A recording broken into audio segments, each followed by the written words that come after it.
carry through to the keeper for the end of the first over. It's none for 8. Deep backward square and deep cover. Backward square and deep cover. Yeah. Right arm over, thanks. Cover, please. Can I get you? There.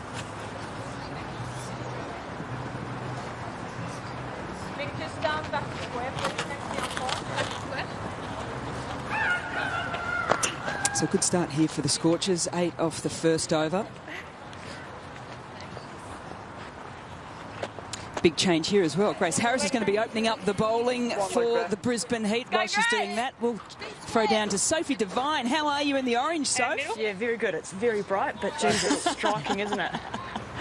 We just had a quick look at the pitch. Have you seen things so far? Yeah, look, I actually think it's playing pretty nicely. Obviously, it's probably going to skid on a little bit here with the rain around, but from what we've seen the first over, it's looking pretty good. There's a bit of extra bounce on that last ball from Nick Hancock. She seems to be pushing them through a little quicker this year. Yeah, well, we actually just said that she was probably bowling a little bit fuller apart from that last ball. So, yeah, definitely got to keep an eye on that. Right arm off spin from the fig tree end. Down! Yeah, good, Grace! Nice, Gracie! A little bit of a yes-no wait on the first call of the day between you and Beth Mooney? Yeah, look, a few nerves, isn't there? I think it's only normal, so I'm just glad I didn't run her out, Diamond Duck. Jeez. How about that?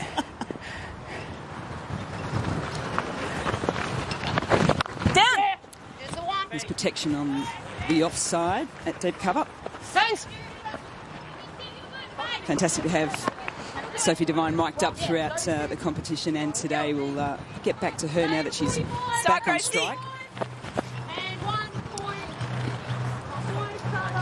Bull might hold up a wee bit with this win, so it'll be interesting to see whether Sophie will try and go downtown early against Grace Harris. I'll tell you what, there is no boundary too big for Sophie Devine when she gets it.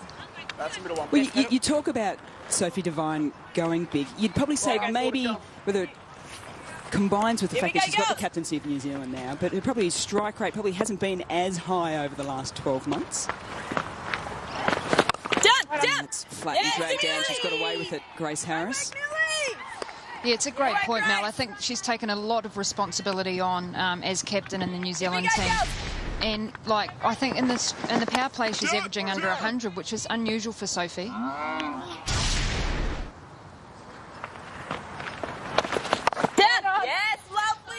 The interesting thing with these two is Beth Mooney plays a similar role within the Australian side.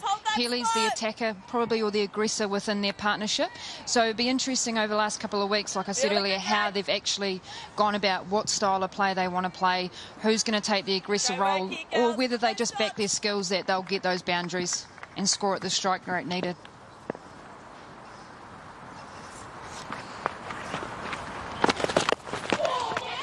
A little under edge. But even their stats between Mooney and they've still got one ball to go. Grace is keen to get out of that over.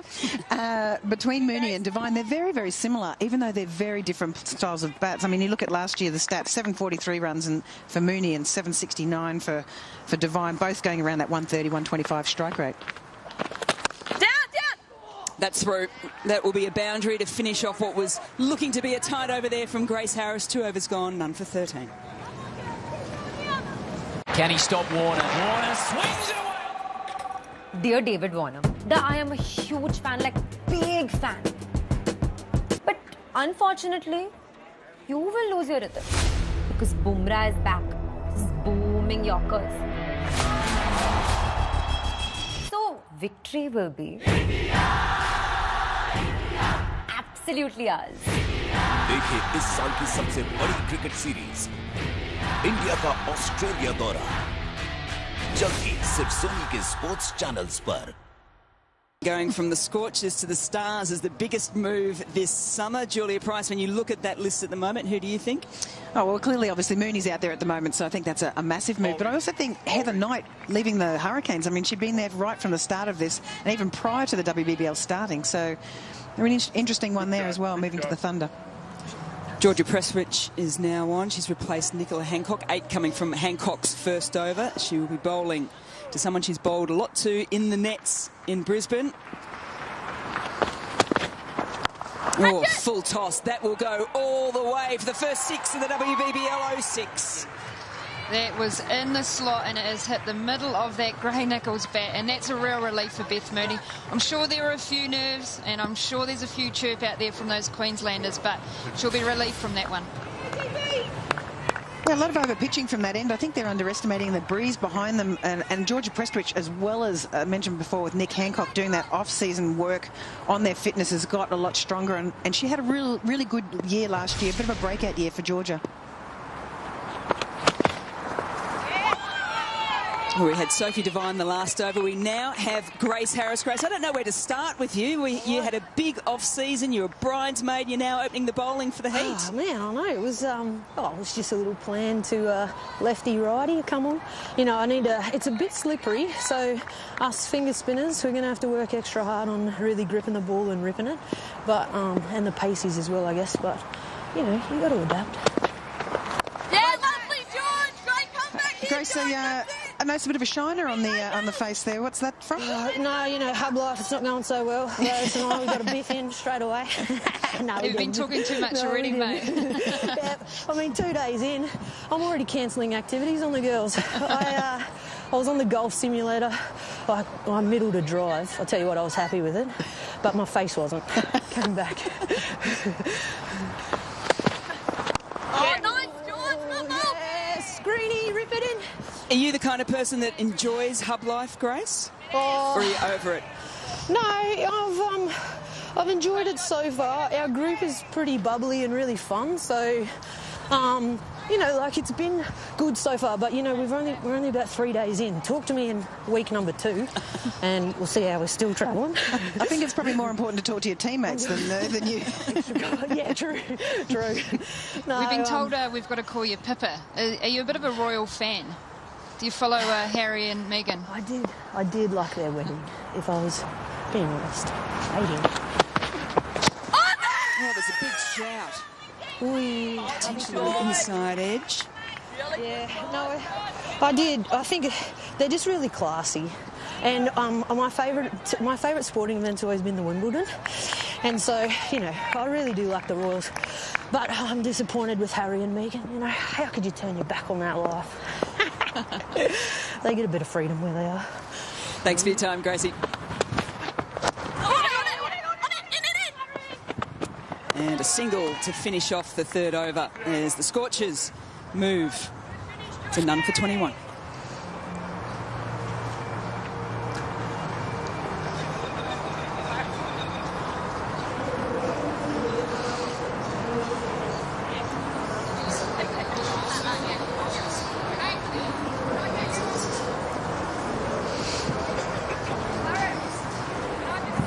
So some time in the middle for a new opening partnership in Devine and Mooney. Thank you. Can I just check next up, please? Scorchers will be very happy with the start here at North Sydney Oval. They lost the toss. They've been sent in. And they've got 21 on the board so far. Look at these changes here for the Perth Scorchers. Devine in, number 1 all-rounder in the world. The number 1 T20 batter in the world in Mooney. As Jess Jonathan, the new captain for the Brisbane Heat, brings herself on in the power play. Big one also for me. Not a lot of people potentially here in Australia anyways will know the name Sarah Glenn. Only played 15 T20 internationals for England, but was player of the recent series against the West Indies. Brings some leg spin to the Scorchers in the losses. Well, still pretty big. Meg Lanning. Georgia Redmayne, who's got the gloves on at the moment for the Brisbane Heat. So lots of ins and outs right across the competition.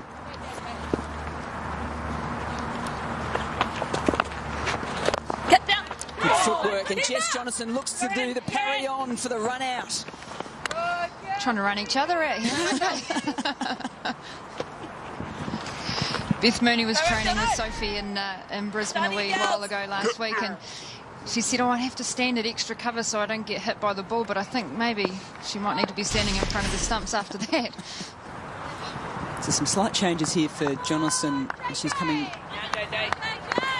into Devine. Long on in play and deep mid-wicket. Really good matchup to Sophie Devine. She struggled a wee bit against the left-handers. Jonason's bowled a lot to her New Zealand-Australian series, but I think having Beth Mooney at the other end might help that out. A little stutter again. There's a chance for the run out with the direct. Redmayne. The throw slightly awry. Jess Jonason, good hands at the stumps, but once again, just learning that communication between Devine and Mooney. Holy moly, I'm stressed out up here. I tell you that, Mel. I'm counting 3 now. I'm stressed because there's a Kiwi out there as well. Yeah, and the captain. Are you still looking after the captain in the commentary box, is that it? Well, she doesn't buy Susie biscuits, does she? So.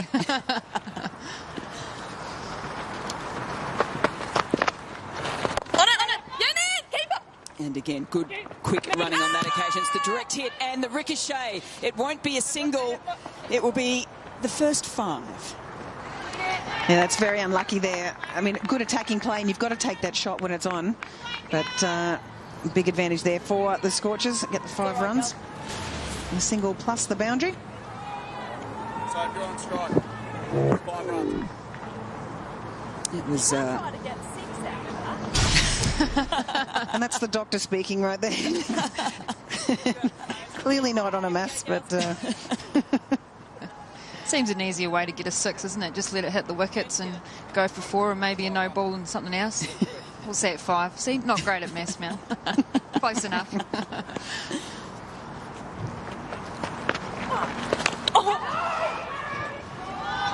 Still haven't quite settled, even though the runs are ticking by. That is the end of the 4th, none for 29.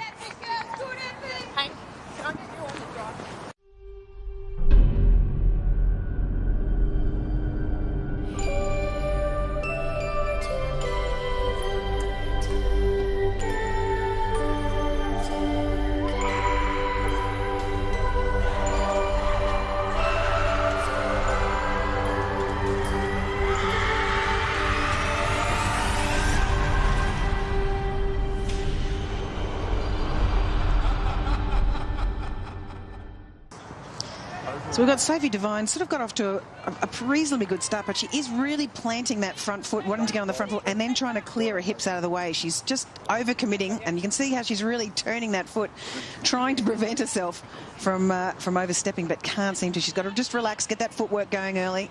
Probably a few little nerves out there, I'd imagine. By doing that, she's really opening up the chances of LBW's bowls and completely missing that ball. So how are you feeling out there at the middle? Still sort of settling in a little bit? Yeah, well, listening to you guys, I probably need to get my feet moving a little bit more maybe, so thanks for that, Pricey. No worries, didn't know you were on open then, sorry about that. Commence goes up, and it looks as if it's just pitched outside leg. So just give us a bit of a feel for the chatter out there in the middle. It's Beth's on strike at the moment, the previous Heat player. Yeah, well, what do you expect? I'll give you 2 guesses as to who's the most mouthy, but look, I think it's something that I know Moons really relishes. She mentioned that earlier, that people start chirping at her. It sort of gets the bit between her teeth, so keep it coming.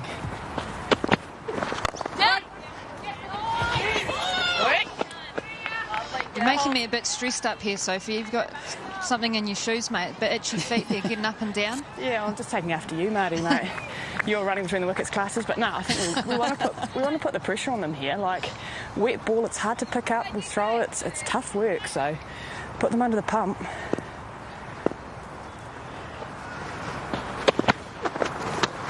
White ball. Well wide down leg. So just give us a feel for the conditions out there at the moment. Yeah, look, it's just that sort of misty, drizzly rain, nothing too heavy. It's the wind seems to be swirling quite a bit. Every time we sort of come together, it seems to be changing round. So for us, it's just about keeping smart options and playing good shots. Takes on mid-off.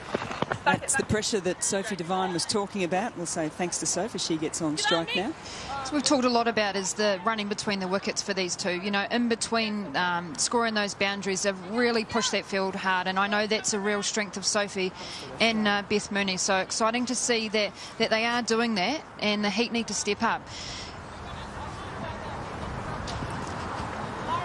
You sure? No more? Wow. I could say more, but it's hard with power batters. You want to sort of protect the boundary in the first 6 overs. So you're on the circle. Yep. It's nicely driven. It's found the gap on this occasion through the offside. Come up, George. More placement than power. Georgie. And they'll settle for 2. So you sit back on that circle trying to prevent the boundary option, but then that brings a single. So players that have the ability to have the soft hands, play it short, get up and down the wicket. You know, these two are fast between the wickets, but then over pitch, shorter ball, and then whack it through the field. You've got a couple of options there. So it's a nice little partnership building between these two.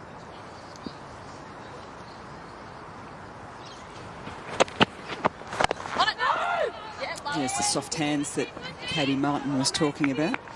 And with all the cricket that we play now for these ladies, they play a lot of games here at North Sydney. This is actually Sophie Devine's second game here, purely for the I was going to say the Scorchers, but the Strikers.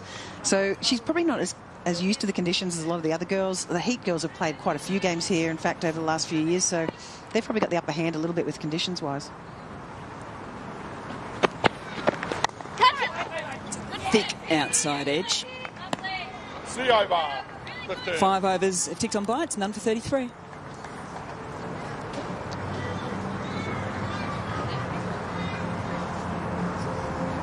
work, you girls. Good work.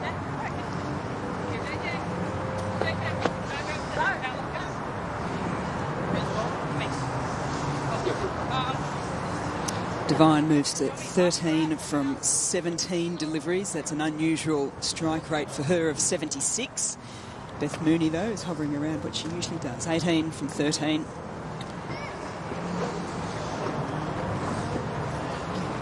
Beth Mooney on strike for more spin as Jonathan comes into her second over.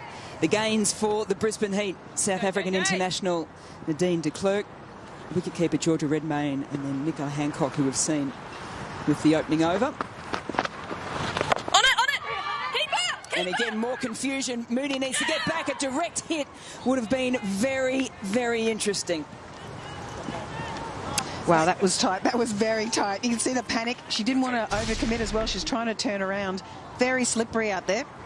And I think she's only just made this back. Oh, direct hit would have had her, absolutely. That is a great arm length stretch out there, I tell you. She's got back in nicely there. Great work, you girls. I'll give the keeper a bit of a rap there, Georgia Redmayne. Great position. It has taken you to 5.1 overs. Done. That has amazed me on so many levels. Was my mic muted? I have muted you for a while. Talk us through Georgia Redmayne, Julia. Well, just nice and low. Good position to be able to watch the ball the whole way. So if it hits the stumps, she can just let it go. And otherwise, it's she's going to take it nicely there. But she's really done the hard yards. Did a lot of work for the Hurricanes. Oh, lovely. Keep. And then had the 1 year over at the Scorchers, left the Hurricanes. Was really trying to balance her sort of lifestyle with being a doctor at Tweed Heads Hospital. A big hello to all of them at work. They're no doubt watching, I'm sure, as the patients. Slog sweep. Second 6 of the match, you better believe it. What a beautiful shot from Sophie Devine there. We saw that similar shot in the last international series against Australia. Sweep's an option that she's been really working hard on, and I think that's a good option against here with the pace sliding in nicely. Not even a bad ball, really. Maybe potentially the line slightly down leg, but beautiful 6 there from Sophie Devine. Good set up here. Now, Jess Johnson very strong normally through that power play. 53% dot ball percentage, which is extremely high.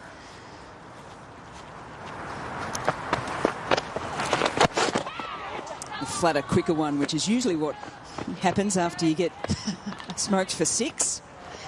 Geez, that was on again there, wasn't it? It was going down leg, nice pace, but probably a little bit fuller. So now the adjustment's being made by the captain of the Brisbane Heat, who has the ball in the hand at the moment, with the left-hander on strike. Deep mid-wicket, long on. Sophie Devine, the backing up has also been a highlight there. She's mentioned it already, trying to put the pressure on. The end of the power play, and it goes to the Perth Scorchers. They're none for 42. Strike, ladies.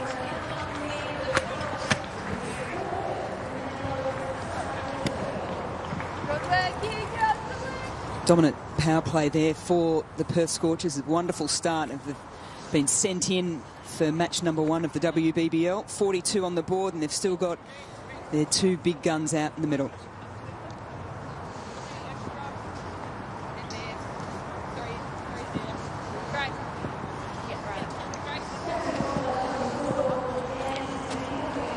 Match number 1 of the WBBL. Perth Scorchers have been sent in by the Brisbane Heat today in a sort of a day in Sydney that has a lot of drizzle around, and they've done exceptionally well. 42 on the board, 17 dot deliveries within that power play. And coming outside of the power play, we're going to see some leg spin in Amelia Kerr. And we're also going to hear some expert commentary from Grace Harris as she's going to talk us through what Millie's going to try and do. Let's go, Millie!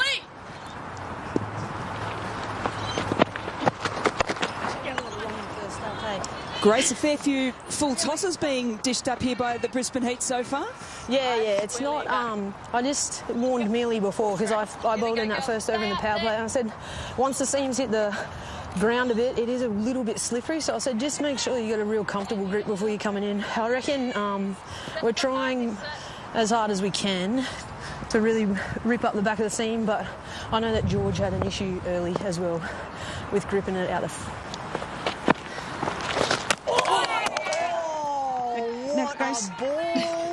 Grace, none for 42 after the power play. Would be happy with that? I think it's an even contest because as a heat unit, I think that's what we'd be aiming at as well.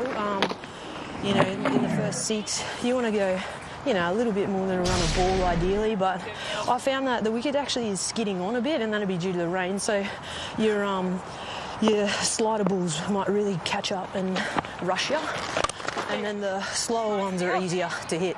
You know, they just kind of sit up for you and you're good to go.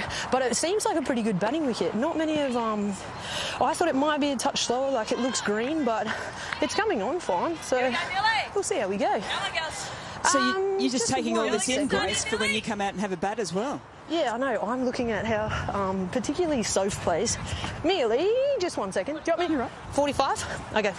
Do what you need to do. No, I'm looking just at how Soph plays, and her when she's coming down the ground.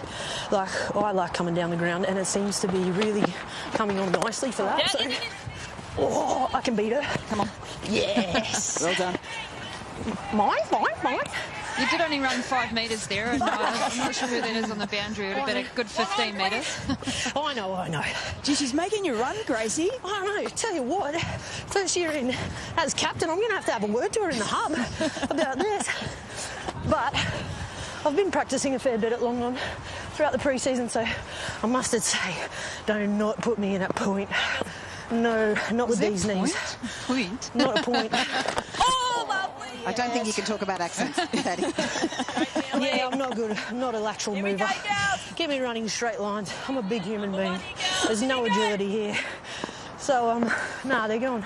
I think they're batting smart to their field, and they're going well, but I think the conditions are, if we can nail that just back of a length ball and it'll skid on, we'll be able to get some more wickets on the stumps. You're a gem. Thanks, Grace. No worries. None for 49. Steve Smith on strike. Yes, through the gap. Dear Steve Smith भैया, पूरी दुनिया आपकी fan है, होगी भी क्यों नहीं? भैया क्या है ना कि एक छोटी सी दिक्कत है. पूरे 9 महीने बाद किंग कोहली इंडिया के लिए खेलने आ रहे हैं. तो भैया जीतेगा तो India he.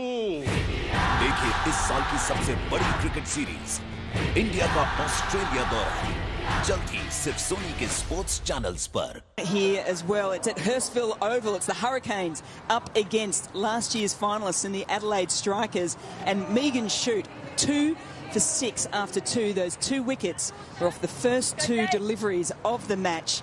And talk about big wickets in that. Internationals.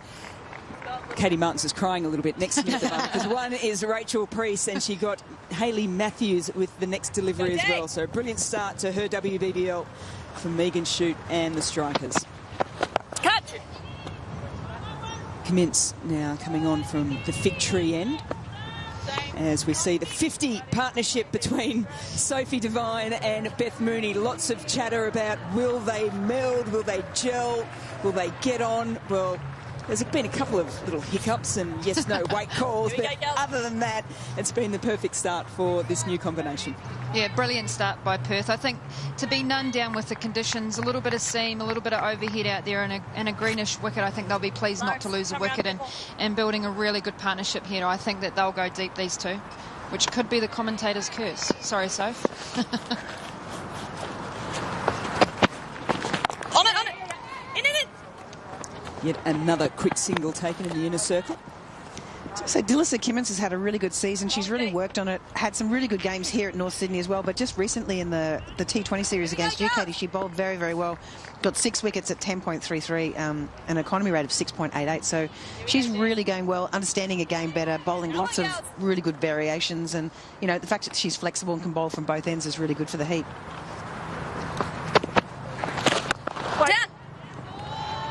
Another full toss not dispatched. Katie, you played in that series. How did you give in terms of a report card for Dilisa Kimmins? Yeah, she'd probably come in with a few niggly injuries and she managed that really well. She has brilliant variation. She's got back of the hand. She's got off cutter.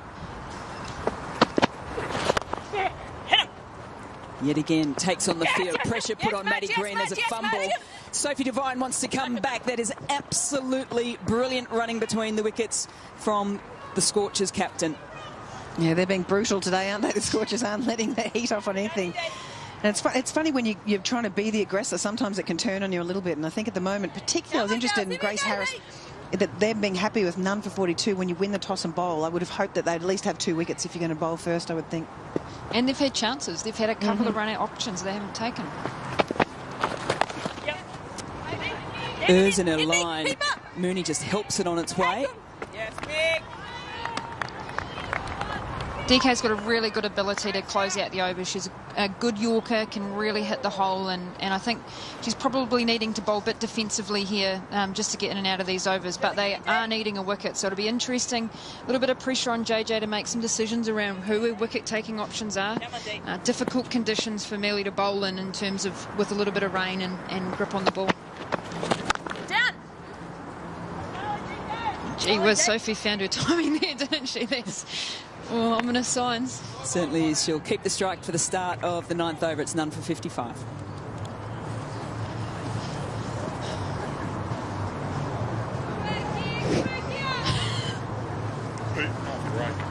Cool, thank you.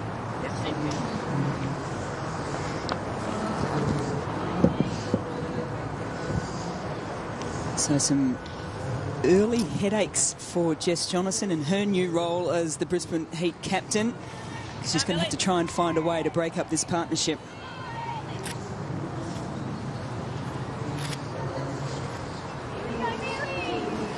Most people around the country are nervous about the players coming into the start of a competition. Some people are a little bit more concerned about the form of some of the people in our commentary box more so than anything else. Full toss. Now, has she got enough of it? It's going close to the boundaries. Is the first wicket of the WBBL. It's huge. It's Sophie Devine. It's Kiwi versus Kiwi. Press switch underneath it. She's cool, calm and collected, and Devine goes for 26. This could be an interesting one. That actually looked quite high there, so I think they're going to replay this one. But, Sophie would have thought she might have dispatched that out the ground. I think the replay may be coming up. I'll tell you what, though. You don't want to get out to your fellow Kiwi, and especially Melly Kerr, who will not let this one down. Poor delivery, to be fair.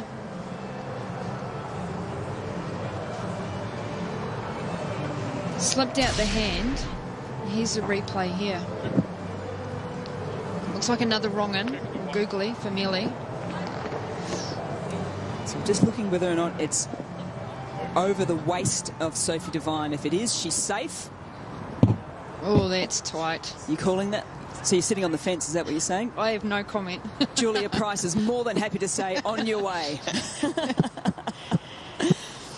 So it's from batting stance, whether or not the umpires here think the ball was above or below waist height. Above is a no ball and gives Sophie Devine Another chance below the waist means it's out. Julia Price, umpire in waiting.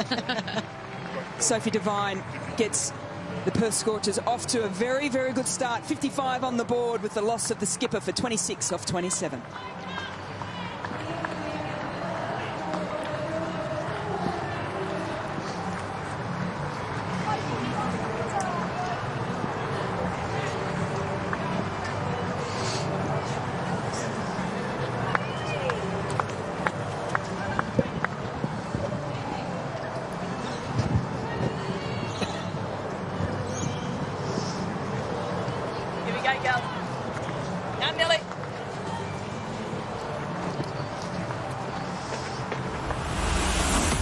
Amy Jones, England international, comes in for the Perth Scorchers at number 3. She played with them last season. She has just shy of 700 WBBL wickets to her name. She's coming off a series against the West Indies over in England. And she's out there with the loss of Sophie Devine. She will start at the non-striker's end because the batter's crossed while the ball was in the air, and she gets her opportunity now. Tough day for spinners in particular with the weather around in terms of gripping the ball, so we can expect to see a few full tosses. Yeah, definitely. We have seen a few full tosses already here, but a full toss is actually a really difficult ball to put away, and if you don't do it properly, it can end up like that. We do talk about this a lot actually in coaching, is generally having a full toss plan.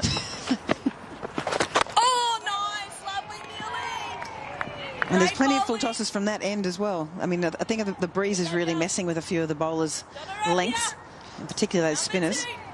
Interesting, though, Amelia Kerr doesn't actually hold the seam, so that shouldn't be affecting her.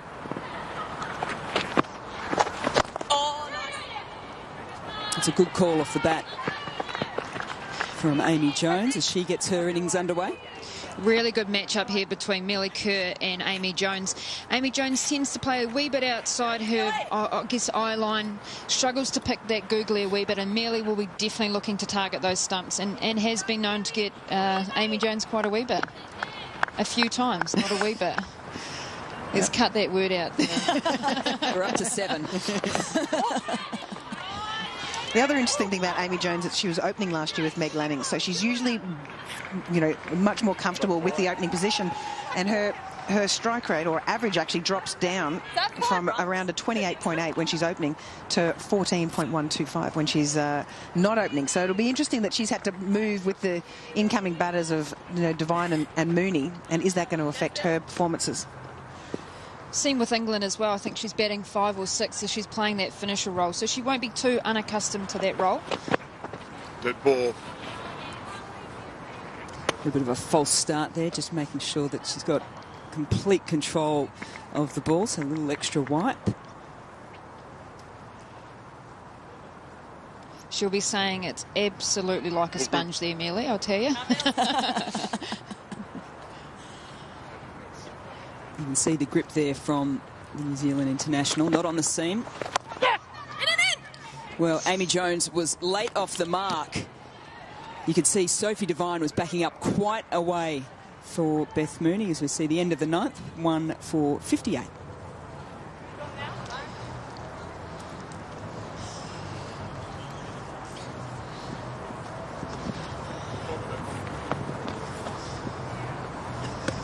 Yes, Amy Jones, get your skates on. You're going to need to be backing up with Beth Mooney. A little bit of a conversation there about how they can rotate this strike as much as possible through the remainder 11 overs.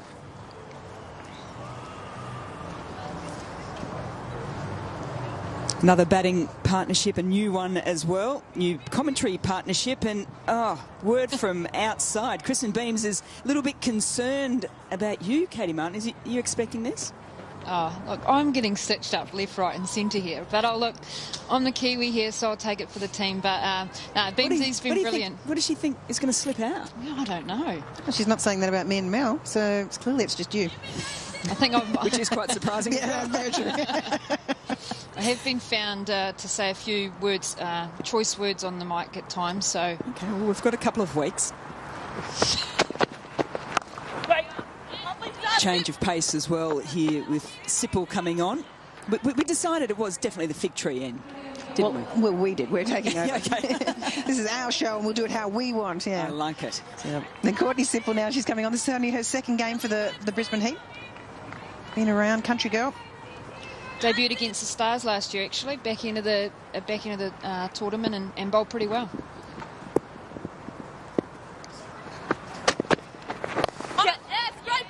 Jess Jonathan, new captain of the Brisbane Heat, has used 7 bowlers so far, and we're just into the 10th over. What's going to be the hardest thing, Julia, for Jess Jonathan today as captain? It's probably understanding when she can use her bowlers, and she's probably not as used to being. It's a lot of decision making on your feet. It's not necessarily. A lot of people think captaincy is sort of just wearing that C and doing the toss, and she did a great job of that, by the way, by winning the toss as well.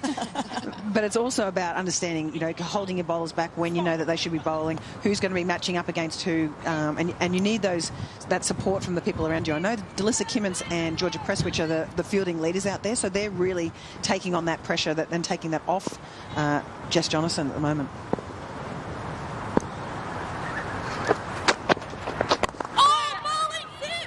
They might look for 2 here, Mooney and Jones, because the ball did not get out of the inner circle. Back it.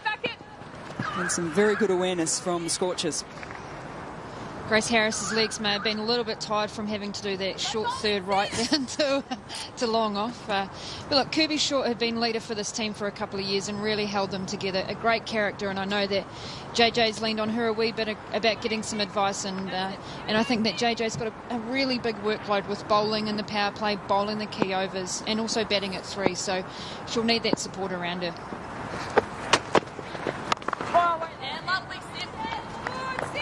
It's a good area there from Courtney. Will there be a bit of nerves for her? It's a pretty tight group, the Heat. They've been around together. They've obviously had a lot of success together, and it sort of does give you that confidence when you're playing in a team that has been winning.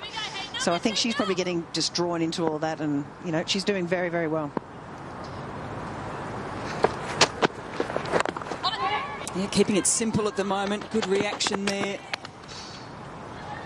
She was more itchy feet coming out running between the wickets here. I'm loving it. I think it's really positive running. You can see that they're communicating really well, the 2 batters, and pretty much knowing exactly when they hit it, they're going to be running straight out and calling it off the bat. So it makes it a lot easier to ensure that you get your partner over the line if you're talking to them. It's a good balance between the over, being able to get those ones. The scoring shot percentage is really critical in T20 cricket, and if you can get a 1 off the first 5 balls the over and then hit a 4 in the end, it's a 9-run over. Again, taking on the infielders to Jess Jonathan. She's got a good arm and she has the direct. But in amongst that, quick enough Beth Mooney to get through. That's a good start there from Courtney Sipple. Just the 5 runs coming from it. 1 for 63 as we take a drinks break.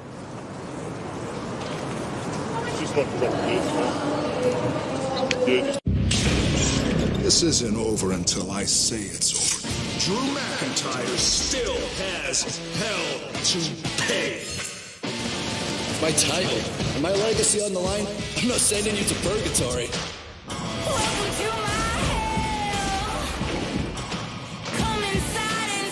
It is Randy Orton challenging Drew McIntyre for the WWE title inside the demonic hell in a cell.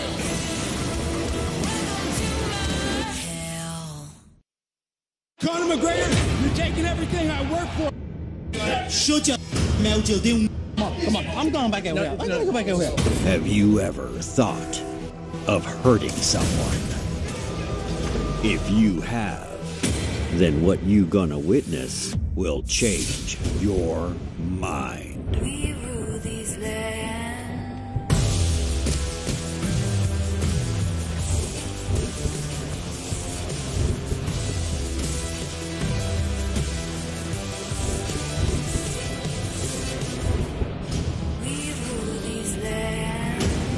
UFC As Real As It Gets, Monday to Friday, 7 p.m. on Sony 10-2.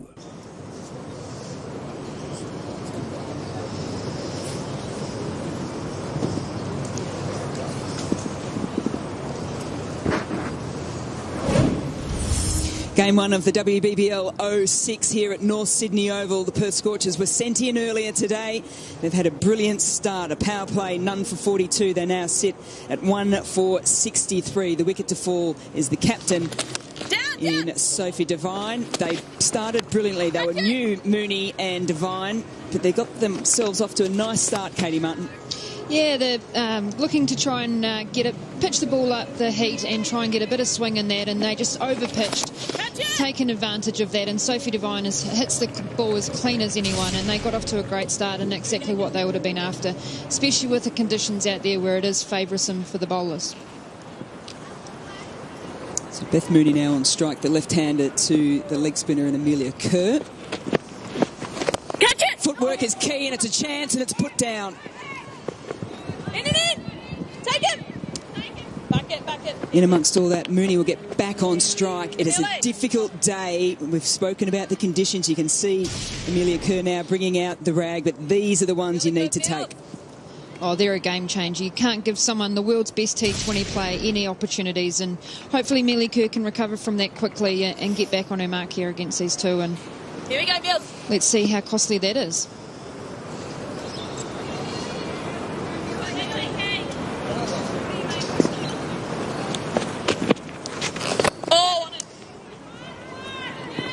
Well, we've already had Grace Harris on the mic. We're hoping that this entertainment continues from the Brisbane Heat, because we're lucky enough to have Ashley Nofke down on the headset as well. Thanks for joining us, Ashley. Yeah, thank you. Thanks for having me. Are you going to give us a bit of Grace Harris style commentary, or I don't think anyone can keep up with her. Here we go, girls. Unfortunate opportunity put down there. Yeah, tough opportunity. Obviously, skiddy conditions out here. It's sort of drizzling and raining. The girls are on the attack, but those little half chances are going to be the difference over the game. So a bit disappointing for that one to go down, but it was a tough one. We're just going to have another look at it here. What was your chat to the players in terms of the conditions today? Obviously, just to stay calm. When it's raining and you feel under pressure in the field, it's one of those ones where if you back off, you tend to make mistakes. I just think keep attacking, keep backing your skills. And is the honeymoon over? You come in as the coach in year one and you win a title. How's the vibe and the feel this year? Yeah, it's been great. The girls are a fantastic group. Really enjoyed working with them, and they're all trying to get better all the time. I certainly don't have to motivate them for that. So they're a great bunch and easy to work with. As Julia Price here, how are you going? Yeah, good, thanks, mate. How you going? Very good, very good. You've got a new captain this year, a few changes. Obviously, Sammy Joe not with the group, and that's your 18 wickets missing straight away, and obviously Beth Mooney going to the Scorchers. How do you coach that? So, do you restart with the group, or you just continue on with the momentum you got from last year? Yeah, obviously, it's always hard to plug holes, but essentially we knew we had lots of younger talent emerging. You've got to back them in. A team's about a group of players, not about one or two, and quite often we look too much at numbers. It's hard to replace Beth and SJ and all that, but we've got some great emerging talent, so we're going to back them in. They're working really hard, and they're ready for this contest. Okay, we really appreciate your time, Ash. Good luck. No worries. Thanks, guys.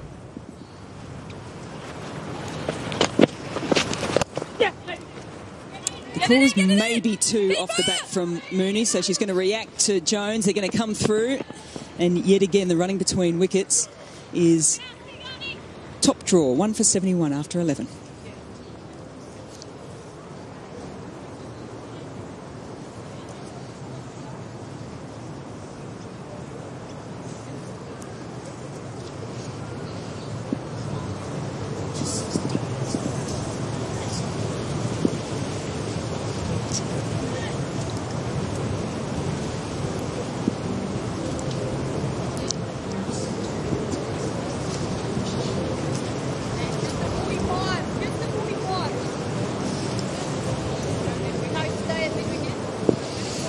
WBBL is back, but also a lot of junior girls leagues and competitions right around the country as well. So jump on www.playcricket.com.au so you can come down, watch the WBBL, get inspired, and then go down and try it out yourself. Great to see some of the crowd out here. To be fair, it is freezing. And now it's freezing. Maybe if you put a jumper on, you'd be okay. She's back. Grace Harris, she opened up the bowling earlier today. A little bit of a match-up because Beth Mooney was on, the right-arm off-spinner to the left-hander. Jess Johnson has thrown the ball again. She's coming into her second over. Protection predominantly on the boundary on the onside. Drags that one down and gets away with it. Needs to react to a chance, and I think this will be gone. They've taken on the field over and over again, the Perth Scorchers, and it's their undoing. And it is the big wicket, the number 1 T20 batter in the world, the former Brisbane Heat opener in Beth Mooney. Well, again, they haven't batted together a lot, but Amy Jones has hit that just to the right of Georgia Presswich, who's probably got one of the best arms in the entire WBBL. And Beth Mooney was no chance there. Georgia Redmayne again looking fantastic with the gloves, whipping those stumps off. And Beth Mooney well short despite a valiant dive. So that's a big loss for the Scorchers. But a great effort from Beth Mooney, 37 off 33. It's 2 for 71.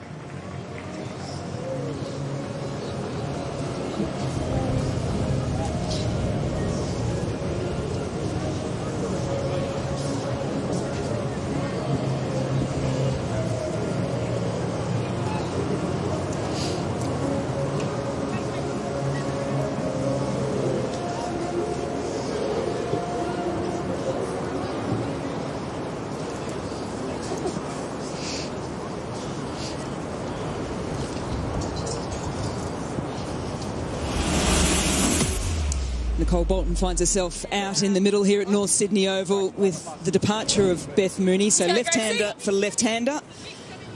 Some handy runs to her name. Former Australian international. Is used to opening up the batting. Comes in at 4 today. Best of 71. And you just can't keep Georgia Presswich out of the game today. Took the catch of Sophie Devine, then involved in the run-out. Hold up. I sure can. Yeah, we're good. And we're still trying to get to the bottom of why Grace Harris has that little shiner too. You know, in the hub. Oh, rich shade back. We're going to sit back and relax, and we're going to let Grace Harris talk ball by ball what she's planning on doing. All yours. Well, this first ball, I'm going to bowl a stop ball because she's brand new to the crease. But I want to try and hold her out at deep mid-wicket. That's where she's going to go, I reckon. Talk into the mic, not the ball, thank you, Grace. We've planted a microphone in that ball. I'm going to try a little stop ball, okay? Notice how you get wickets, just talk to the ball and it does the work. Yeah, I'm all right. There. I'm going to get a hold out here at mid-wicket. And, so stop ball first up, huh? Yeah, stop ball. It's going to slide on.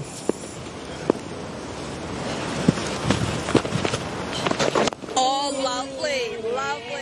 What do you give yourself as a mark out of 10 for that, Grace? Oh, I think that's a perfect one to bowl. Now, that, as long as I keep pushing her back in that crease and I'm bowling that good length, that'll be good. She'll sweep or she'll try and charge me as a last resort. On it! Get on it. Yeah, just the one. That's all right. Still happy with that? Yeah, I'm still happy with that one. Okay. Coming over. I'm coming over. Right-hander on. What goes through your mind? Now, typical Pommy can sweep, can't they? They get that front foot down, their head stays still. She'll sweep me for days here, so I'm hoping that I don't bowl the exact same ball that I bowled to her the first ball, because that was way too wide. Bowling fine leg here, Grace. That's too wide. Too wide. You just told yourself don't bowl wide, and look what you've done. Look at that negative self-talk. Need to angle it in, get it to skid on. Grrr. All right, I've got to come back from this one. So that's my one loose ball for the over. I want to nail these next couple. So I'm going a stop ball again. Well played in the end. You do have to execute a good rubbish delivery, don't you? I mean, you could be like Soph and get out, can't you? I can get away with that now. She's not listening.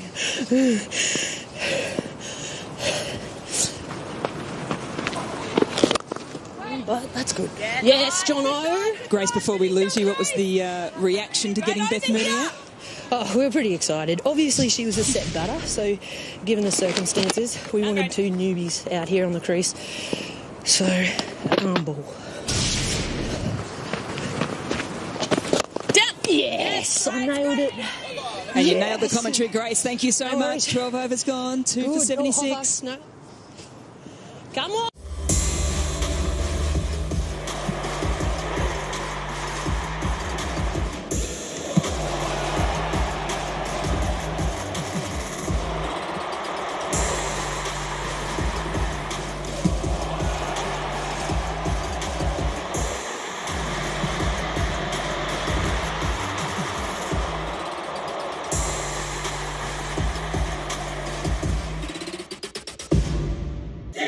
The UEFA Champions League is brought to you by Heineken and Lay's, UEFA Champions League sponsors. Get Blast registrations are now open. They are centres right across Australia, in the cities, in the country, and it's a perfect way to enjoy the game of cricket. Loads of fun, learn some skills, meet some friends, and maybe one day be out in the middle playing WBBL. Hancock's back on. She's coming around the wicket, and Nicole Bolton's just used the pace beautifully and made it exceptionally tight in the end, but she gets back. The really critical overs in T20 cricket is that 7 to 12 overs. After the power play, the field spreads out. You want to try and get as many runs as you can in that to build the momentum to really hit it back in. They've been going about 5.66 in that between the 7 and 12 overs. So these two will be looking to try and ramp it up a wee bit to really take it deep here and get a big score.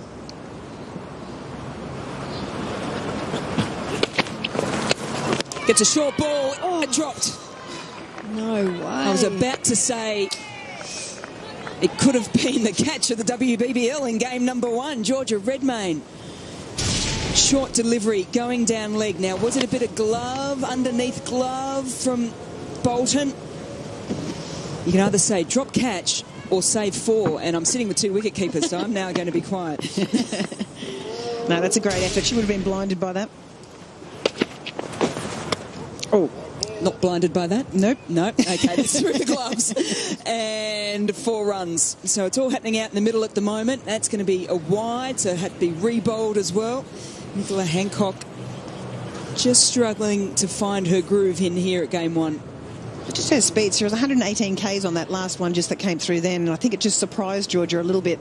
Her footwork probably was lacking a little bit down the leg side as well, which, you know, we're still working on. We've been working on that for a long time.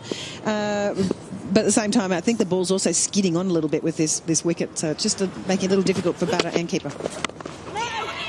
It's a difficult thing, isn't it, moving from teams, you know, as a wicket-keeper, especially Redmayne having to keep against Melly Kerr with her variations, again with the pace bowler. So it's just getting used to early on about where you stand, and you try and make the most of that as much as you can at trainings. But when you get out in the game, it's a different story. You two are like drummers in the band, aren't you? You're just going to stick together and back up all the wicket-keepers. Hang on, I was less critical of Georgia Redmayne's footwork there.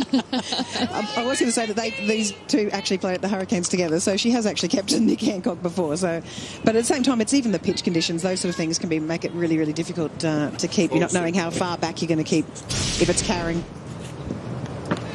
This was the drop that we were talking about. Save, which is now down as a save. Again, using the pace, Bolton.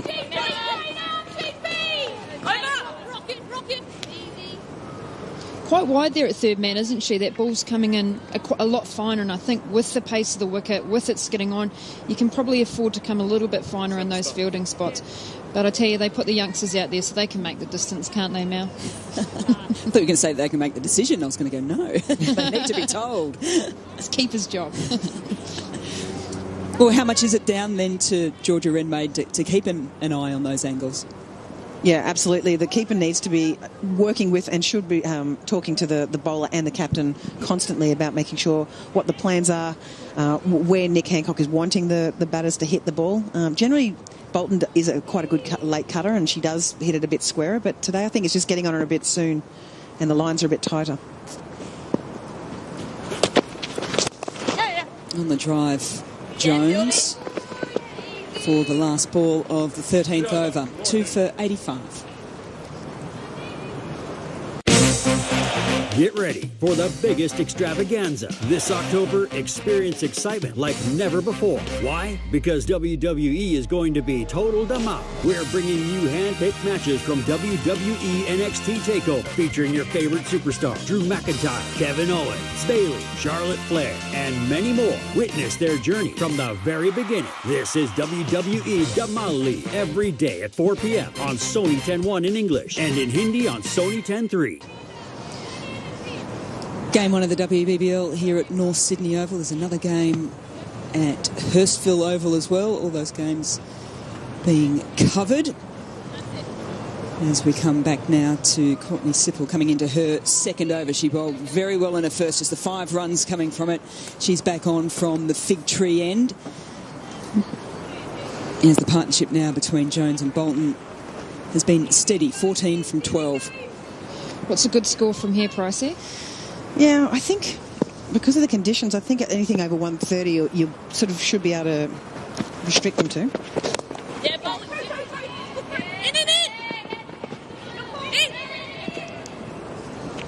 Sharp running again. The problem, I think we've spoken about it in sort of previews to the WBBL starting with the Scorchers, is they sort of start to get a little lean with their batting after this. They're really relying on that top order to make sure that they got the run. So they need these guys to stay out there if they're going to get a really good score. And, you know, they need 8 and over if they're going to get it up to 142.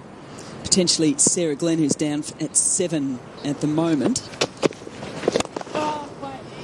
One of the longest hitters in the England squad. We've spoken to Lisa Kitely about it. She used to play junior England hockey, but when she hits it, it stays hit. So potentially she might actually come up depending on how deep they go in the overs. You've also got Heather Graham, who can play 360. She can play behind the wicket and potentially skidding on a wee bit, and a few of those unique shots could be a good option. Creates the full toss by coming down the wicket. Can't find the gap though. Heather Graham just got a good 100 in club cricket last weekend at Blunston Arena. Hit them well, and like you said, Katie, very innovative in her shots. Makes it difficult for the bowlers. It's annoying too, setting angles, isn't it? How fine do you put the fielders? Yeah.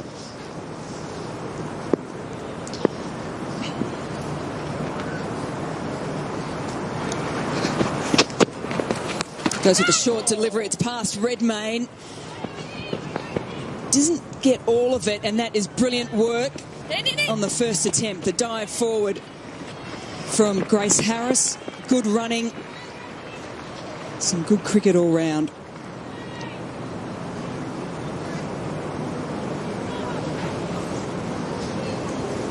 So Jones moves to 13. Bolton on 7. Two very experienced batters here, and I think they know the scenario when they need to increase the impetus here.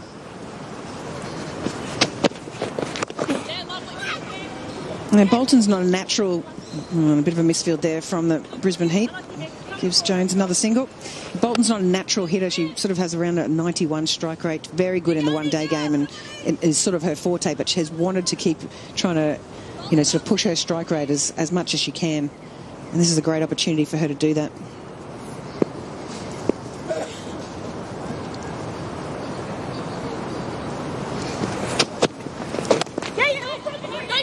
Looking for 2 was the call off the bat for Bolton.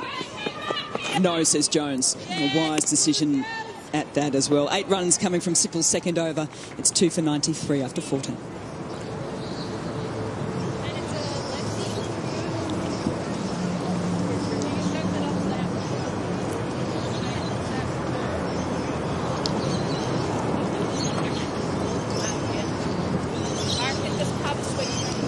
Six overs to go here at North Sydney Oval. Scorchers keeping an eye on that projected total as well. 8 and over gets them to 141.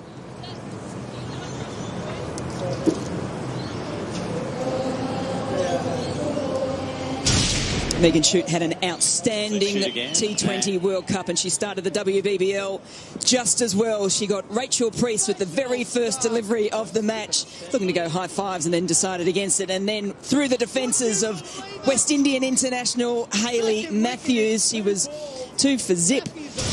Megan Shute as the Hurricanes look away if you're a supporter of those in purple, because they are currently 7 for 58 at Hurstville Oval, an oval that's known as a bit of a batting deck. So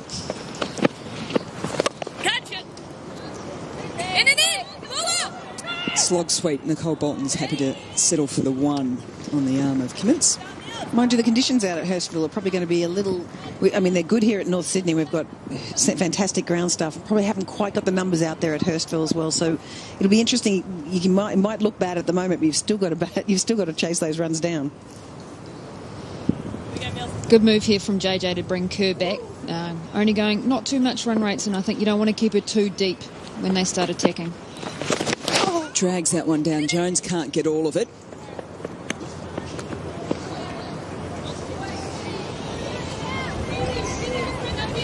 Well, let's continue on with the decision-making here then. Katie Martin, how have you seen Jess Jonathan in her new role as captain of the Brisbane Heat? How's she gone so far? Yeah, she's been good. I think she's had a lot of variety in her bowling attack. She's made consistent changes or regular changes. Pace off that delivery from Kerr. That's a great delivery. I think someone that probably Nick Bolton, who doesn't have the same strength as, say, an Amy Jones or a Sophie Devine, take the pace off, get her to do the work. Outfield's a little bit slow, bigger, probably a little bit of a bigger boundary out there. It's a good delivery.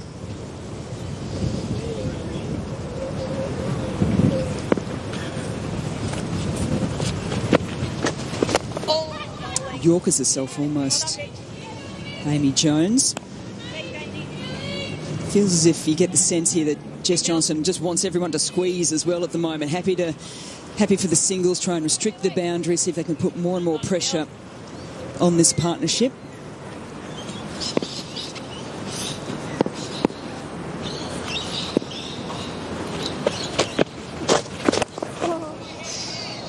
Bowling, Millie! Finish up. Talk us through this, Julia Price. So Amelia Kerr, she's been bowling, really attacking the stumps a lot, and the fact that she can turn the ball both ways puts a lot of indecision in the mind of the batter, particularly, as you mentioned before, Amy Jones, not as good as picking which ball's coming at it. So by bowling nice and straight all the time, she's going to have to keep playing at that ball. A dot to finish Kerr's 4 overs, the first one to bowl through in the WBBL this year. 1 for 21 for her, it's 2 for 97. Maxwell will go hard all day long. That's big. That is very big. Dear Glenn Maxwell, লোকে পাগল হয়ে যায় to see your power hitting. কিন্তু বন্ধু, times ahead are tough because Jadduji will be back with his spinning tornadoes. So victory will be absolutely ours.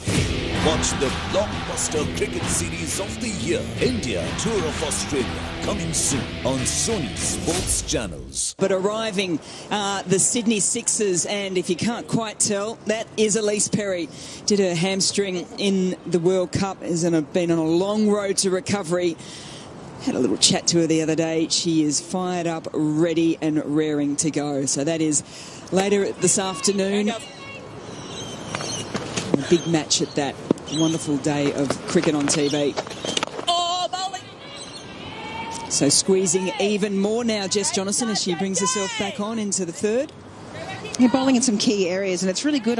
She seems much more focused than what she normally is. I mean, if even that was possible, I thought she was pretty focused normally, but today she's really switched on.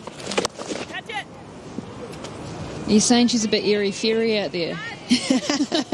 No, not at all. I mean, she just seems to be quite relaxed.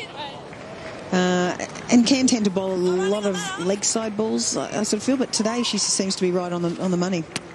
She's really led that Australian bowling attack well, hasn't she? She's been the go-to for Meg Lanning to get those wickets, and I think interesting this season how that leadership will go with her, whether she'll embrace the pressure that comes from that. Do you think she's the most versatile bowler to bowl power play, middle overs and death? Some thinking time. Yeah, I think she's got a lot of variety. If you compare her to someone, say, like a Sophie Molyneux, who's a bit round arm, can hit the wickets. JJ really gets up and over action, as I'm a keeper, and I can clearly talk about bowling action. Oh, but not that one. Yeah, that's your fault, Katie. It is my fault. Well, that's the first 4 actually off the bat for 3 overs, over 3 overs. So they really needed that, the Perth Scorchers. Great shot there by Nick Bolton. Very, very strong on the sweep shot, as Grace has told us a few times today. And I think that might be a real pressure release for the Scorchers. And potentially this is their chance to really dig in and get a few more runs here. Strike rates of Jones and Bolton at just 80 and 100 respectively. Oh, bowling. Big dodge. Not on your arm. Yes, JB. Yeah, JJ varies the pace beautifully well, and I think that back end on a slower wicket, she's really effective. And as the season goes on with different conditions at the different grounds that these players are going to play at, she's going to be a very critical bowler for the Heat. And I think batters will actually respect her, so she probably won't get as many wickets potentially as she usually has.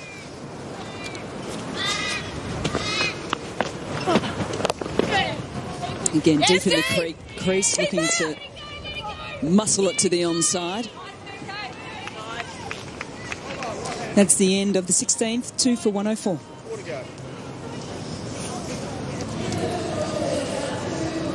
So just the 4 overs remaining here in the Perth Scorchers innings. They've got wickets in hand. Current run rate of 6.5 after a magnificent start by Devine and Mooney as they navigated the power play. Run for 42 in the first 6 overs.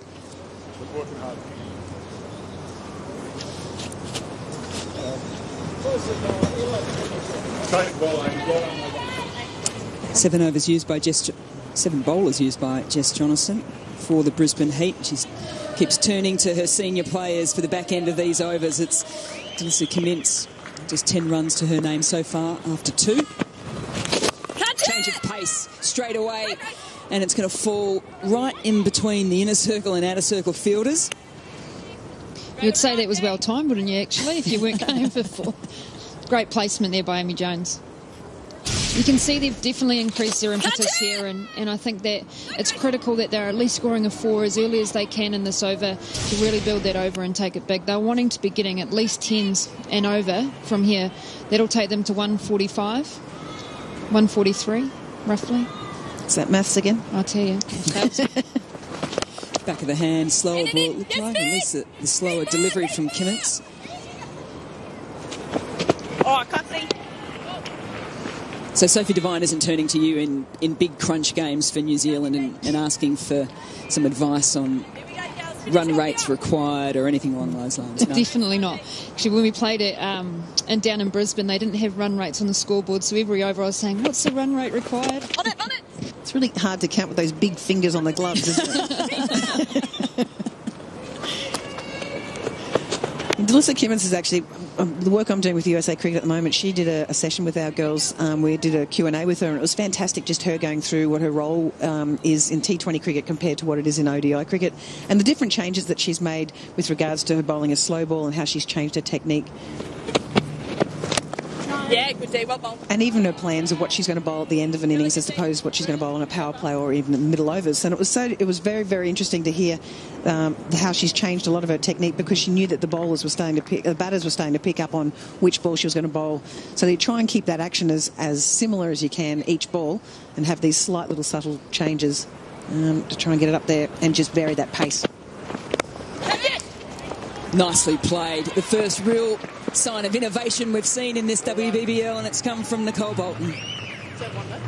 Brilliant shot there from Bolt. She's really good on those wee little dinky shots, and effective. And she's really brought that reverse sweep into her game, and it's a great shot there. And again, a good pressure release and getting a 4 at the end of the over. The beauty of being a player like Bolton, that you're not going to be banging these massive sixes, that you can be a little innovative and use the pace of the ball. A little bit of innovation there from Alyssa Cummins as she goes with the shorter delivery to finish off the 17th over. It's 2 for 114. Can he stop Warner? Warner swings it away. Dear David Warner, I am a huge fan, like big fan. But unfortunately, you will lose your rhythm because Bumrah is back. This is booming Yorkers. victory will be absolutely ours. देखिए इस साल की सबसे बड़ी cricket series India का Australia दौरा जल्द ही सिर्फ सोनी के स्पोर्ट्स चैनल्स पर। Falling for the Brisbane Heat. They were excited, but Beth, starting off well for WBBL season 06. You also had the first 6 of WBBL 06. Beautiful conditions down here at North Sydney as we're getting blown away, Beth. But what did you make of the start?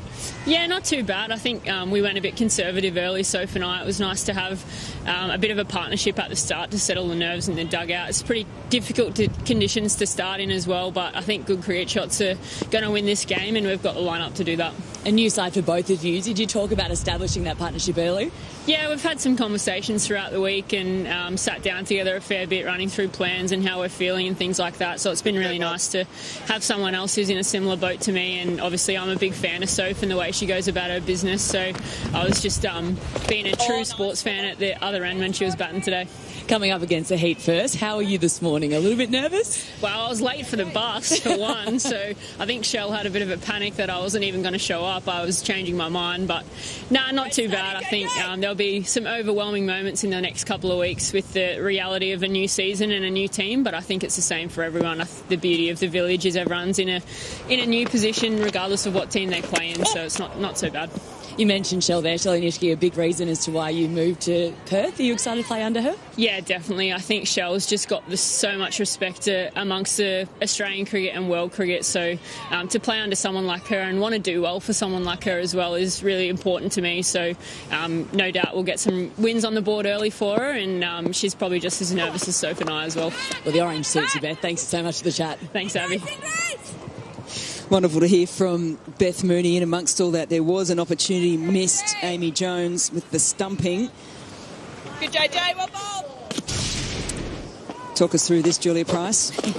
Yeah, she just didn't quite get the line right, and she's also actually facing towards cover a little bit. What do you want to make sure is you're always facing where the ball's coming from. Does well, Jess Jonathan. Brilliant off her own bowling. Setting the standard is Jess Jonathan, the new captain. Probably got the sense with 10 coming from that Delissa Kimmins over that the importance here just to jump back in here and try and control things.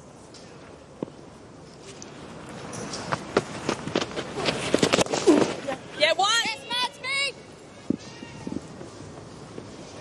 Setting herself deep in the crease, Amy Jones, on most occasions, trying to find the boundary. 2 overs to go. It's 2 for 118.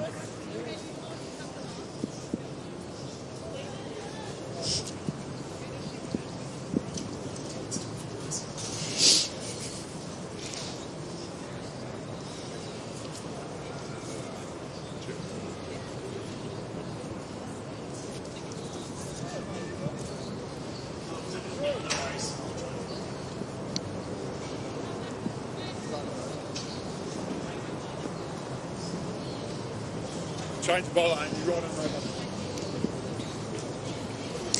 2 overs to go here in the first innings of WBBL. 2 for 118. We do have Grace Harris on the mic. Grace, just very quickly, get your crystal ball out. Where's it going to finish up? What are they? 118. I reckon maybe 130 and under, and it's a win for us. For this. Oh, that's a good shot. It should plug. Yes! Oh, green. That would have been a good effort. No, that's a good Grace, shot. you're a little bit muffled there. Can I just confirm you said 130? Yeah, I said 130. If they get to 130, if we keep them to 130 and under, generally, like these next couple, they could go pretty big. And the wicket.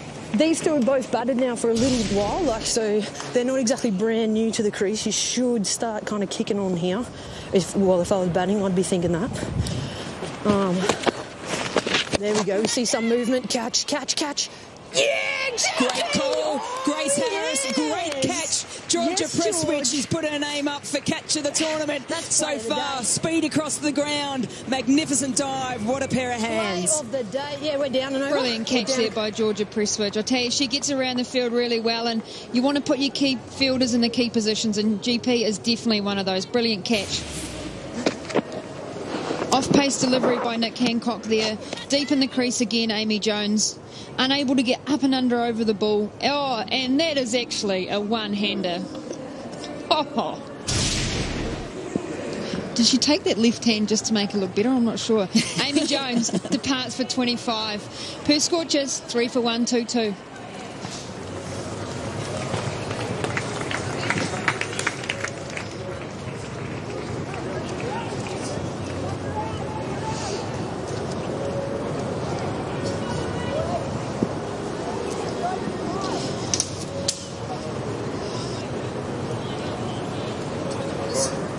Holding the ball.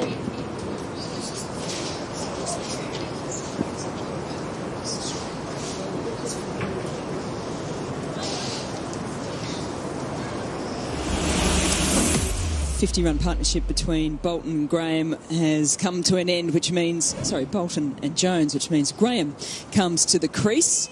Some responsibility here for a player that's chalked up some domestic awards across the years. A wonderful all-rounder. She is at the non-striker's end.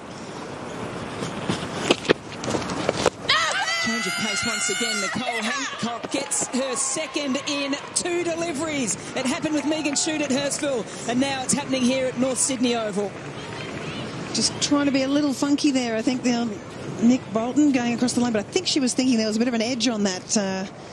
Put her bat out, but has walked off. Beautiful slow ball from Nick Hancock.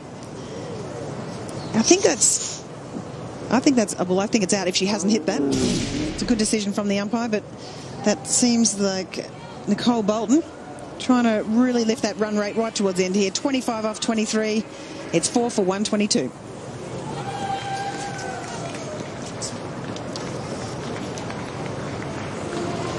So Chloe Paparo comes out to the middle, yet still no sign of Sarah Glenn, the England international that we've spoken about in terms of long hitting. And she's probably happy she's not out there at the moment, because she would be facing a hat-trick ball if she was.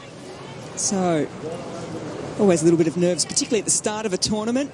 Your first hit, and then you add another overlay as well. Nick Hancock, a chance to put herself in the history box. 5 to date, hat-tricks in the WBBL. Oh. And still 5. Yeah, probably not the hat-trick ball you're after, the wide one outside off stump half volley. Not quite your hat-trick ball. We said that Nicole Bolton wasn't overly happy with the decision. There was a lot of head shaking as she went off, as she felt as if she'd got the under edge on this delivery. And just confirmation from Hawkeye as well that there was. You'd be disappointed with that as a batter, but it is a tough one for the umpire. I mean, it was a small deviation, and look, I think there was a good option there by Nick Bolton, who already got a 4 early off the innings with that shot. More off pace from Hancock. Bowling, Nick. Off pace deliveries really make it tough for these two girls that are innovative. You need the pace to be able to get the ball behind the wicket, and they'll continue to look for that. I think DK potentially might bowl the last over here, and that is a good deviation, isn't it?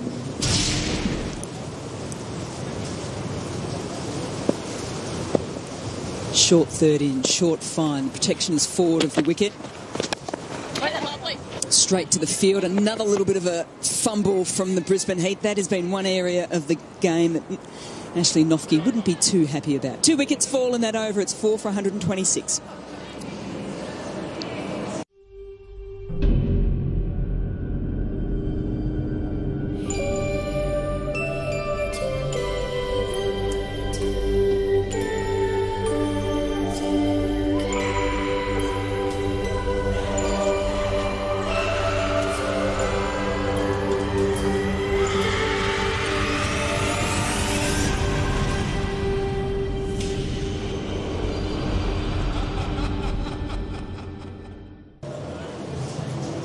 Coming into the last over of the 20 for the Perth Scorchers. They've got 126 on the board at the moment.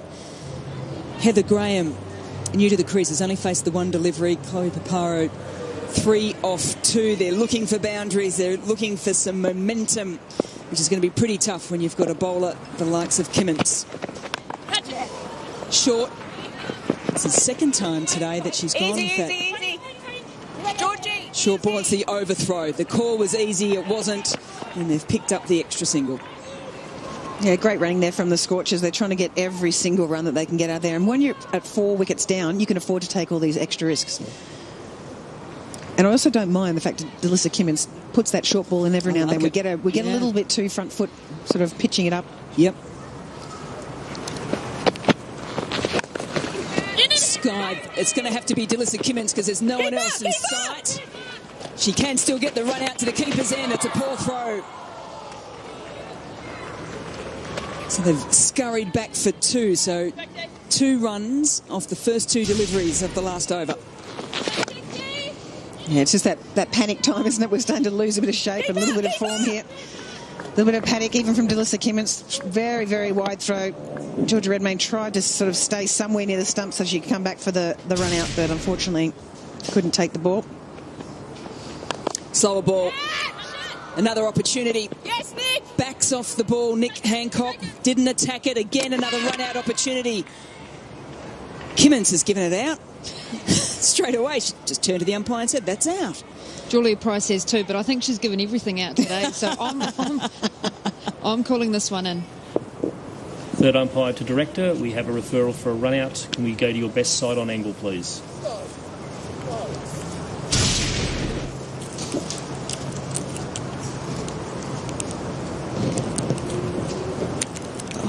Thank you. Just rock and roll that and freeze it when the bails light up, please. Freeze it there. Thank you. We can see the striker is well short of her ground. Decision for the screen will be out. Repeat, out. That well short, Katie. That's why you're... Everything's out to keepers, isn't it, Bryce? Maybe I should learn that. Katie Mount, I'm just glad you're still playing at the moment. You're not looking for transitioning too soon into another factor of cricket life. Paparo goes 5 for 131.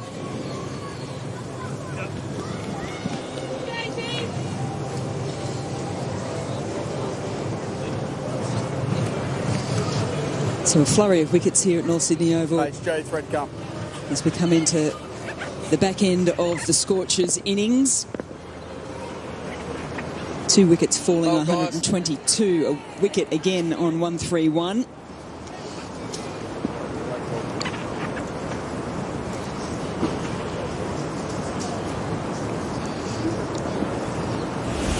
We've been calling for the services of Sarah Glenn, one of the longest hitters in the game. However, unfortunately for the Scorchers, she's at the non-striker's end.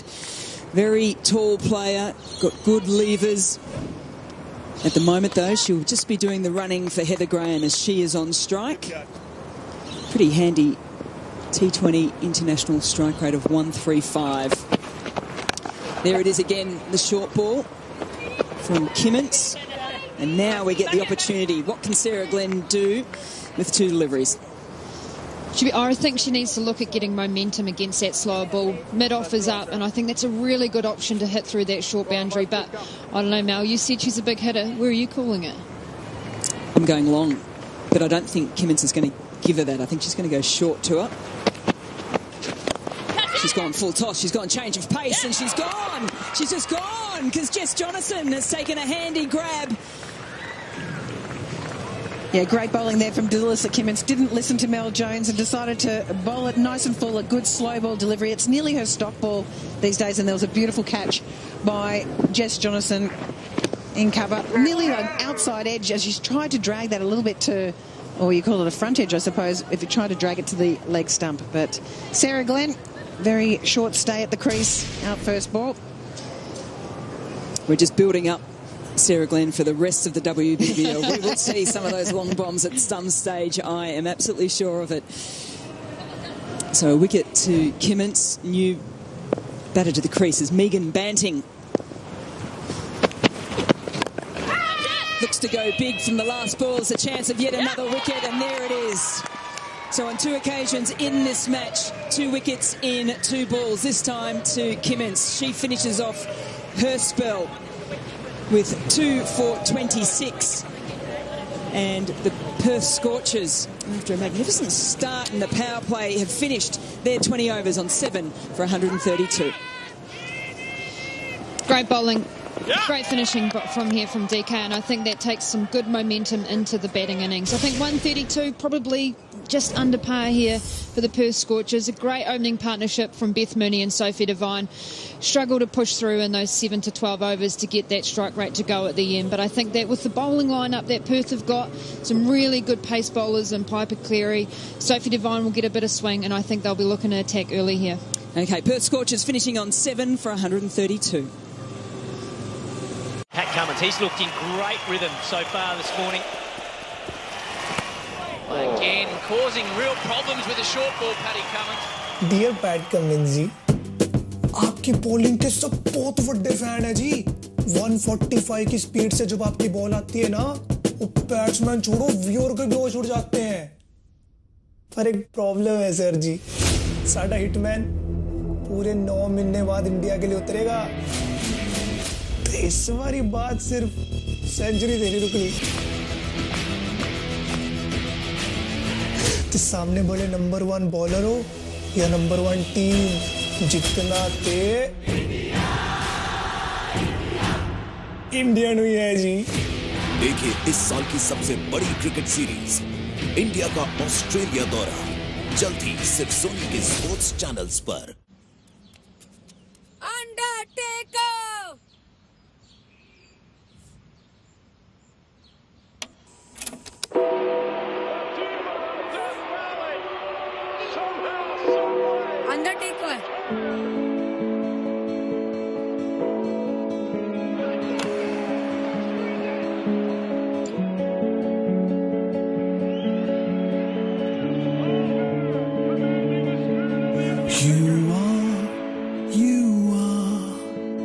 With us always, without any connection, we connect, we connect.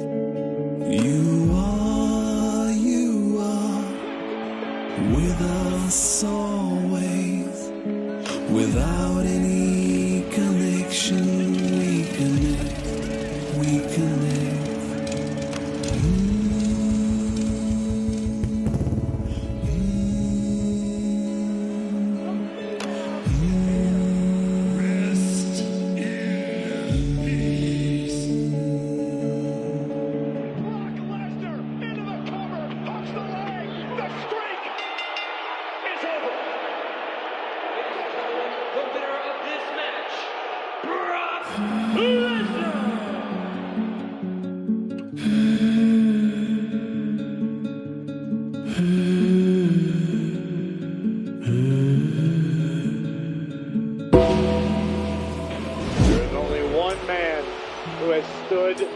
Test of time.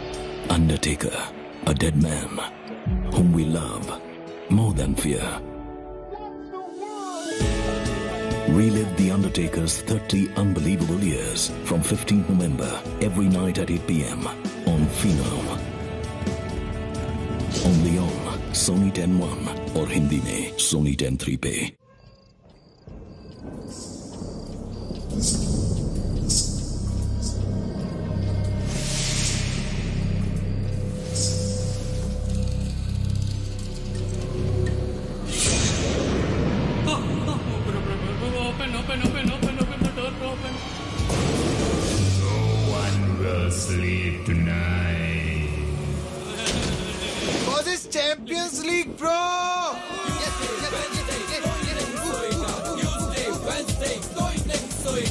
कोई नहीं सोएगा, कोई नहीं सोएगा. Tuesday, Wednesday, कोई नहीं सोएगा. अबे, Messi's playing in your snoring. Wake up. What? कोई नहीं सोएगा, कोई नहीं सोएगा, कोई नहीं सोएगा. Tuesday, Wednesday, कोई नहीं सोएगा. Tuesday, Wednesday, कोई नहीं सोएगा. No one will sleep tonight. जानते रहो, आज कोई नहीं सोएगा.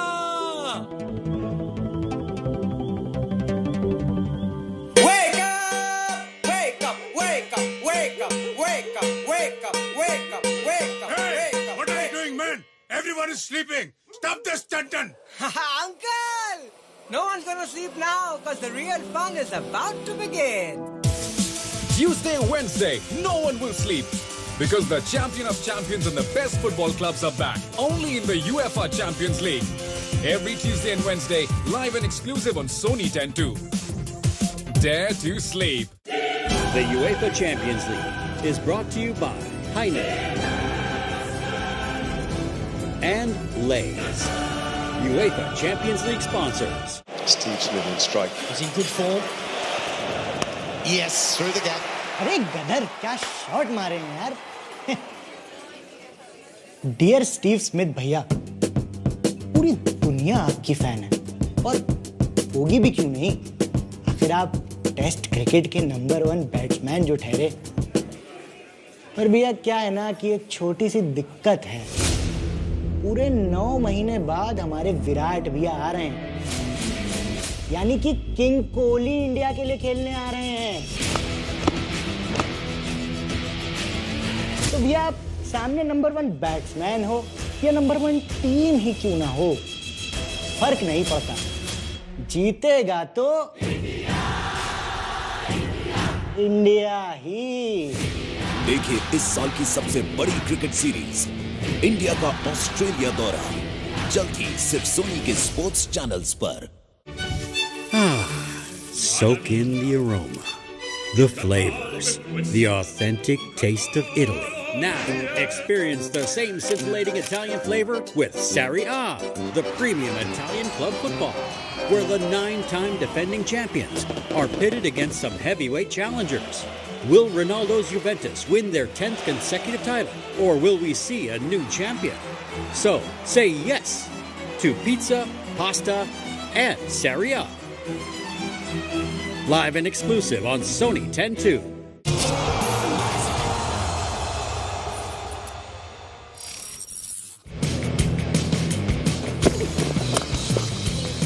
She's got hold of that one though. Had to lean back to create a bit of room and hit it in front of square. Not too short of a length. A lot of bottom hand, rocks back quickly and swats it away. Just a little jab with that right hand, that bottom hand. And she goes again in the exact same region, this time a little bit more control and power. But if Catherine Brunt's going to bowl in the arc to Deandra Dottin, she's going to give it the kitchen sink. And when she does, it usually goes a long, long way. But she's got width, just a little bit and enough to squeeze it up and over.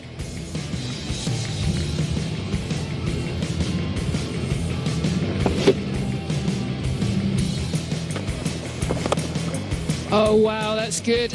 Straight over the bowler's head. And again, more runs. Quite controlled, that shot. Similar kind of flight, similar kind of result.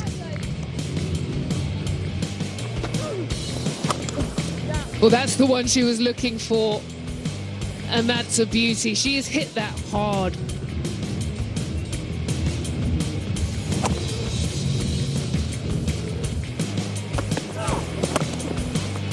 Does go for the boundary, goes for the big shot, finds it.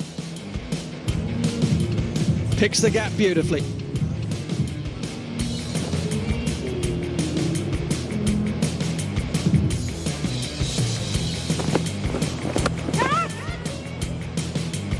What a strike. Fielder was back at deep mid-wicket. Makes no difference when you hit it as well as that. Yeah, this is the area she likes to target, Deandra Dottin. I think it was a slower ball from that silver out the back of the hand in the slot as well. Run out there on the boundary, couldn't get a hand to it. That's what the West Indies need though. Yeah. Yes, Kathy. And just single brings up the half century for Deandra Dottin. Her second of this T20 International Series, and how well she has played. Great to see her return to form. 4. Great shot from Deandra Dottin. She got a slight length. She got right back in her crease. Clever batting. Really clever batting. Change in the field. Just having a look at where the gaps are and 2 boundaries off the first 2 deliveries. little nutmeg. Nicely played.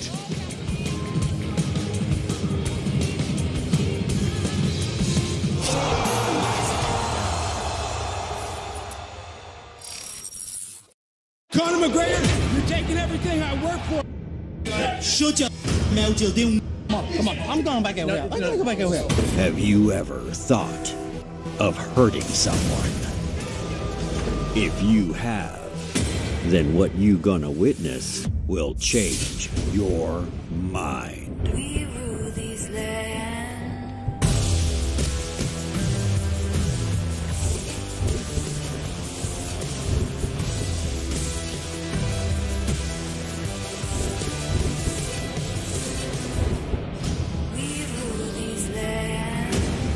UFC As Real As It Gets, Monday to Friday, 7 p.m. on Sony 10-2.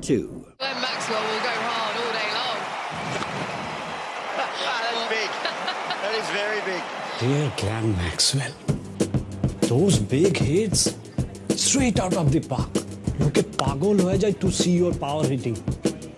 Kintu bondhu, times ahead are tough because Jadduji will be back with his spinning tornadoes.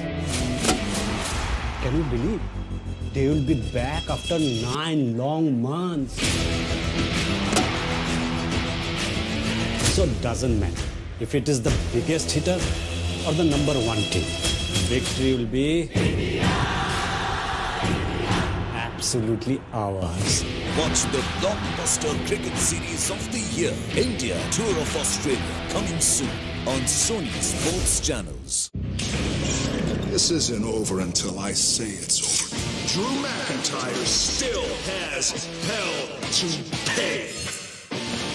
My title and my legacy on the line, I'm not sending you to purgatory.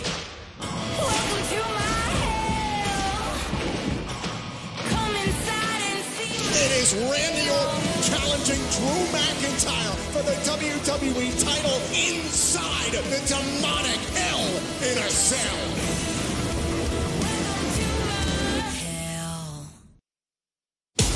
Witness the spectacular big hits and some big bang entertainment as the world's grandest T20 league is back. Rebel Women's Big Bash League, Saturday, 31st October, 6:45 a.m. Live on Sony 6.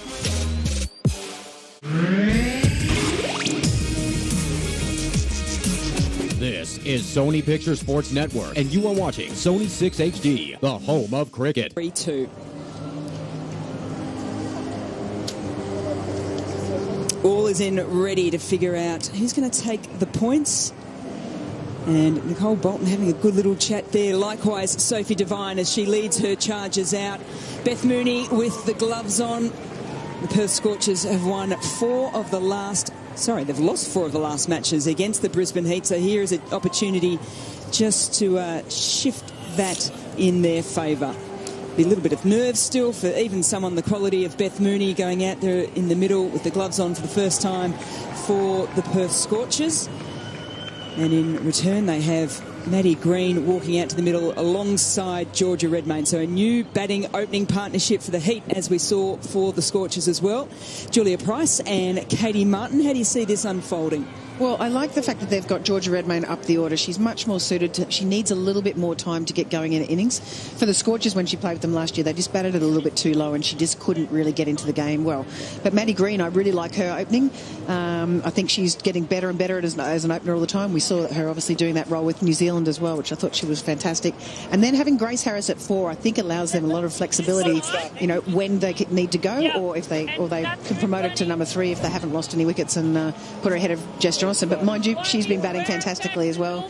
Averaged 37, I think, last year and had a very good strike rate as well. So it's a fairly solid batting lineup for the Heat. It's pretty handy when you've got those 4 that Julia Price just mentioned then, and then you've still got to come in after that Laura Cummins, who's been fantastic in the middle overs for the Brisbane Heat, and then Amelia Kerr, whose name as an all-rounder is just improving each and every season that ticks on by. Katie Martin, give us a little bit of insight into Maddie Green.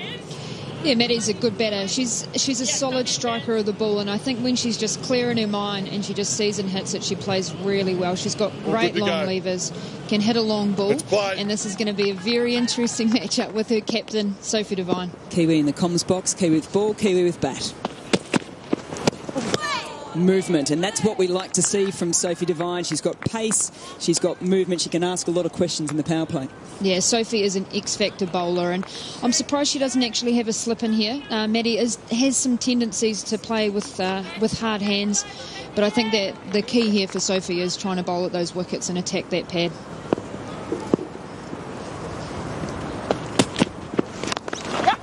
It's nicely driven. Didn't try and overhit it, Maddie Green. It was more about the placement.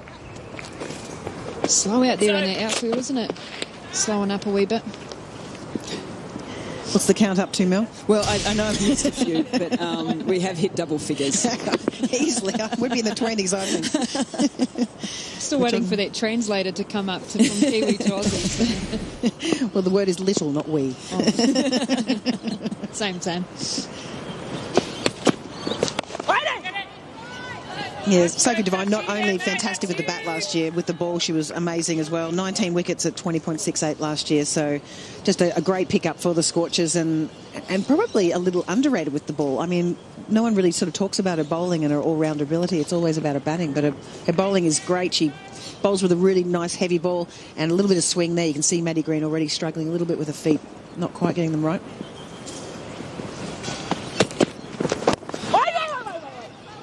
She also took what I thought was probably catch of the tournament too from the inner circle. It was Amanda Jade Wellington bowling, skied ball, so ball fizzing, spinning. She had to run almost outside the inner circle, find the ball, take the catch.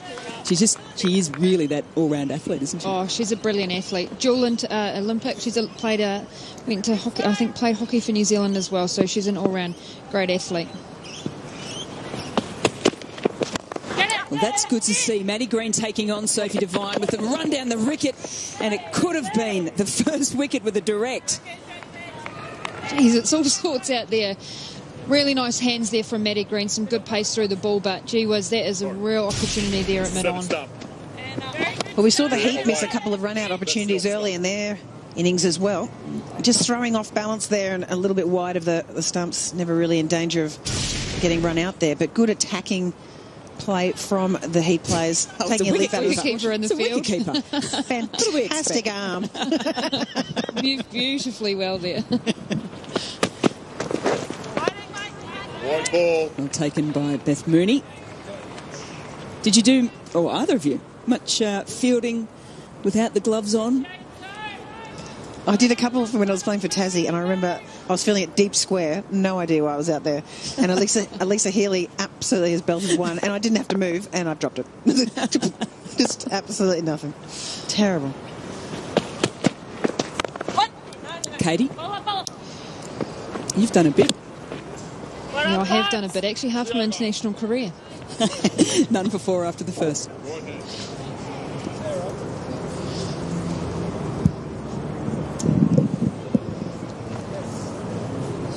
So 133 needed for the win for the Perth Heat. So that's 129 from 114 deliveries.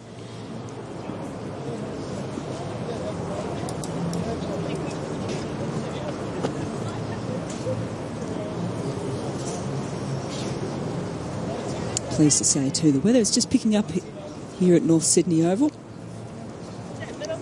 And off stump too, please. Nicole Bolton is going to be opening up the bowling. We're used to saying the batting. That's been a bit of a change in role for her over the last few seasons. So she came in at 4 today. But the word on the street is that they'll be looking to her and her right arm off spin, particularly in the power play, to cause a little bit of havoc. She's very effective in that first, especially bowling that first over to get in and out and get a good start for the Perth Scorchers. But I think she'll be a really good matchup here for Maddie, who'll probably look to target her. Straight down the ground. She struck it nicely. Green, there's protection. Nice, H. Not sure what's doing out there, but something was funny. Maddie Green's very, very strong down the ground. I think when you see her playing straight early in her innings, you know that she's in good form, and that's a good sign there from Maddie. Plus, she's my banker, so she's my favourite, so I can't show too much bias towards Maddie. She's one of the international players that is still juggling work and international cricket.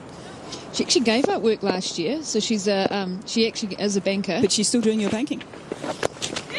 I thought you meant she was reliable. She was your banker. But she's actually your banker. Literally.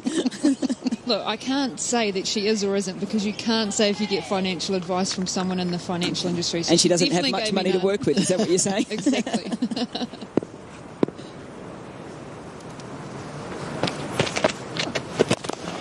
Very good. There's that strength shot that Katie Martin was talking about for Maddie Green. There is something going on between Nicole Bolton and Heather Graham at the moment. Terrible throwing, I think. That's what she's saying. Come on now. Bit more behind, Jem. Bit more behind. Great leadership behind the stumps from Beth Mooney, really controlling those angles. That's what we talked about earlier with Redmayne. Oh, yes, for ball. Nice, Jonesy.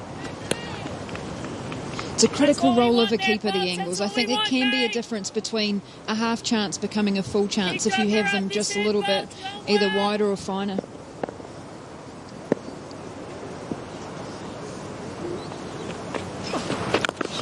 Oh, slog sweep early from Georgia Redmayne. We were saying she takes a while to get into her innings. Well, she hasn't today. She started with a maximum. Yeah, 4 balls. Took a while. Yeah. A good shot from Georgia. You can see she's pretty happy with herself as well with that one. And no doubt has been practicing that sort of shot. But I like the fact that she actually hit it straight. It wasn't necessarily a dragged. The normal sort of slog sweep would go over cow, which she always was quite good at. But the fact she's hit that sort of over a long on, much better shot. Ball. Solid to finish off the second over. It's none for 13 after 2.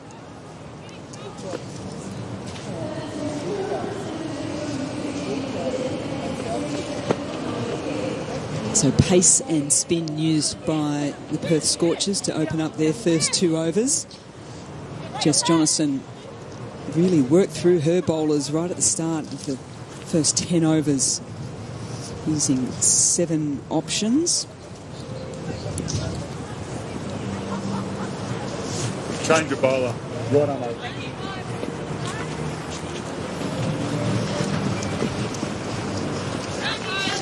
So more pace now from the city end here at North Sydney Oval. It's not Sophie Devine, though. She's thrown the ball to Piper Cleary. Wonderful to see her back in the orange, back fit and healthy after her injuries last year. How much swing will she get?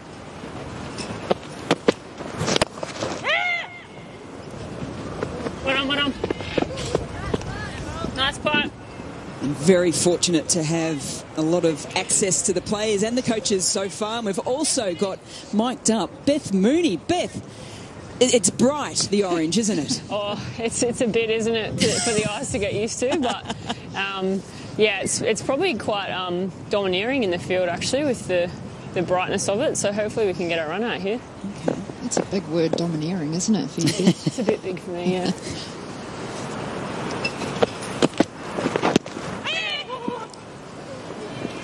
Beth, talk to us about walking out to the middle the first time against the Brisbane Heat.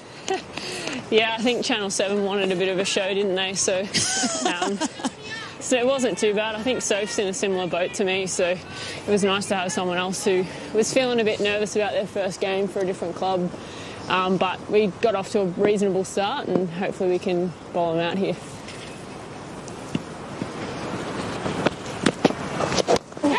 Leading edge. There it is. She's back, Piper Cleary. She gets the wicket of Maddie Green in her first over. See, not the best shot from Maddie Green there. Trying to play across it. Need to play a lot straighter if she's going to be up the order. And Piper Cleary looks like she's picked up a little bit of pace in the off season, and while she's been recovering from that broken ankle that she got last year at the whack-up. But great work from Piper Cleary. Dead on line. And Maddie Green has been removed. Caught and bowled. Piper Cleary, 6 off 9 runs. It's 1 for 15.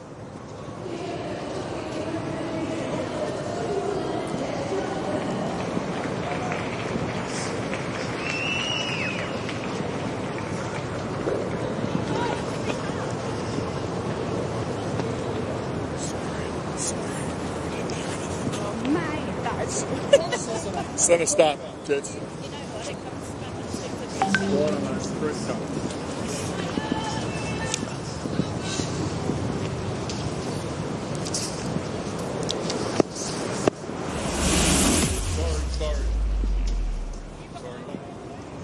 Jess Johnson to the crease, the captain. She had a magnificent year with the bat for the Brisbane Heat last year as they took out back-to-back titles. Finds herself out in the middle in the third over with Green falling to Cleary.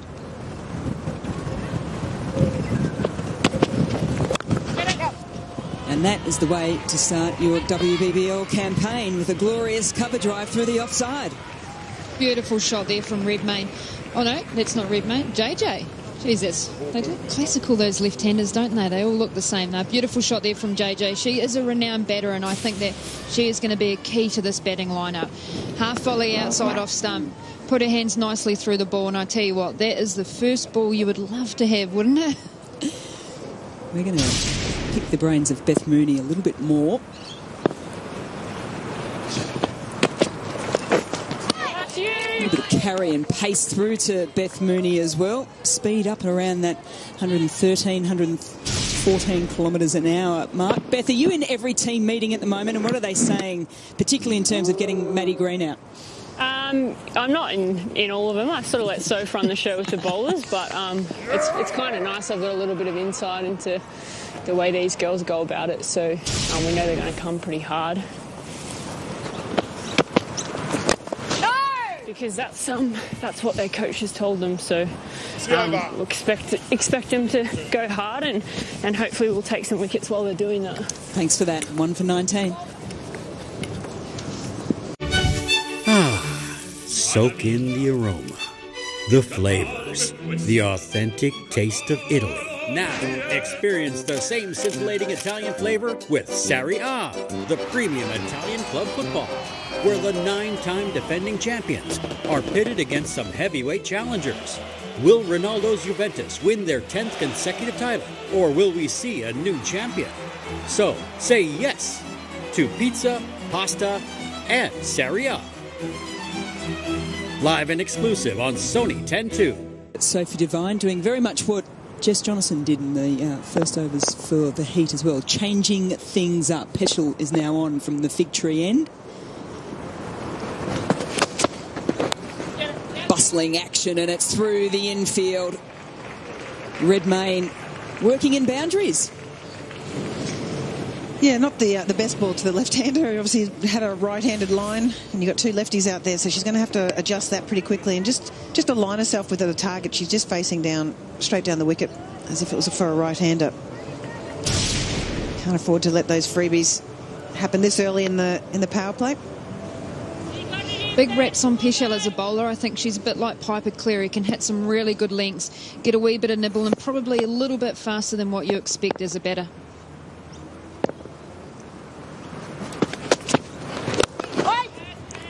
Gets a line right on this occasion, so a good adjustment there. They can look at picking up key wickets throughout this batting lineup. That'll really give them a good chance to win this game, the Perth Scorchers. So a little bit of wind has picked up a bit more here, and I think that they'll keep that shape as long as they can. And these three bowlers between Devine, Peschel and Piper Cleary will still get a little bit in the air.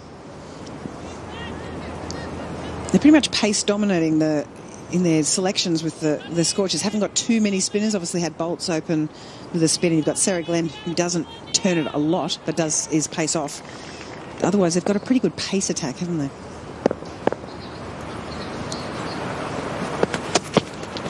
Yep.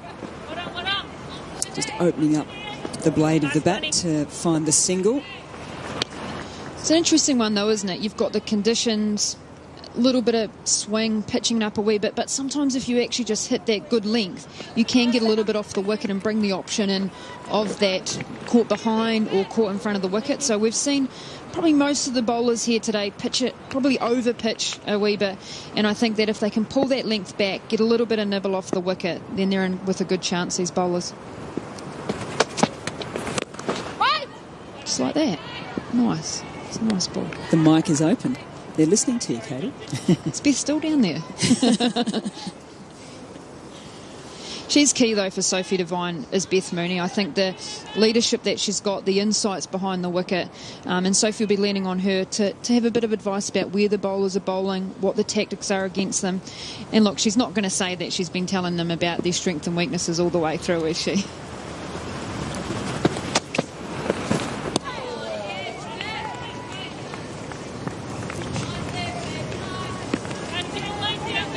Oh, it's great the pitches speak the words, doesn't it? But that's definitely the length. As pace bowlers, you want to bowl at that 6 to 8 metre length and allow the option of the ball to do something. And the batters can't really plant their foot and hit through the line of the ball, and it gives a little bit of indecision there. So that is brilliant graphics. Lucky I said the right thing then, eh, Mel?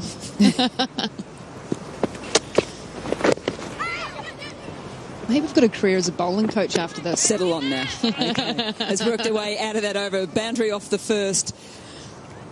But just 6 runs coming from it. It's 1 for 25.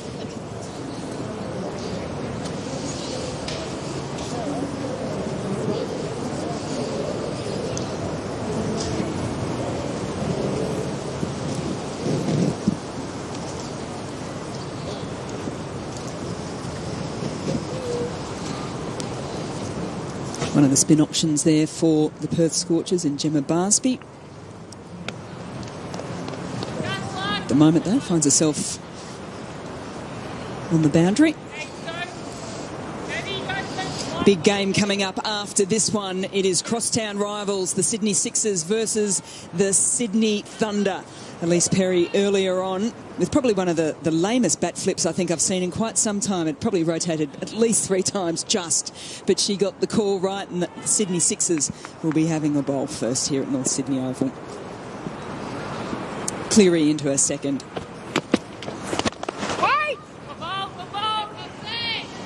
You can see they've done a fair bit of work on Cleary's technique. She used to fall away a lot. She has a splayed foot when she comes into bowl, which means that that front foot is facing towards cover. And because of that, it drags her away from it. But she's actually got a lot stronger over that front leg. You can see how it splays out, but she's getting strong over that front leg, which means that she's getting through the crease quicker, and thus she's bowling a bit more accurately, but has lost a little bit of that in-swing that she used to have. Brings a lot of bottom hand into that shot, does Jess Jonathan, and gets the reward. Brilliant shot there from JJ. I think they know that their run rate's creeping up a wee bit and they need to take a few attacking options, and that's a real strength of Jess Jonathan through that wide mid-wicket area. Yep. There's the translator. That was pure Kiwi right there. I just had to rephrase it for you guys so you understood. I hope she keeps going through that area so that you can keep talking about it too. It's a good delivery though, and if you can put the pressure on, I always see the fielding change where they've put that fielder out there. She'll still look to probably swing it across her and bring in the option of that caught behind third man position.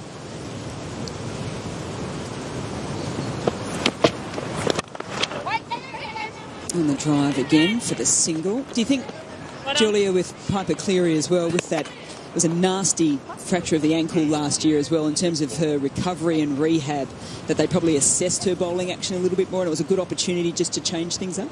Yeah, I think that's absolutely what's happened, and maybe they've popped a little plate in the foot and it's strengthened that up as well. But I think it also, and I think a lot of the girls, we can see them a lot fitter. I think COVID actually has been a bit of a positive for a lot of them because they've been able to work on a lot of their remedial game. Don't think we'll be making T-shirts of that. COVID's a positive anytime soon. But I know exactly what you mean. It's just a shame it hasn't worked for the commentators as well as the players. Different type of positive. Let's pan that shot out. Yeah. We've actually, this social distancing was actually just because of, fitting my hips in. Yes.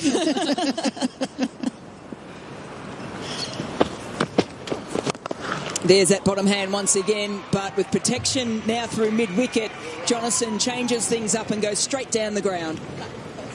Yeah, beautiful shot from JJ. She has tended in the past to sort of favour that onside scoring area, so it's great that she's hitting straight back down the ground. Got a little bit of width, which allowed her to still come through with that angled bat. She likes a bit of a slap shot down the ground, but she's timed that to perfection. Geez, that's a good shot, isn't it? Sounded good, didn't it?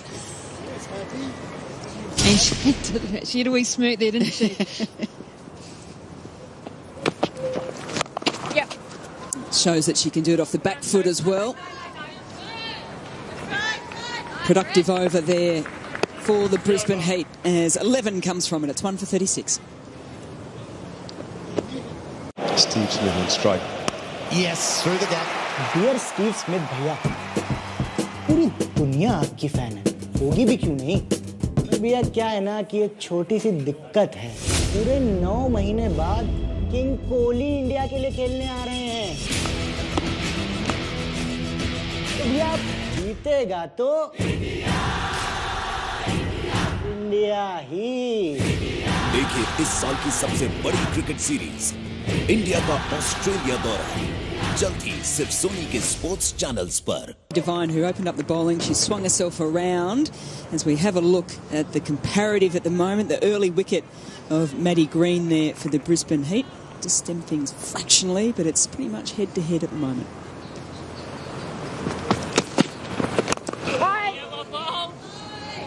I was told by Mark Wall that you can't use the phrase head-to-head for the worms because they don't... Sorry, neck and neck, because worms don't have long neck. Yeah. Oh. You could probably just slither up the line together, though, couldn't they? Well played. A bit like Pricey and the worm on the dance floor, I think. Well, I didn't know if we were going to go there, but... Well, you did. There are memories. Short ball pulled away very nicely. Gemma Barsby, former Heat teammate, out there on the boundary. Moved to the Scorchers last year. Probably didn't get the opportunities that she was sort of hoping when she made that move. So to be looking forward to seeing her bowling soon. New coach, Shelley Nitschke, left arm orthodox. I think spinners, they look after each other. Well, that's in the air, but it's through the vacant third area. Spent a lot of time in Brisbane in the little hybrid hub situation over the past couple of weeks, and Shelley spent a lot of time with Gemma Barsby on her bowling, getting feedback from the batters on the pace of her bowling, and I think that leadership from Shelley is going to be key for Gemma's bowling this year. Well, it will be interesting with Shelley coaching, as you said, left-arm orthodox. Gemma normally is a right-arm orthodox, but can bowl left-arm orthodox as well, so we might see that getting a bit more of a run. Had a little chat to Shell over the last few days just in terms of how the Perth Scorchers are shaping up, and it's definitely an option. It's not something that she said she'd always want to use, but it's nice to know that she's got that potentially up her sleeve. So they have actually worked on it a bit at training. I was almost going to say a wee bit. Already rubbing off. Catching on. We need, help me. We need more than 1.5 metres, clearly. I'll be out the back tomorrow. Or when the next game's on. Sophie be looking just to get that really nice outswing to the right-hander, some shape to these left-handers, and trying to look at getting them to play away from their body and through the gate. Oh, that's nicely timed and nicely placed, and she'll get the rewards for it, Jess Jonathan. That wasn't all that wide, was it, that ball there? And she's weighted it on the ball nicely. 1 for 42.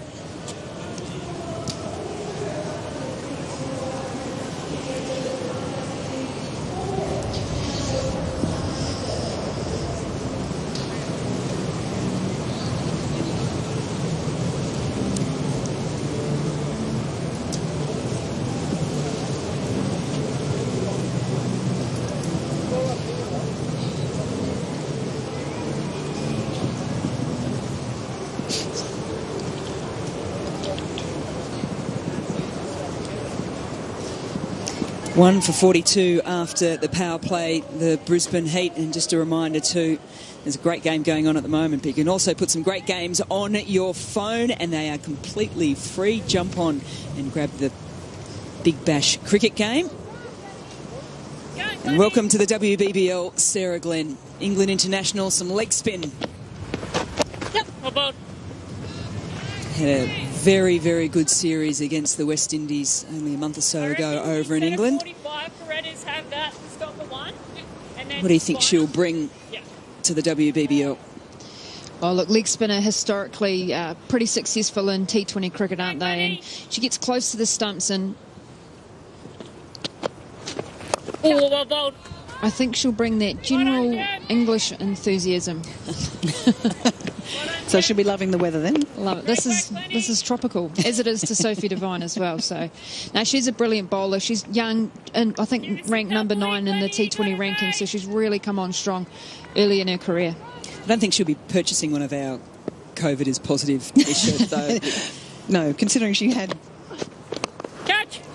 Shout is catch it. Yeah. And it's done exactly that. Heather Graham smartly off the boundary line. Moved well. Good pair of hands. Sarah Glenn, welcome. And with a wicket in your first over. Yeah, straight into it. Bowling nice and flat, a little bit quicker. Good feet from Jess Jonathan, though, but she just hit it straight down the throat. And as we were talking about before, does tend to want to hit on the onside. And they've set her up beautifully down there. And Heather Graham doesn't drop those. Has got good rip on that. Didn't get a lot of turn, but great work. And very disappointing for Jess Jonathan because she was hitting them superbly. Jess Jonathan out for 21. It's 2 for 45.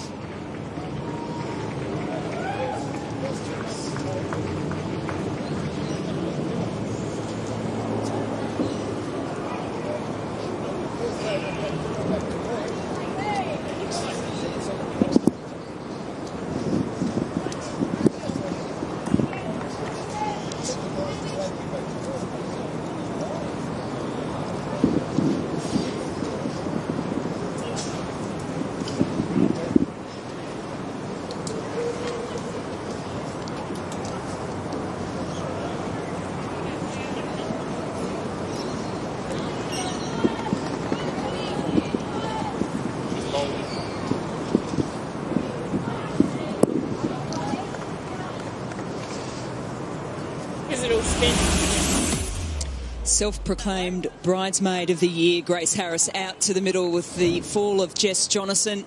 She's been in scintillating club form in Brisbane. Already got a century and 7 50s to her name, averaging 93, strike rate of over 150. And she is needed now for the Heat. Oh, yes, Glennie! Great pace of bowling here from Sarah Glenn. That ball, JJ, come down the wicket, probably a little bit fuller than she anticipated, looking to hit in that mid-wicket area and couldn't get the elevation over that fielder, and she'll be disappointed with that. Pushed through a little quicker on that occasion, skidded through. Very good, Glennie! So already showing some variation in her first over in the WBBL, Sarah Glenn.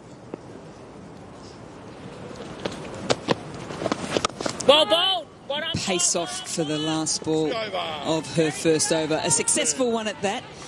2 for 45 after 7.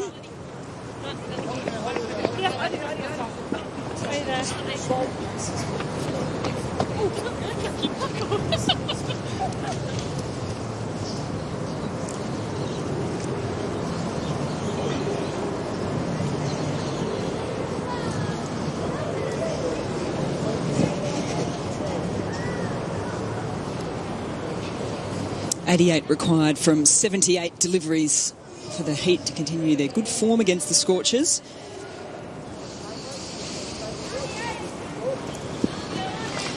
Heather Graham's already taken a very sharp catch on the boundary line. That was to help Sarah Glenn get her first wicket. That of Jess Jonathan. She is now being called on with the ball. While we're waiting on Heather to get ready, though, someone else is getting ready. Sammy Jo Johnson is at the ground in a slightly different colour. How's the green, Sammy Jo? Yeah, it's very different. A lot brighter. We had a look at the playing shirts a couple of days ago, and it's a lot brighter than the teal, but looking forward to getting out with the Thunder. How's the team been treating you? Yeah, really good. Young group, vibrant group, lots of energy, obviously, in the hub at the moment. It's very exciting times. That'll probably wear off the novelty of it in a couple of weeks' time, but no, it's been really good so far. Sammy Jo, Julia Price here. You're looking forward to playing at North Sydney. You've got a pretty good record here. Yeah, definitely looking forward to getting out here. Obviously had an advantage playing some practice games with the Breakers earlier in the pre-season, so keen to get out there and hopefully send a few over the fence. Has it been weird not having the likes of Grace Harris around, nattering in your ear all the time? No, it's quite refreshing, actually. No, I bumped into Gracie in the hall yesterday with her lovely shiner on the face, so interesting stories already happening in the hub. So where it come from? Can you give us a little bit more information, because she was a little bit sheepish in sort of coming through with the full detail. So upstairs we've got a virtual golf simulator set up, and apparently she's flogged one and it's come back and ricocheted and got her in the face. Right. Rookie error. And how's the actual move been? You've moved to Sydney. The big smoke? I'm not saying Brisbane's certainly not big smoke, but certainly a different environment for you. Yeah, it's a little bit different. People don't know how to drive down here. Sorry, Sydney siders, you've got to get a little bit better. No, it's good. Living out in Western Sydney at the moment, so I've settled in well. Did you bring your car down? I know you're a bit of a car lover. Has it made the trip down? It has made the trip down. It's currently parked under our accommodation at the moment, rugged up. So you'd be happy with the result at Bathurst recently? It was. Last time we will see a Holden drive around the mountains, so good to get the win. You'll be fitting right in at Western Sydney then, won't you? Definitely. You talked about a few youngsters, Sammy Joe, in the Thunder team. Who's sort of one of those ones that we should be looking out for? Oh, we've certainly got quite a few youngsters in that group. Like I said, I think there's, 7 or 8 under the age of 20, so I feel very old in the group. Same, mate, don't worry. But yeah, there's obviously quite a few young ones coming through. You got obviously Phoebe Litchfield, Hannah Darlington, Rachel Treneman, Annika Leroyd. They're all doing really well in the pre-season, so looking forward to seeing them get out on the big stage and show their skills off. Nana Johnson, thank you so much for your time and best of luck today. I'll remember that. Thanks, guys. Thank you.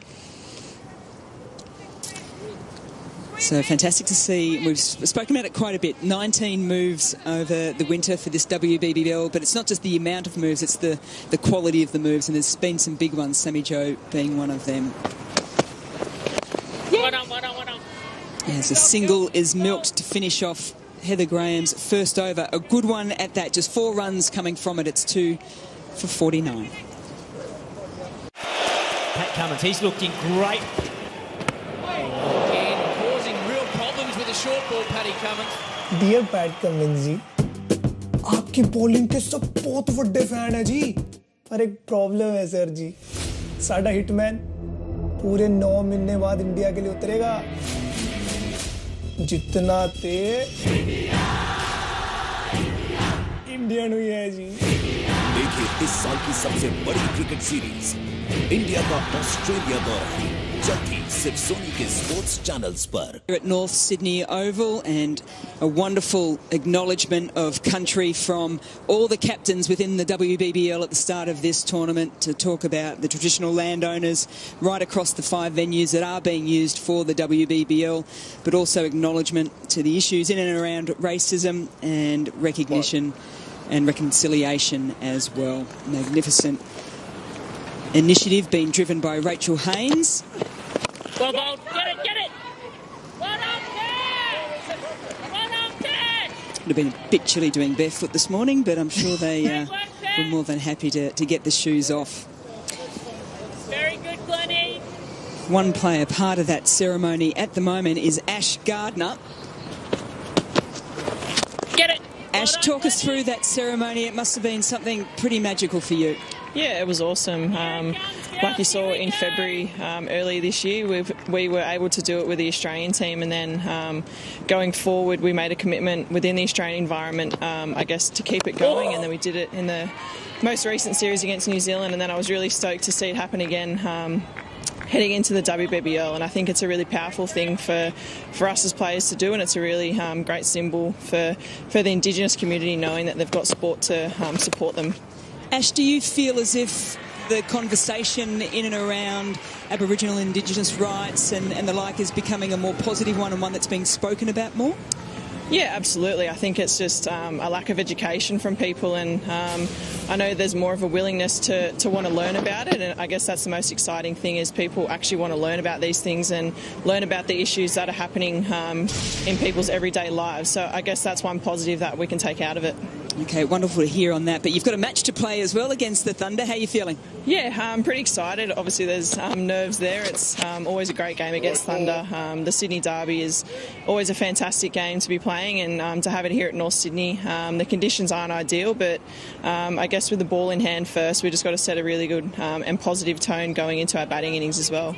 We've spoken a lot about the changes within the WBBL this summer, and big changes and lots of them. But for the Sydney Sixers, you guys just stick to that squad, don't you? Yeah, exactly right. I think we've had the core group basically from Big Bash 1, and I guess that's a really positive thing as well. We know how each other works. We've obviously built partnerships within the batting innings as well, and we know how people play, and I guess that's the most important thing is we know, I guess, how each other tick, and hopefully we can have a little bit better season than what we did last year. Yeah, first time you guys didn't make finals. Hate to rub it in. You'll be right this year, I'm sure of it. Thank you so much for your time, Ash. Thank you very much. Absolutely brilliant to have all the players putting their hands up and helping us out with the broad coverage. 2 for 56.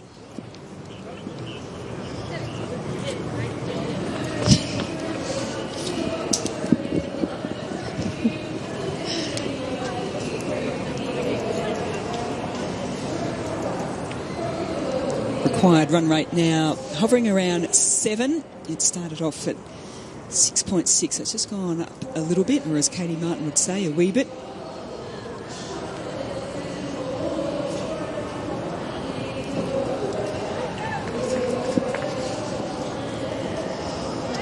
Coming into the 10th over, the Heat 2 for 56, comparative total for the Scorchers. They were 1 for 58, so reasonably even Stevens at the moment. Heather Graham into her second.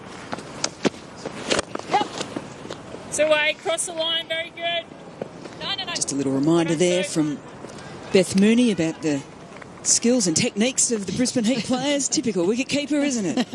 You got to remind, just a little helpful tip. They would have played together last year for the WNCL, so worked together a little bit as the wicket-keepers.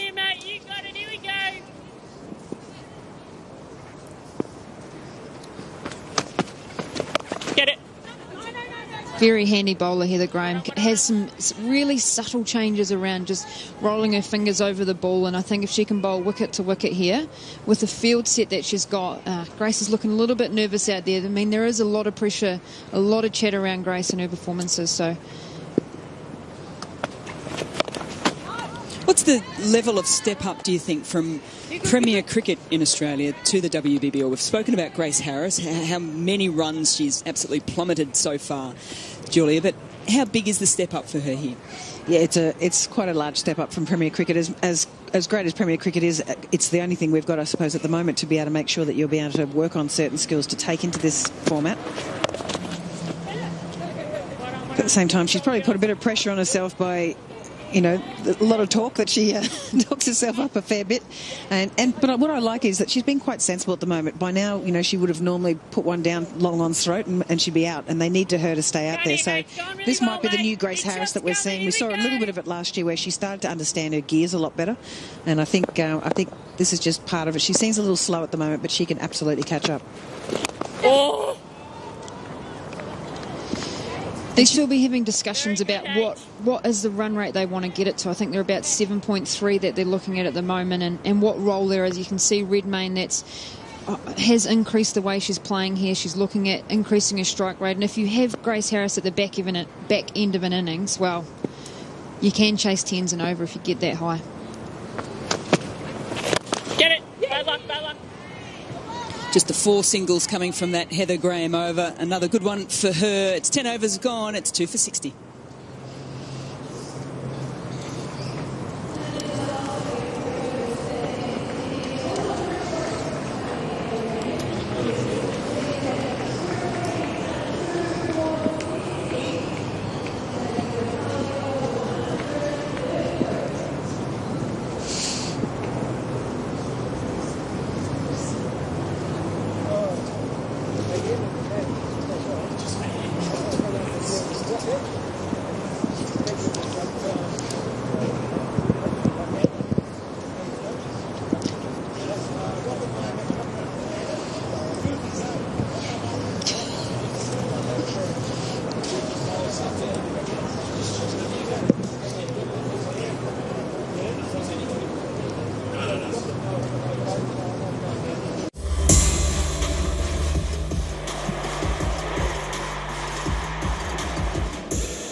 The UEFA Champions League is brought to you by Heineken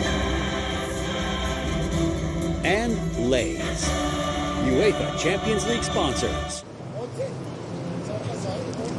Sarah Glenn made a name for herself over the English summer. She's back on now as we have a look at where things stand for the Brisbane Heat. They've lost the 2 wickets.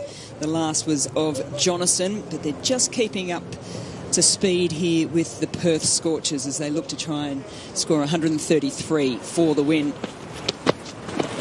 Get it. It's coming in, girls. Here we go. It's interesting the use of leg spinners these days. It's pretty much the same sort of theory. They seem to come in straight after the power play and they seem to bowl all their overs in a row, well, 3, and then they bring one in just towards the end. And obviously the Heat used Amelia Kerr in exactly the same way. Is that how you use it with the Kiwi team as well? Yeah, I think the key for a leg spinner is that you want to try and get them on early in the innings. Typically you have probably more the in batters, and it's easier for the leg spinners to bowl to batters that may be fresh. Your leg spinner is your attacking wicket taker bowler, so you want them to be able to bowl to fresh batters. I also think that they're probably going to bowl more bad balls than, say, an off spinner because of the difficulty of bowling leg spin. She's found the gap has Redmayne. Keeper!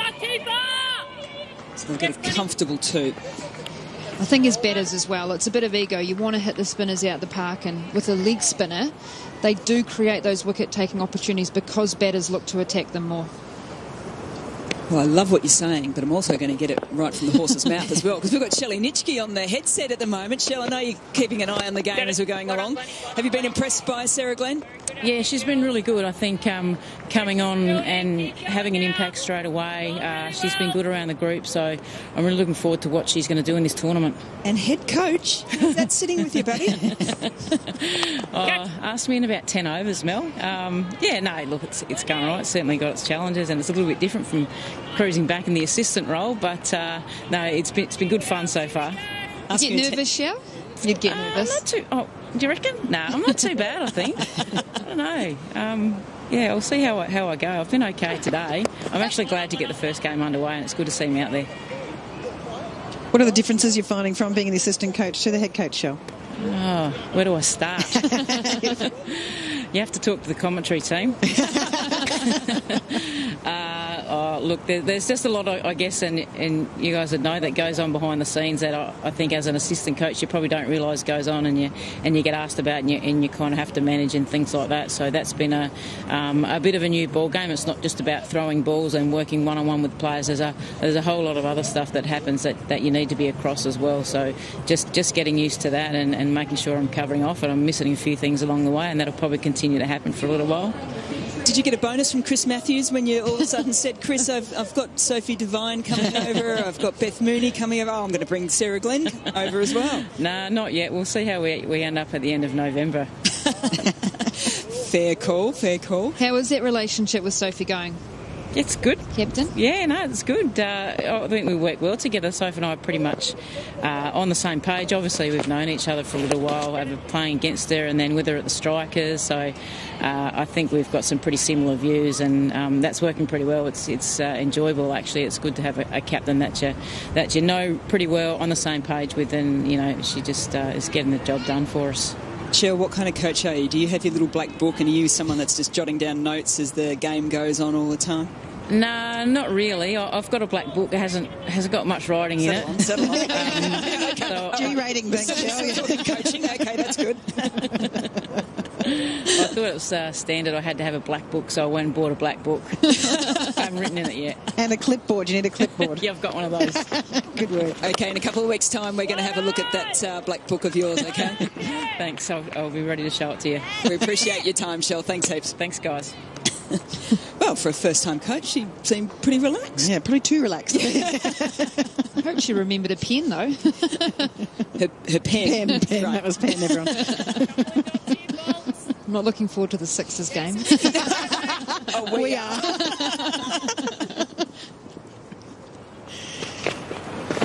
Oh, yeah, well done. It's coming here, girls. It's coming. Well, she's Here pretty relaxed at the moment, because you can see this required run rate just heading north a little bit, now up to 7.7.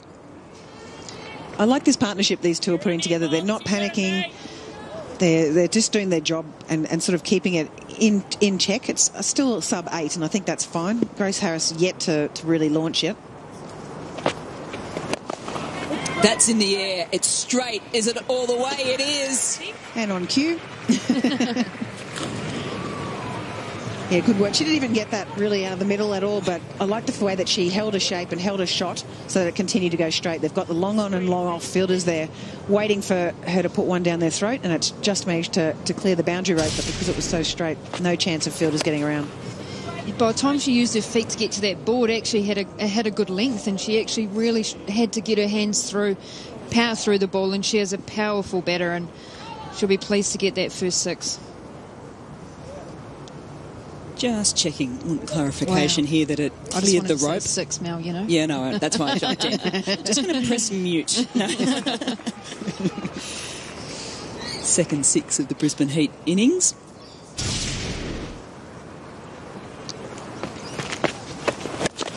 Drags the length back on this occasion, does Nicole Bolton, but still up to the task is Grace Harris. Back-to-back boundaries.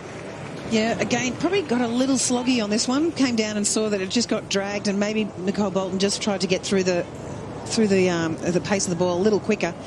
And she has managed to find the boundary and the gap at the same time. She does just have such quick hands and get some good pace on her. Even when she's not hitting it cleanly, it still goes pretty quickly. Nicole Bolton's just dropped her towel, so just adjust that. Grace Harris still looking around the field, looking for the gaps.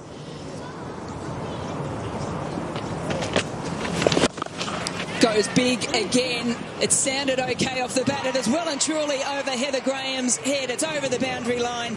This is a big over, the biggest one of the match so far. 19 from it, and the Heat moved to 2 for 83. Soak in the aroma, the flavors, the authentic taste of Italy. Now, experience the same scintillating Italian flavor with Serie A, the premium Italian club football, where the 9-time defending champions are pitted against some heavyweight challengers. Will Ronaldo's Juventus win their 10th consecutive title, or will we see a new champion? So, say yes to pizza, pasta, and Serie A.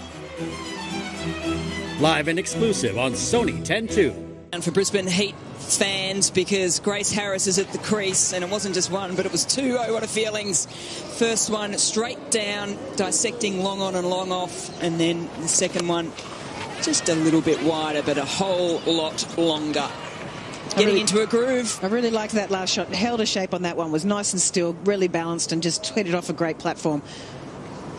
In fact, she's gone from 11 off 18 balls to being now 27 off 21. So she can catch up very quickly and get the Heat back in this game. Drag that required run rate back down to 6.25.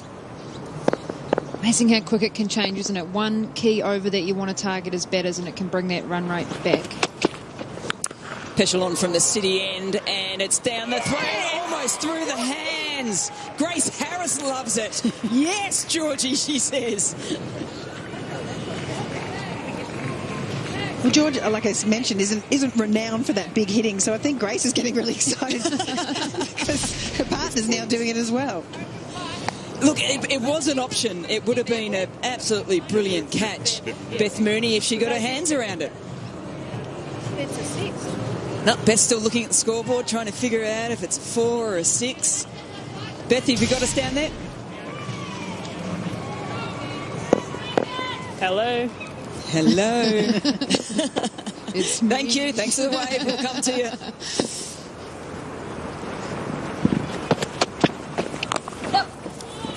Whipped away nicely with some pace and some good fielding on the boundary line by Barsby. Beth, 19 off the last over, a 6 to start this one. You get the sense that this is a critical phase.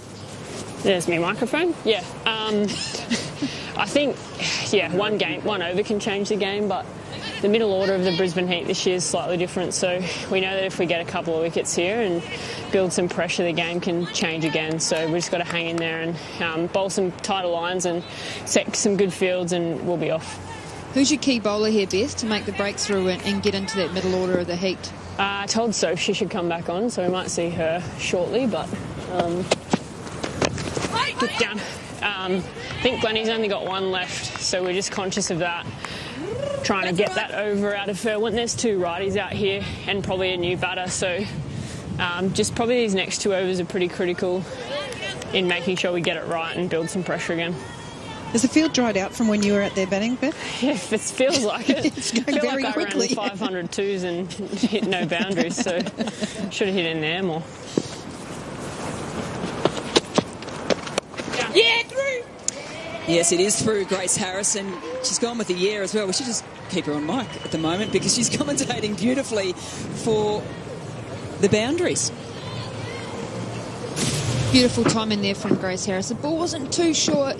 She just let it come on, used the pace of the ball, and as Beth said, it's sped up on the outfield and it's gone through nicely. Beth, just talk us through Sarah Glenn. We haven't seen a lot of her so far. What did you make of her?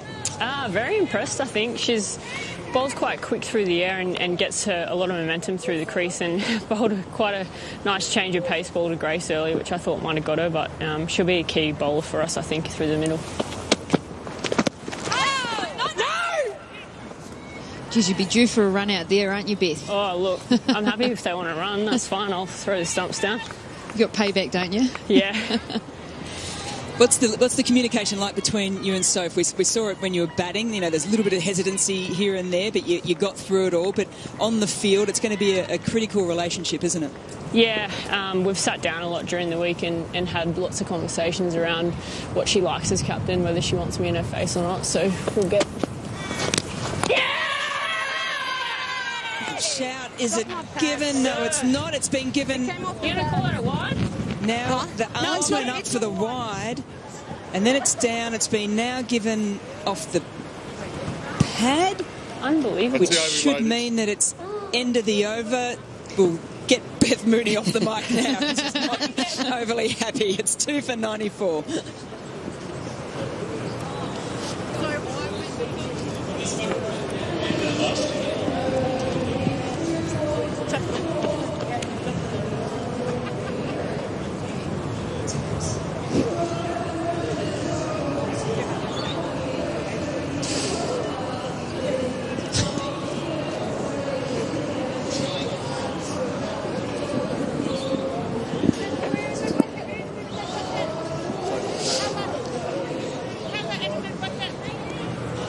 A little confusion off the last ball of the last over, but we've sorted all that out. It came off pad. It wasn't a wide. It wasn't out.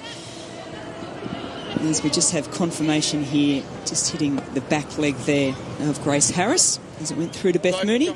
And Beth Mooney got up in the face of Sophie Devine and said you should bowl, and that's exactly what Sophie Devine's decided to do. So she's bringing herself back on for the third over.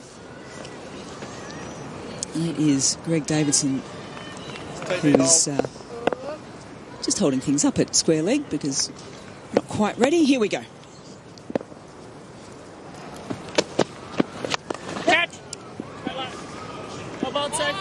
Beth Mooney now keeping up to Sophie Devine. And the 50-run partnership has come up as well of just 41 deliveries. It was a wide. No, it wasn't. I think it was a leg by, so I'll just tap my leg. And if my memory serves me correctly... And this is unusual. Which is very true, Julia Price, and I'm not too sure if I'm going to look forward to commentating with you over the next few weeks. You know far too many things. He had another incident like that in the Big Bash last summer. Oh. Nicely timed. Using the pace of the delivery there. So, Beth Mooney, talk us through that last ball of the last over. Well, I heard two noises, so I wasn't sure what happened, but he did give bolts out when she hit it, so I was hoping we were going to be evens. You're not very good at the poker face, are you, Beth? No. No, I got me helmet on, so he didn't see. He likes to play games too, come on.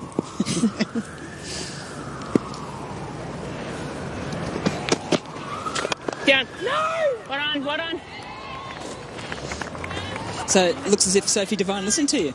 Oh, yes. Yeah, some people do. I'm not sure whether it's the right call or not. I think we just need a wicket now. and hopefully one brings a couple and we'll get right into that middle to lower order of the heat who wouldn't have batted much in the past. Thanks heaps.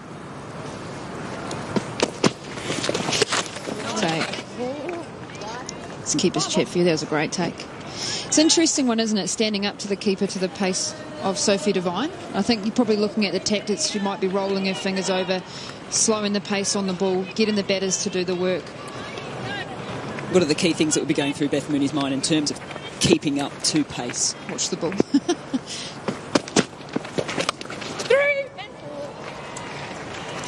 The commentary just continues from Grace Harris. The first call was through, the second was 4. She was correct with both. I don't mind the fact that she's calling that through, because that really helps your partner when you know.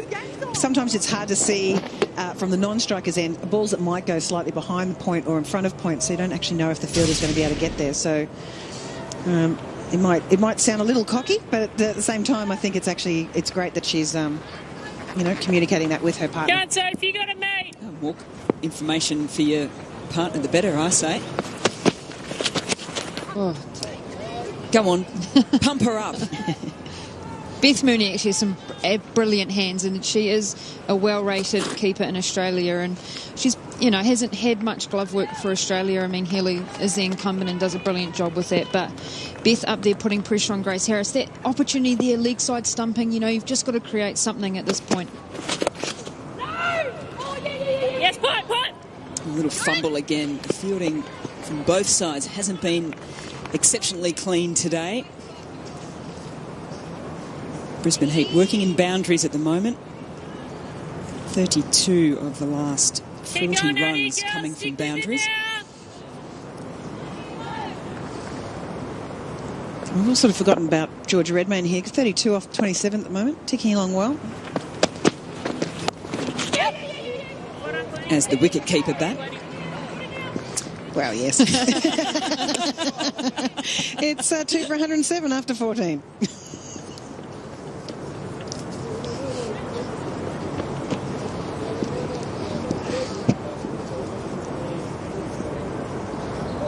Exactly the partnership that the Brisbane Heat were looking for.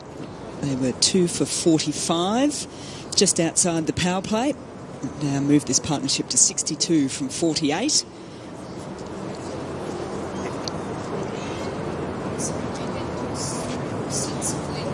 Last lot of... Change the ball. Happy ball round, Glennie? It's only a few overs ago that required run rate had gone above 7. It's now well and truly in control. It's at 4.33. The Heat needing 26 from 36 deliveries to continue their good form against the Perth Scorchers. This is a big over. This Glenn coming into her last. Nice, Jim. Such great partnership bowling between Glenn and Graham, and then the change up with Bolton. Real strength of Grace Harris to attack that over against the off spinner, and potentially may have missed a trick there, Sophie Devine. I think it is hard to bowl a bowler 4 overs on the trot where batters get used to playing against them, but it'll be interesting to see how Glenn can be effective with the run rate going down so quickly. Julie, you're talking about Grace Harris and the development of her as a player. This is a big moment here too, isn't it, where she's really starting to get going, but Glenn's on. How does she manage this over, or these last 4 balls? Oh, I think she doesn't need to actually attack her too much. It's like she's the danger bowler at the moment, and I love to...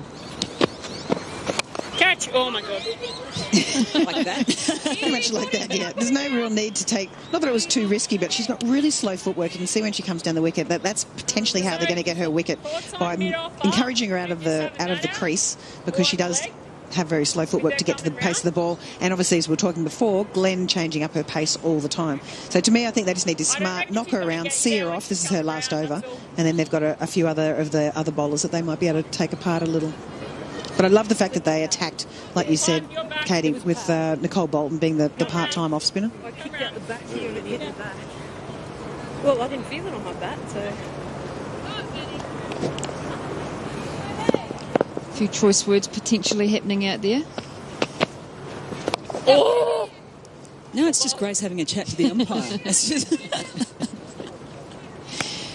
It's interesting, a player like Grace Harris who loves to have a chat, and as a fielding unit, and there is a lot of conversations that you have around, do you talk to the batter, do you not engage in conversations, and she's definitely one of those ones. As a keeper, as you'd know, Pricey, and you're learning, Mel. Yeah, that's got what it deserved. Keep your eyes on the ball, crowd. It's the WBBL. They like to go big. My word, that's a great shot from Grace Harris. Just waited for that bad ball. Didn't have to do anything silly. And she's nearly taken out that spectator. But it's absolutely a six. We're not going to need to check that on the boundary rope. Sophie Devine. Oh, gee whiz. I think my heart was in my mouth for a second, and I knew what happened, and she was okay. Sophie Devine went out to a full toss earlier today. Grace Harris, she's having none of that. She's moved to 47 off just 32 deliveries.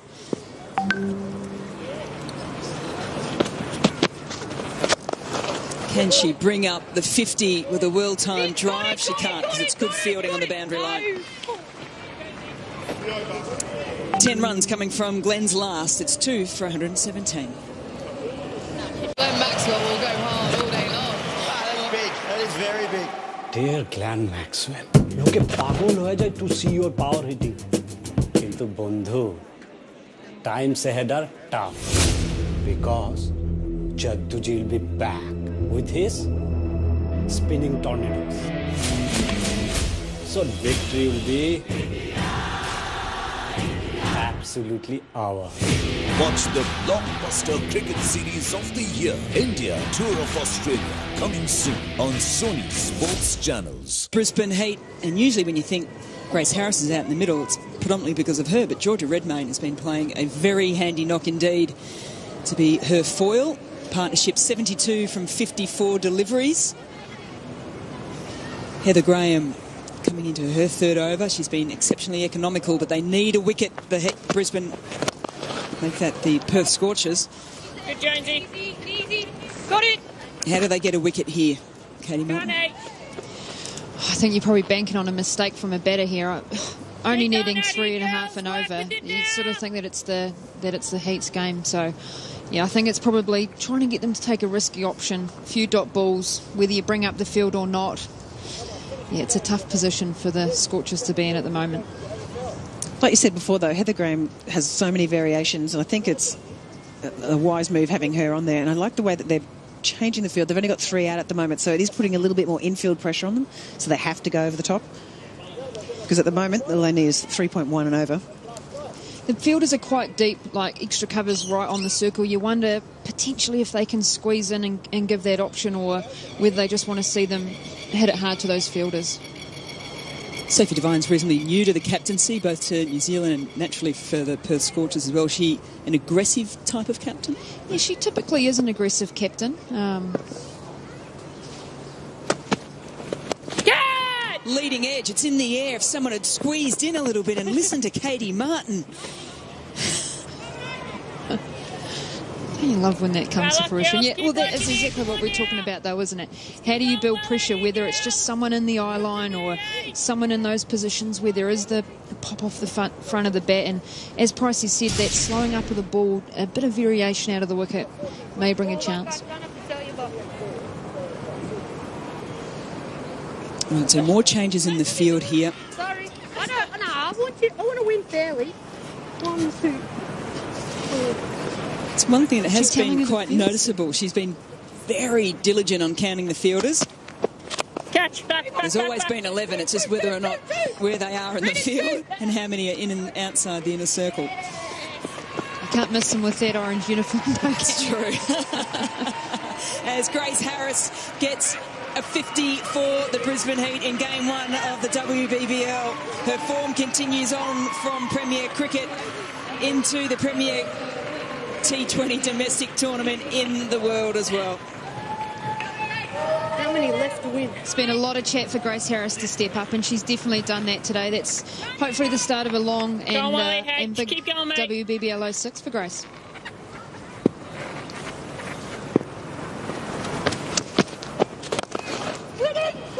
Well, she's asked for 2. It's skidding across this outfield, getting very slippery.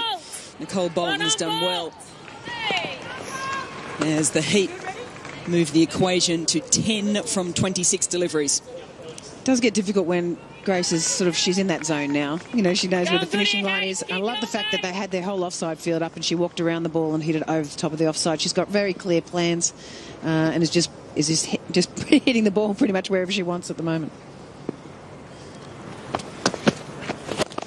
She's hitting it straight down the ground and straight into the hands of Amy Jones. The wicket keepers, you can't keep them out of the game. Safe hands. Never going to drop that. And I've also put the mockers on Grace Harris, so apologies for that, but a great innings from her.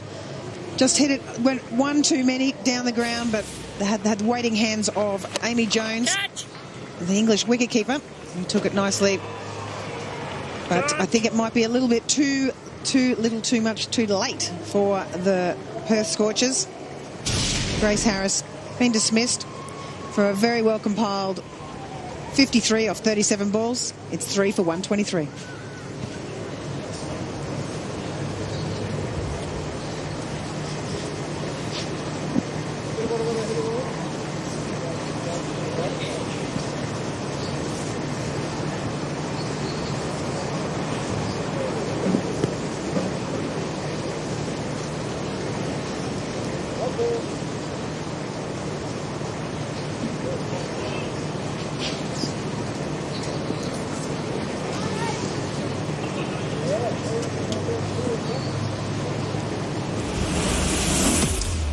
Laura Cummins. Now she's married Delissa over the winter, so has changed the name.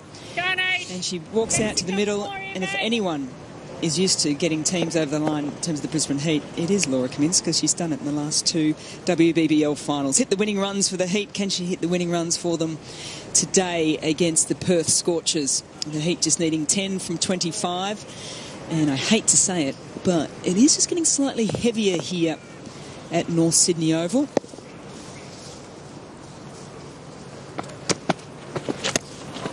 Well taken once again by Beth Mooney. That is the completion of the 16th over. It's 3 for 123.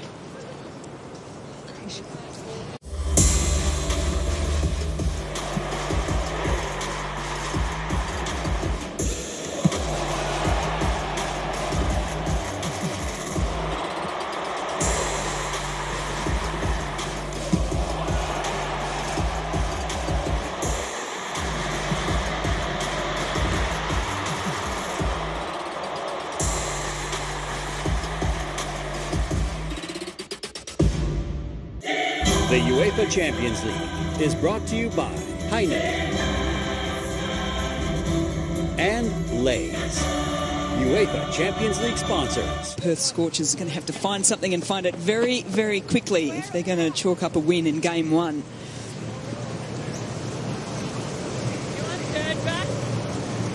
Fantastic to be back here at North Sydney Oval for WBBL. One of the 5 venues being used. There is a game at the moment as well out at Hurstville. That is the Strikers and the Hurricanes. Piper Cleary from the city end. Hoiked across the line. Does she find the boundary? She wants this game done and done. Does Laura Cummins? Tell you what, the backyard games at the Harris House would have been interesting.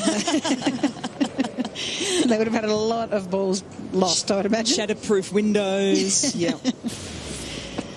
Yeah, this is the only way that Laura Cummins knows how to play. And a bit of a funny story about, obviously, when she married Delissa, they were arguing about whose surname they were going to keep, and Laura didn't want to have Cummins as her surname because no one knows how to pronounce it. So Harris is much easier. Again, lots of bottom hand in that one from Harris. No, Harris. Harris. Well, if we're sharing, we've had an incident where someone has struggled with both Price and Jones. And, you know, you don't get much simpler, really. No, you wouldn't have thought so, but we were late for a flight once, and because the flight announcement was Conez and Pricker, and we had no idea. No. It's not that I haven't been called Pricker before either.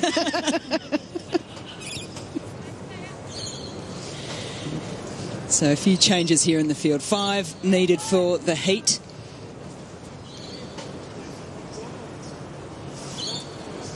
As Cleary is going to stay around the wicket to the left-handed Redmayne. It's well bowled, hitting the Yorker length. Piper generally is pretty good at that Yorker length, and particularly for Laura Harris, who likes to play with that sort of horizontal bat, needs to be able to get it right up on her toes there to get underneath the bat, potentially LBW or bowled.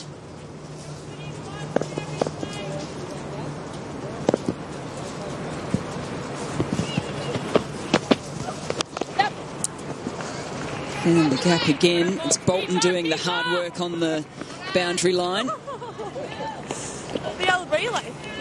Impressive thing about Redmayne is she's actually just played good cricket shots. I think you sort of play T20 and people can come out and slog it, but you know, she's a traditional player, played good cricket shots, and she's got the rewards from that and played her exceptionally well.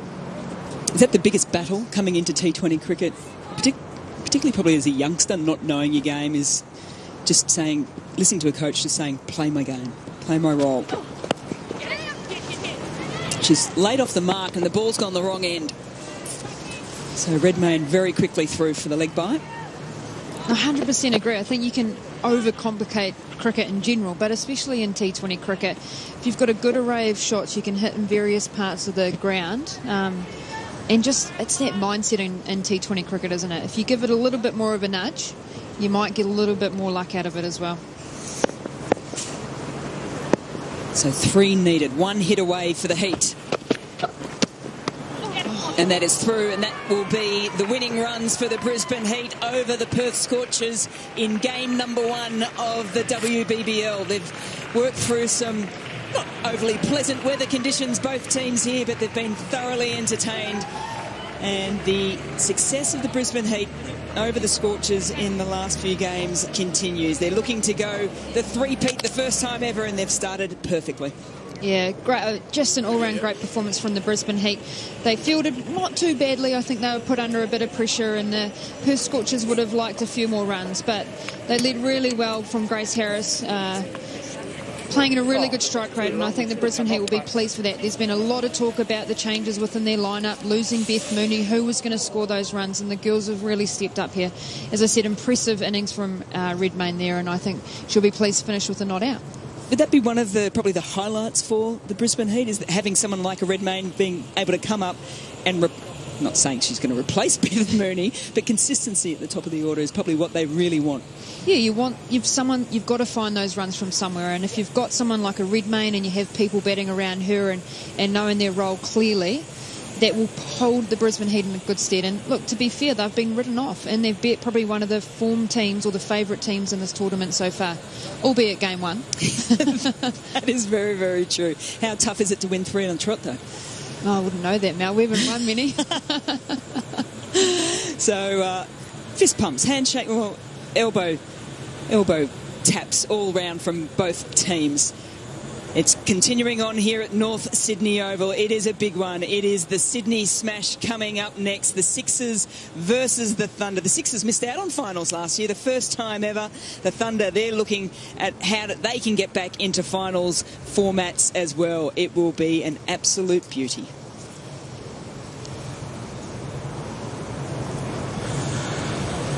So tricky conditions, as I said, to complete the first match of the WBBL. And in saying that, as I look up now, the ground staff, who, as they always do here at North Sydney Oval, are doing a magnificent job. They are very, very quickly getting covers out at the moment, because the rain is just gotten heavier, probably in the last 5 to 10 minutes. So they'll protect that pitch for the next match, the Sixers versus the Thunder, and it gives an opportunity for the ground staff just to show how good they are. Big shout out to North Sydney Oval too, because we've got a magnificent scoreboard up here which we haven't had in the past, so that has just added to what is known nicely as the home of cricket. We're going to throw down to Abby Jommy. Lockie Stevens. Nah, it wasn't him.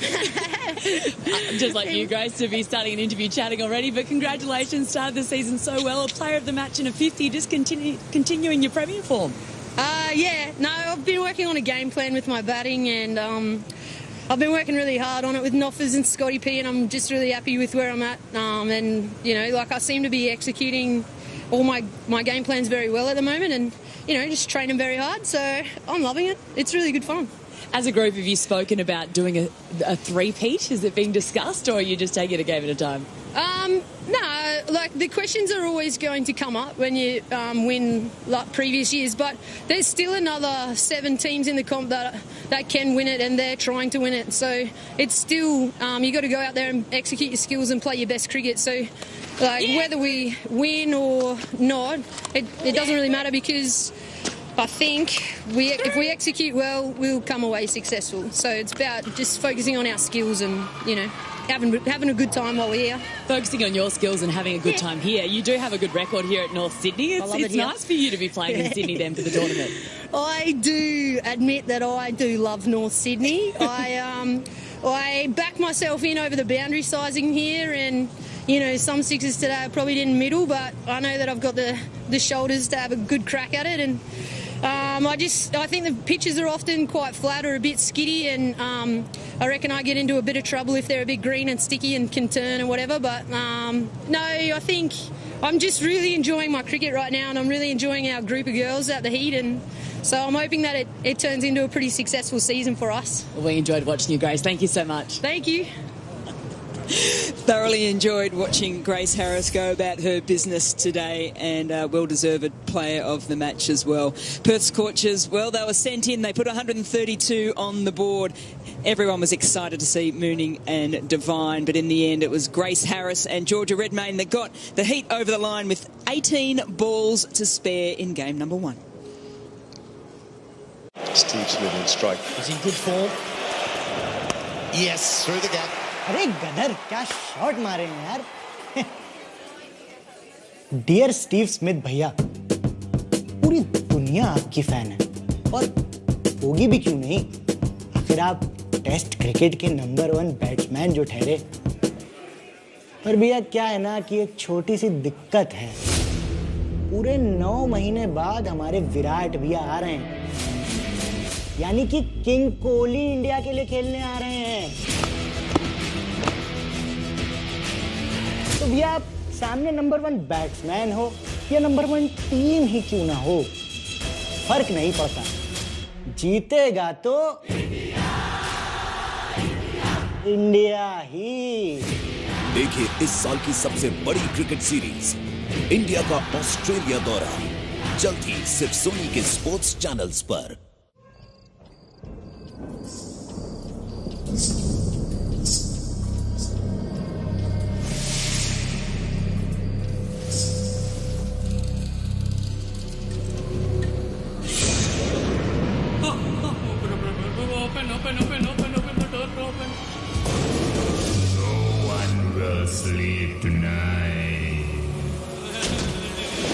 Champions League, bro!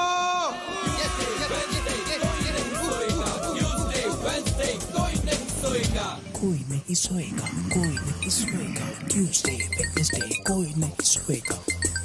अबे, Messi's playing and you're snoring. Wake up. What? कोई नहीं सोएगा. कोई नहीं सोएगा, कोई नहीं सोएगा. Tuesday, Wednesday, कोई नहीं सोएगा. Tuesday, Wednesday, कोई नहीं सोएगा. No one will sleep tonight. जानते रहो, आज कोई नहीं सोएगा.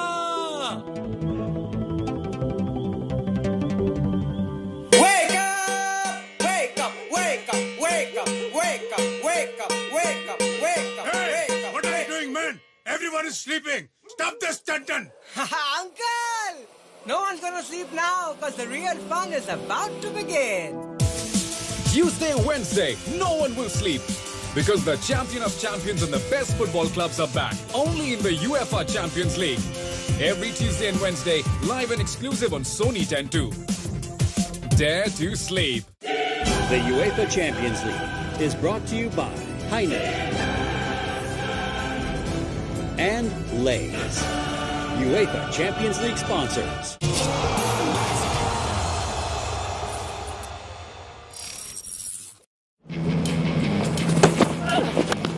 Well, she's gone big, and she's got it. Dottin has unleashed. Slight over pitching from Shrubsole, and that's power, but it's also timing. Well, she's got hold of that one as well. Maybe rushed, maybe skidded off the surface a little bit, but quick hands and found another boundary. Yeah, we've seen a few of these this evening, just skidding off of the surface. Some from Connell of the West Indies, this one from Anya Shrubsole. Often it's in the favour of the batters. Just on this occasion, rushing Dottin through her shot. Brilliant shot from Deandra Dottin off the back foot, powerfully struck through the leg side. First boundary since the 5th over from the West Indies. And again, Dottin very quick to pounce on the line. Slight shortness of the length from Glenn. Dottin goes bang. That's what we're talking about. Somebody needs to light the blue touch paper. And that somebody is Deandra Dottin. What a shot this is from Dottin. Slower ball from Shrubsole. And just bunts that over the boundary rope. Shot. Picked up off leg stump. The line was too straight. Dottin is not missing out in that area. Certainly isn't. Another slower ball from Shrubsole, and she's just helped that just to the left of short fine. And Dottin means business. Oh, that's enormous! What a shot that is! Forget about the normal boundaries. That's gone 25 yards back. I tell you what, this is one of the biggest hits I've seen in international women's cricket for a long time. Right flush out the middle. She got down low and gave it the treatment. That's gone miles. Wow. 88 metre 6 from Deandra Dottin.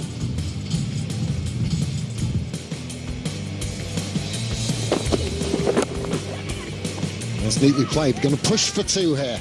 Dottin's got to be quick. Throw coming in from Wilson is a good one, but the running even better. And well back to Deandra Dottin. Half century for her. That's gone high. Has it got the distance? Well, it's certainly got the placement. 1 bounce 4. Well, this is really good. Look, even if West Indies don't win this particular match, like you say, it's a 5-match series. West Indies will want Dottin in good form. A little bit of touch as well from Dottin. Wow. She's turning it on now, maybe all in vain. But we've seen the power of the cow corner down the ground. Now we're seeing a little bit of finesse.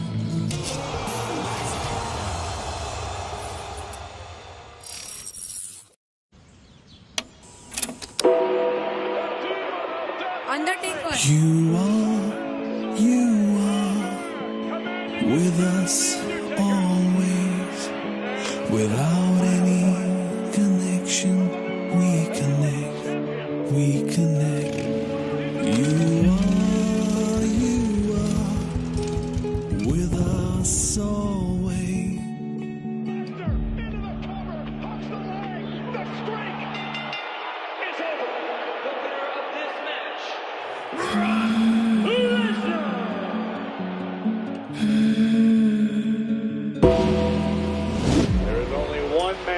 Undertaker, a dead man whom we love more than fear.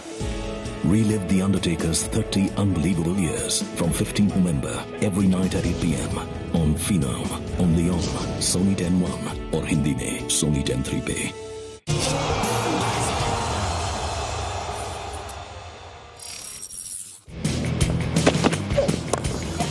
Oh, a gift. That's such a shame.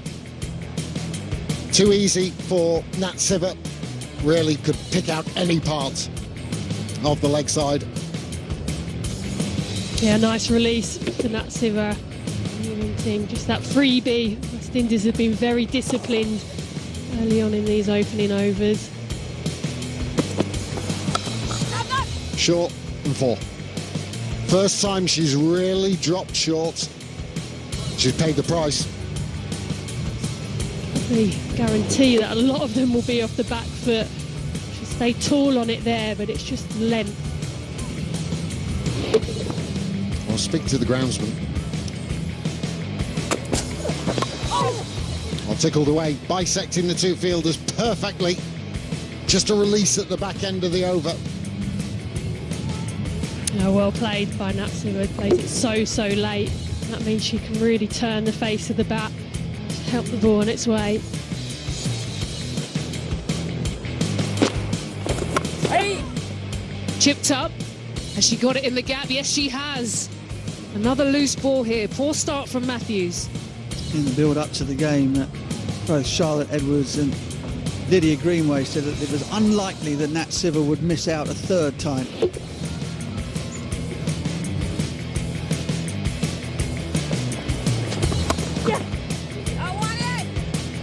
Chase on for a lane. Yeah, it's well timed. And it's really well picked out by Nat Siver. Had an acreage to hit it into. It's a fabulous way to bring up a half century. Also England's 100.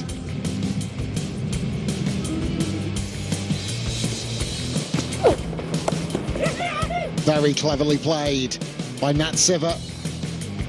Perhaps predicting that the slow ball may have come, but to wait for as long as she did to hit it into that area down towards fine leg. Oh, this is such a good shot. She's really predicted there. She's going to go off pace.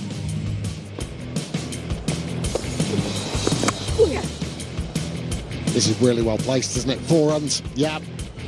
Right off the moment that it left the bat. Skimming across the outfield. No one's stopping it. Yeah, she's picking her spot perfectly. Now just hit that one. She quite got it, but got the placement. Placement's even better this time. Hammered through the offside. We've not seen much of it from Nat Siver. Mainly on the leg side. The T20 best now for Nat Siver. Previously beaten 68, and that's such power. What Nat Siver's renowned for. Yes! Hit hard, hit high, far enough, easily. Nat Siver's opening up now. This is a big hit from Siver. Sweep slog. Oh, don't even bother running for that one. Just sat up and begged to be smeared into the leg side. She got the length this time. Slower ball from Dottin. But look at the power there from Siver.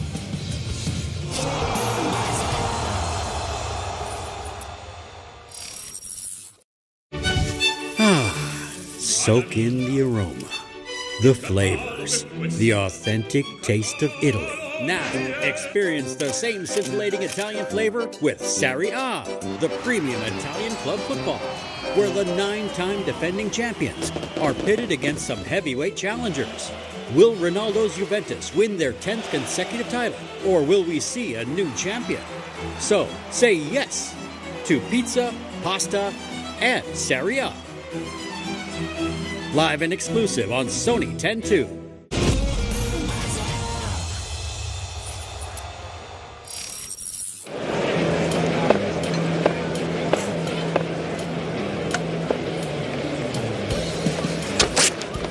Catch. Oh, wide, just wide, a bit off. I think that'll go all the way.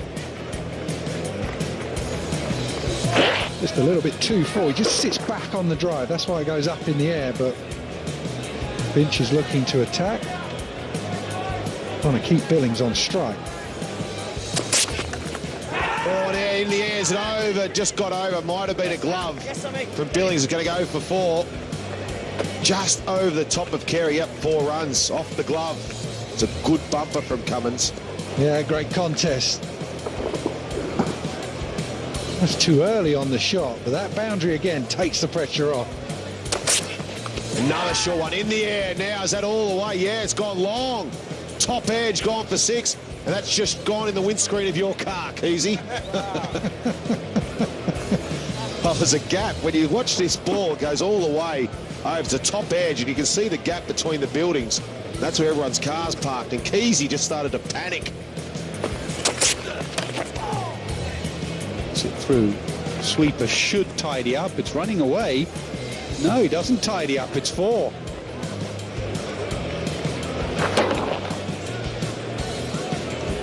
Good bit of that pull shot. And a great shot down the ground for 4. Absolutely nailed by Billings. Well, Billings' glove will splice that into the leg side and will trot through for a comfortable single, and that's a very, very well played 50.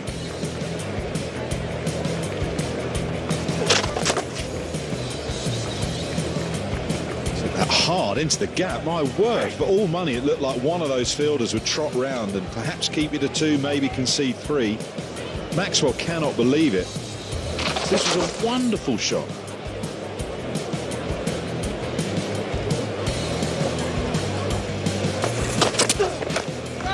Billings is gone, as you would suggest, and that's gone all the way for 6. That's a powerful strike.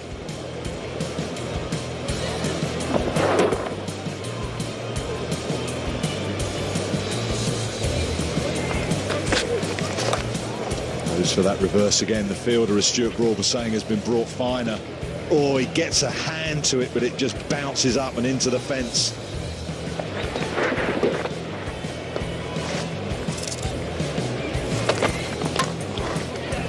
Down the ground. Has he beat the field? He has. It's quick enough, this outfield. Brings 4.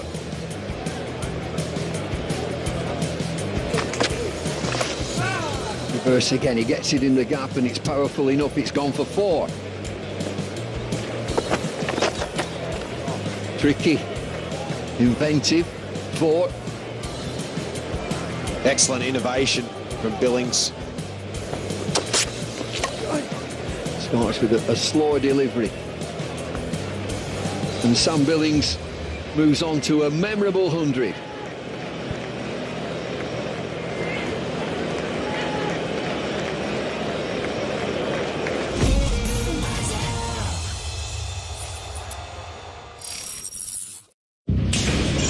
This isn't over until I say it's over. Drew McIntyre still has hell to pay. My title and my legacy on the line, I'm not sending you to purgatory.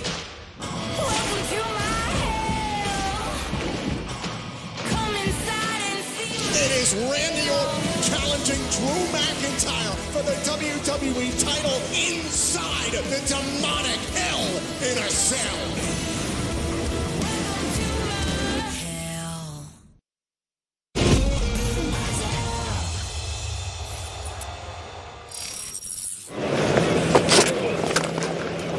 Powerfully driven by Bairstow. He was a little full on this occasion. Hazelwood. Bairstow really climbed into it. He's fuller and quicker. 6 miles an hour.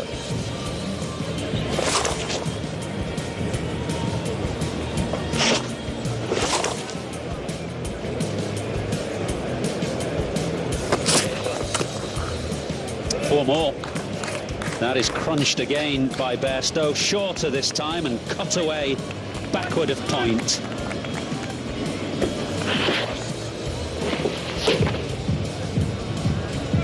Not much wrong with the delivery.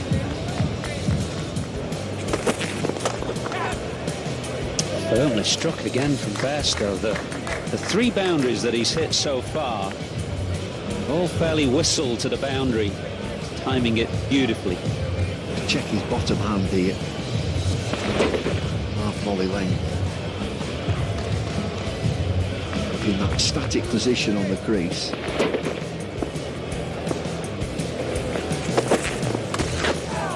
Top edge straight over the keeper. And 4 more. Quick ball from Stark. Bairstow went to pull and almost looked as if he was pulling out of the stroke at the last moment. Tries to pull out of that shot. It's on him quickly.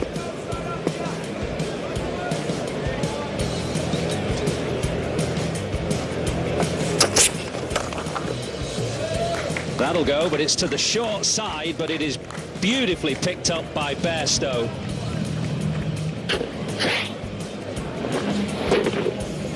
Great shot.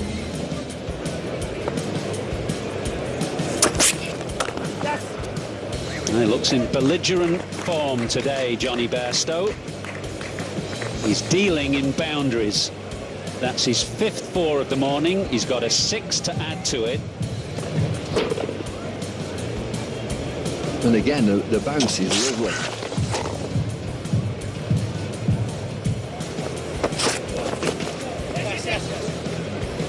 Tickled away leg side. No big shot. Hazelwood very disappointed with himself.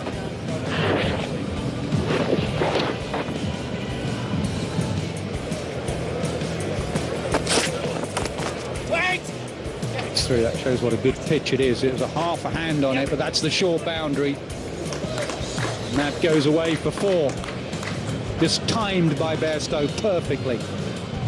Yeah, this is very short boundary, and the wind is also going from the right to the left. So as you can see, the wind is going the same way as that ball. So just race across this fast outfield.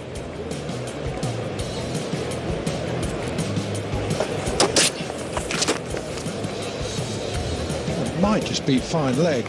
Just tickles it round the corner. Again, that little swivel. 50 for Johnny Bairstow. So this is the best he's played all summer so far.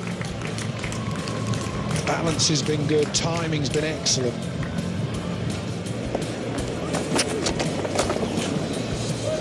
It's taken a fair while just to skip down and played it into that short boundary.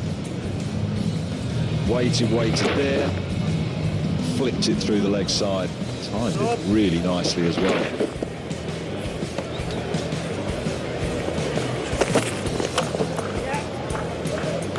He's looked in good touch today, Johnny Bairstow. England had a shocking start, losing those wickets to the first 2 balls of the innings, but that didn't knock Johnny Bairstow back at all.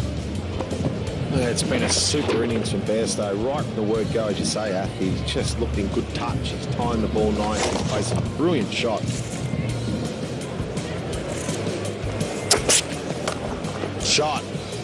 Excellent shot. That's all the way for Johnny Bairstow. What a way to bring up your 100 with a big 6 off Pat Cummins. Well played, Johnny Bairstow. I cannot think of a more spectacular shot I've seen in recent years to see a player go to 3 figures. That was an amazing bit of batting. Watch this. Pat Cummins, 90 miles an hour, just above knee high, a flip, and it's gone all the way. That's a wonderful shot. It's been an excellent innings so far. He's not done yet. You would hope from England's point of view. Well played.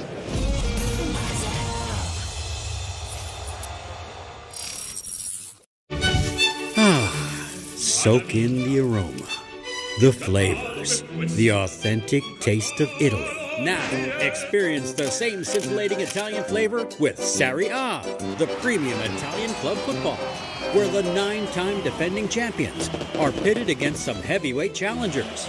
Will Ronaldo's Juventus win their 10th consecutive title, or will we see a new champion? So, say yes to pizza, pasta, and Serie A. Live and exclusive on Sony 10-2. Get ready for the biggest extravaganza. This October, experience excitement like never before. Why? Because WWE is going to be total damage. We're bringing you hand-picked matches from WWE NXT TakeOver, featuring your favorite superstars, Drew McIntyre, Kevin Owens, Bayley, Charlotte Flair, and many more. Witness their journey from the very beginning. This is WWE Damali every day at 4 p.m. on Sony 10-1 in English and in Hindi on Sony 10-3. This is Sony Pictures Sports Network, and you are watching Sony 6 HD, the home of cricket.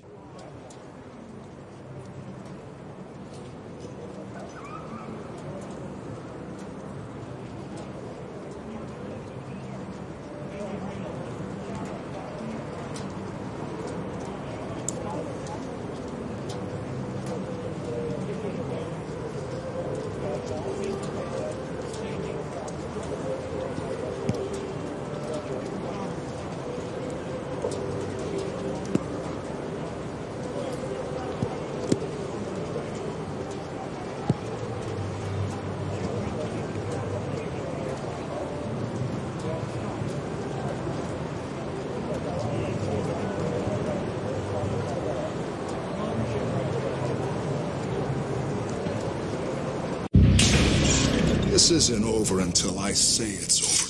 Drew McIntyre still has hell to pay. It's my title and my legacy on the line. I'm not sending you to purgatory.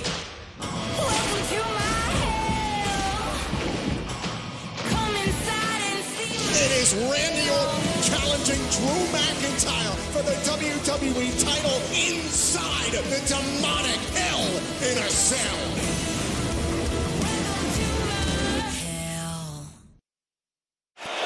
Pat Cummins, he's looking great. Again, causing real problems with the short ball, Paddy Cummins. Dear Pat Cummins जी, आपकी bowling के सब बहुत बड़े fan है जी, पर एक problem है sir जी, साडा हिटमैन पूरे 9 महीने बाद इंडिया के लिए उतरेगा, जितना ते इंडियन हुई है जी। देखिए इस साल की सबसे बड़ी क्रिकेट सीरीज इंडिया का ऑस्ट्रेलिया दौरा जल्द ही सिर्फ सोनी के स्पोर्ट्स चैनल्स पर।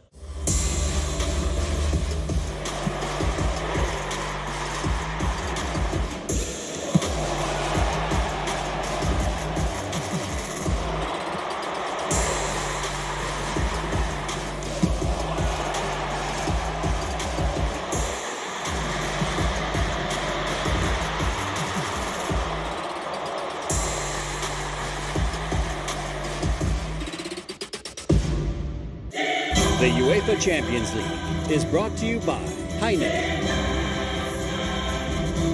and Lay's, UEFA Champions League sponsors. Get ready for the biggest extravaganza. This October, experience excitement like never before. Why? Because WWE is going to be total dama. We're bringing you hand-picked matches from WWE NXT TakeOver, featuring your favorite superstars, Drew McIntyre, Kevin Owens, Bayley, Charlotte Flair, and many more. Witness their journey from the very beginning. This is WWE Damali every day at 4 p.m. on Sony 10.1 in English and in Hindi on Sony 10.3. Steve Smith on strike. Yes, through the gap. Dear Steve Smith भैया, पूरी दुनिया आपकी fan है, होगी भी क्यों नहीं? पर भैया क्या है ना कि एक छोटी सी दिक्कत है, पूरे 9 महीने बाद किंग कोहली इंडिया के लिए खेलने आ रहे हैं। तो भैया जीतेगा तो इंडिया ही। देखिए इस साल की सबसे बड़ी क्रिकेट सीरीज इंडिया का ऑस्ट्रेलिया दौरा जल्द ही सिर्फ सोनी के स्पोर्ट्स चैनल्स पर।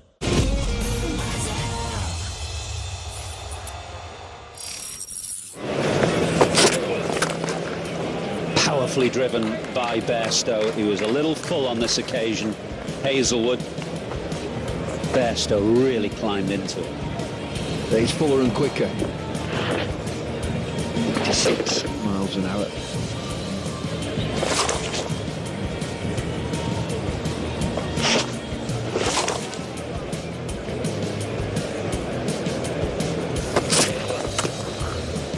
Four more. That is crunched again by Bairstow, shorter this time and cut away backward of point.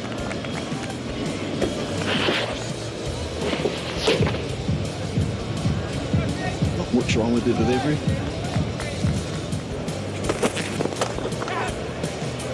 Firmly struck again from Bairstow. The 3 boundaries that he's hit so far, all fairly whistled to the boundary. Timing it beautifully. Check his bottom hand here. Half volley length.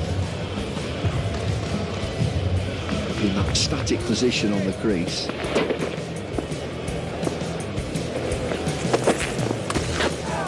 Top edge straight over the keeper. And 4 more. Quick ball from Stark. Bairstow went to pull and almost looked as if he was pulling out of the stroke at the last moment. Tries to pull out of that shot. It's on him quickly.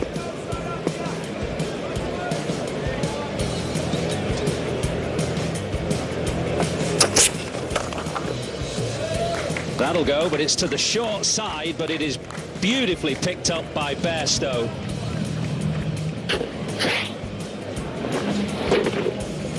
Great shot.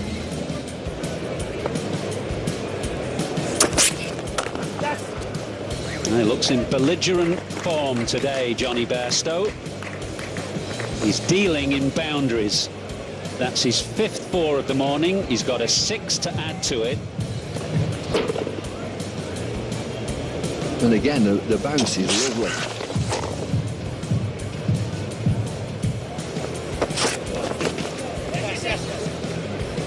Tickled away leg side. No big shot. Hazelwood very disappointed with himself.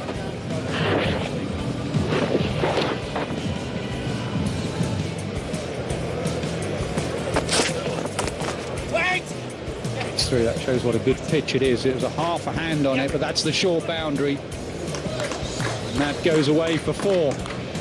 Just timed by Bairstow perfectly. Yeah, this is very short boundary, and the wind is also going from the right to the left. So as you can see, the wind is going the same way as that ball. So just race across this fast outfield.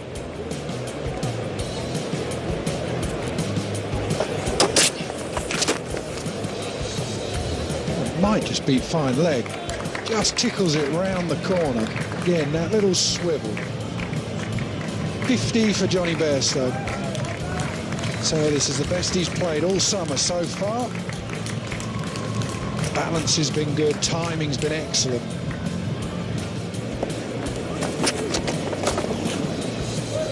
It's taken a fair while just to skip down and played it into that short boundary.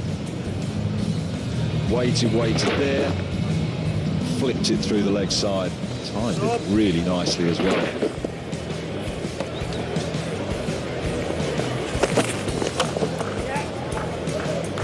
He's looked in good touch today, Johnny Bairstow. England had a shocking start, losing those wickets to the first 2 balls of the innings, but that didn't knock Johnny Bairstow back at all.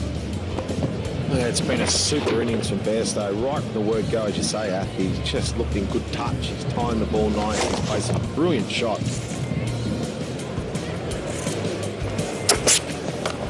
Shot. Excellent shot. That's all the way for Johnny Bairstow. What a way to bring up your 100 with a big 6 off Pat Cummins. Well played, Johnny Bairstow. I cannot think of a more spectacular shot I've seen in recent years to see a player go to 3 figures. That was an amazing bit of batting.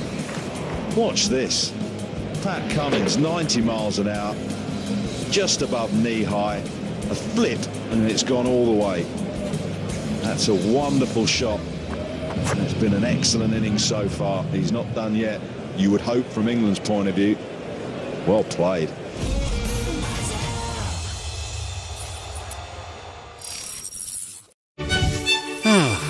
Soak in the aroma, the flavors, the authentic taste of Italy. Now, experience the same scintillating Italian flavor with Serie A, the premium Italian club football, where the 9-time defending champions are pitted against some heavyweight challengers.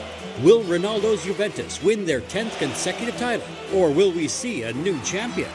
So, say yes to pizza, pasta, and Serie A. Live and exclusive on Sony 10-2.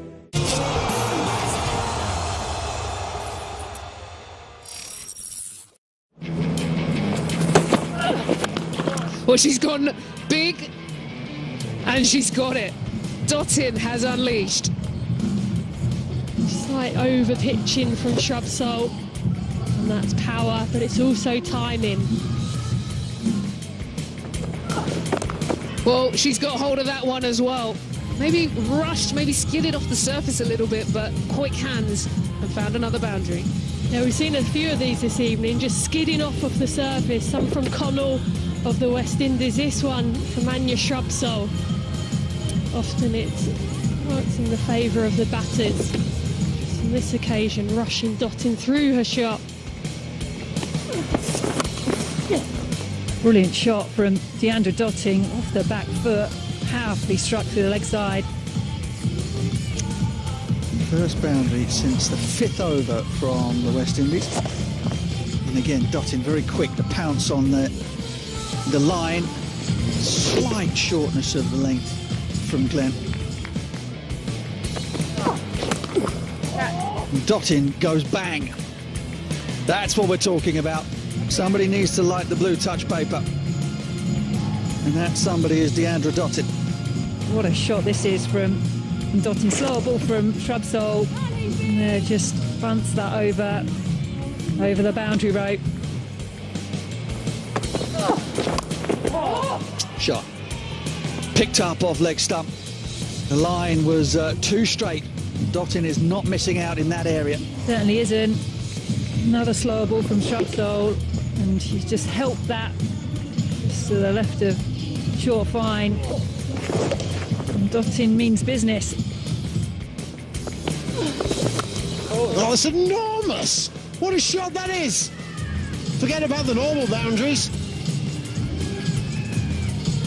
That's gone 25 yards back. I tell you what, this is one of the biggest hits I've seen in international women's cricket for a long time. Right flush out the middle. She got down low and gave it the treatment. That's gone miles. Wow.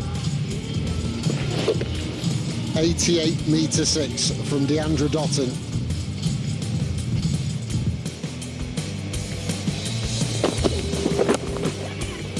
That's neatly played. Going to push for two here. Dottin's got to be quick. Throw coming in from Wilson is a good one, but the running even better. And well back to Deandra Dottin.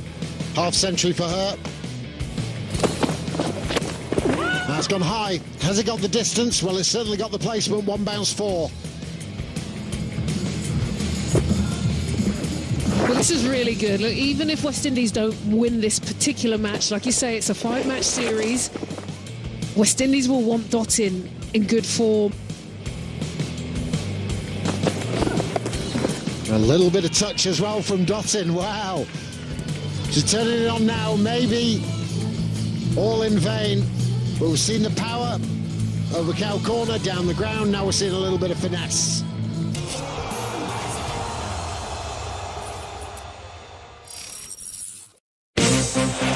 Get ready for the biggest extravaganza. This October, experience excitement like never before. Why? Because WWE is going to be total dama. We're bringing you hand-picked matches from WWE NXT TakeOver, featuring your favorite superstars, Drew McIntyre, Kevin Owens, Bayley, Charlotte Flair, and many more. Witness their journey from the very beginning. This is WWE Damali, every day at 4 p.m. on Sony 10.1 in English and in Hindi on Sony 10.3. This is Sony Picture Sports Network, and you are watching Sony 6 HD, the home of cricket.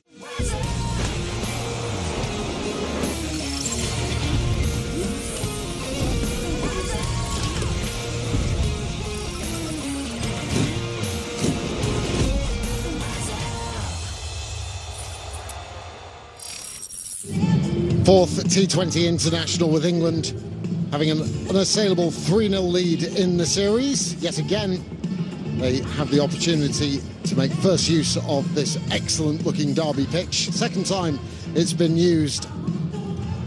It's used on Saturday afternoon and played pretty well. Strains of Diana Ross booming out over the speaker system as the players make their way to the middle. Tammy Beaumont, who impressed returning at the top of the order in the first T20 international, making 62 from 49 balls.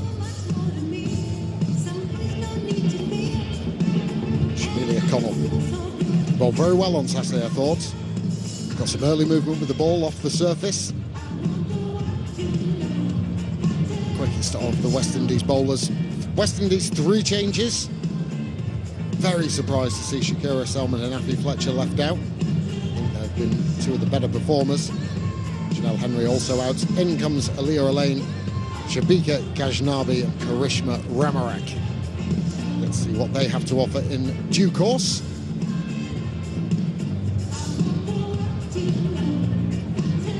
We saw a better showing from the West Indies in that third T20 international. Desperate for victory. Take something back on the plane with them.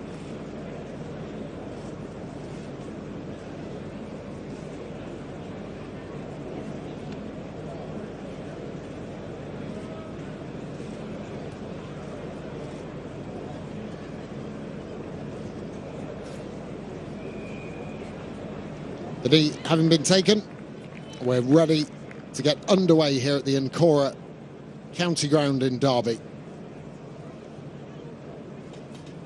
Gully in place.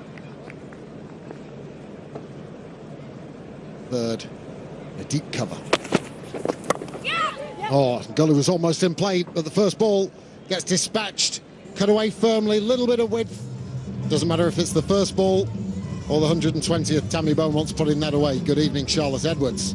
Good evening, Daggers, and yeah, good start for England. Just a bit of width there for Tammy Beaumont.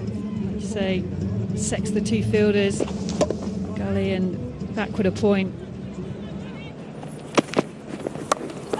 Beautifully played. That's classic.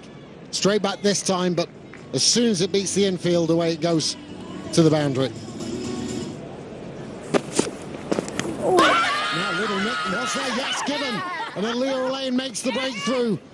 It was a nothing kind of shot from Danny Wyatt, just hanging the bat outside a faint edge.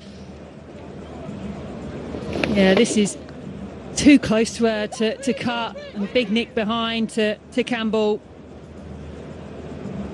And Wyatt, she knew she'd hit it. And she's got to go. She goes for a duck, and England are 12 for 1.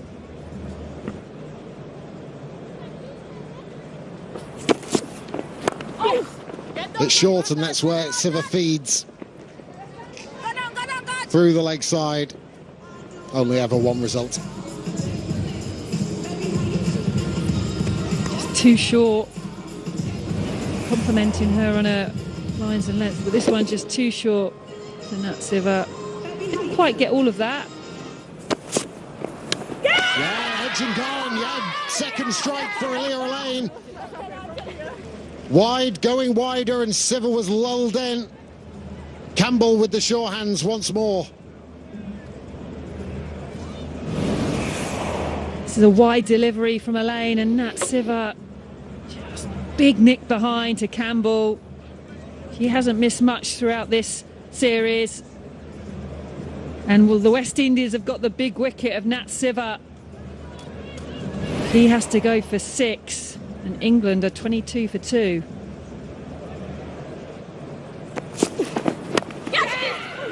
Oh, that is a big reaction there. Has she got the 4? That was a lucky moment.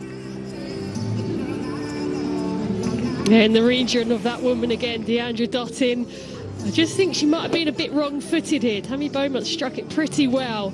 You can just see from her reaction, she was trying to transfer her weight back.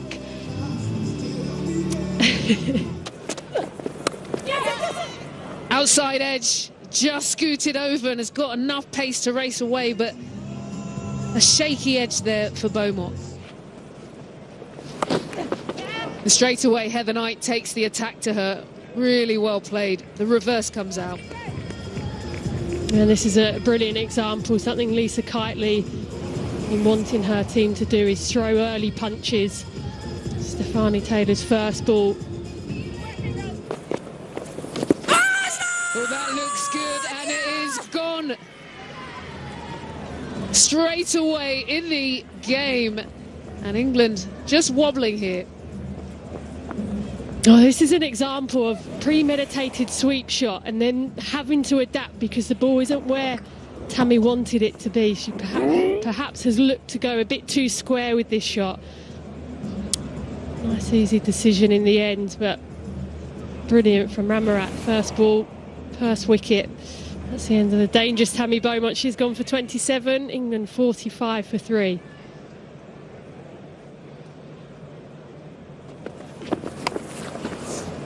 Well, that's going to go all the way. Absolutely nailed that. Come on, guys. Come on, guys. That has gone a long way over the boundary. Graham Lloyd was impressed too. This is such a good shot. Outside off stump.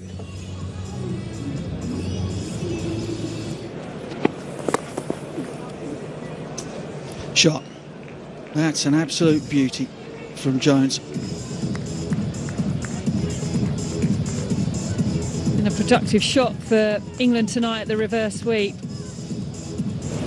Played to superbly by Amy Jones. Such good power. Misses left hand of Deandra Dottin.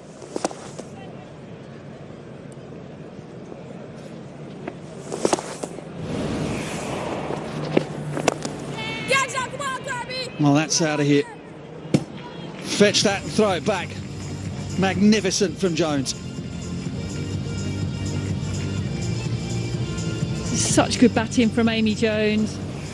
Previous ball, reverse sweep, and this time takes on mid-off and sails over Leanne Kirby's head.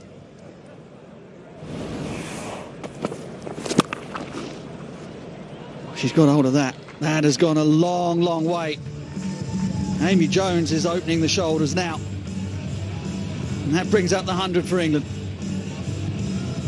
England players are timing the ball so well tonight. Short from Connell.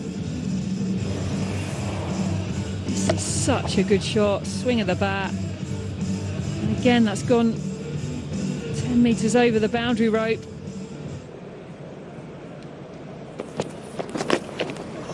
And that's going to run away for 4. I think she might have just got a little bit of something on it. Yes, she does. And that has got over mid-off. And it's another boundary, a 5th to England's captain. Doesn't look happy with it. A really good shot from Heather Knight. Good position. That was miles over her head. The England captain looks in great touch tonight. Inspired by talking to you before the game, Lottie.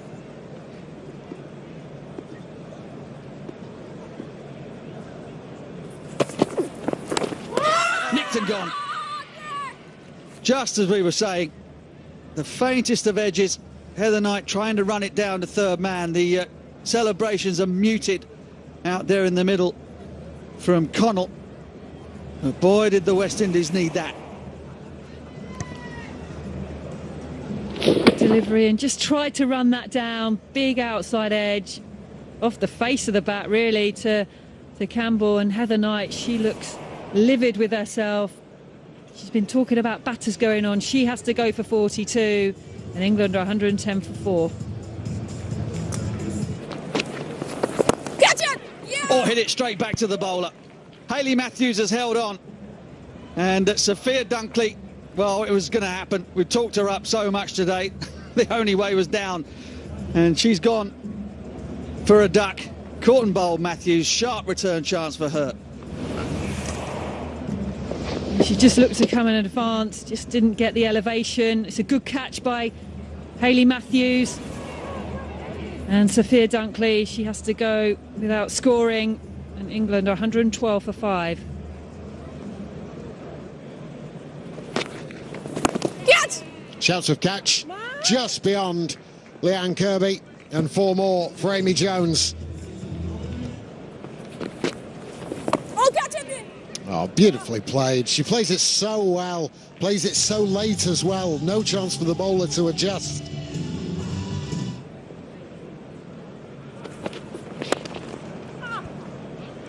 Or stupid.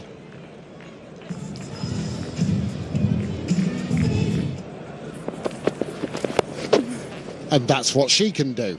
Fine leg been brought up, almost toying with the West Indies here. Wherever you place a fielder, I'm going to hit it over them and into space.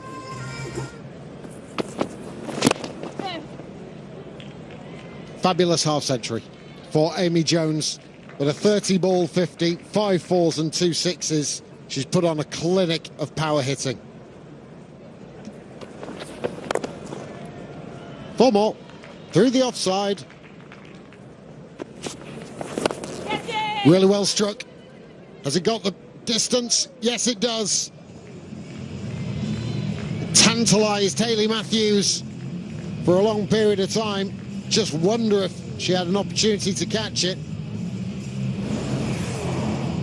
Well, she was certainly interested, Hayley Matthews. Catherine Brunt right back in her crease.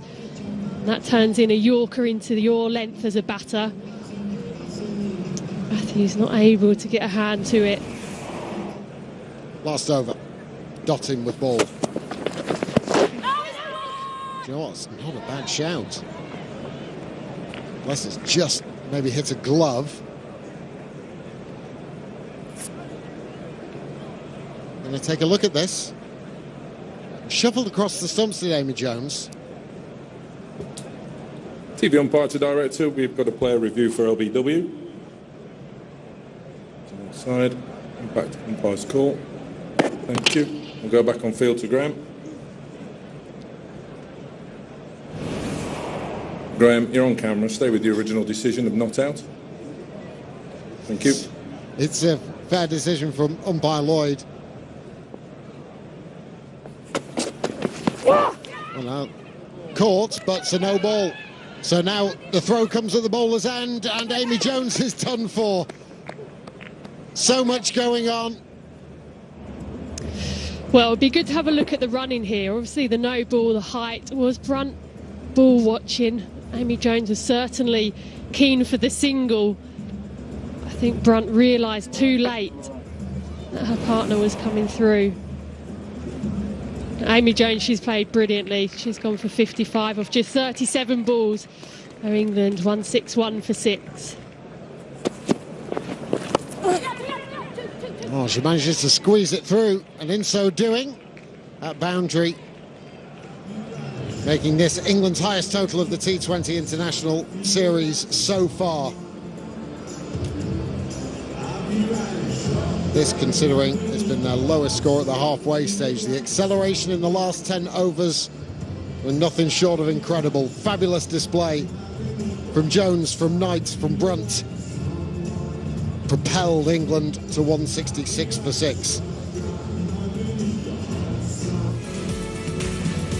So 167 runs to win for the West Indies, the highest chase that they have faced so far in this series.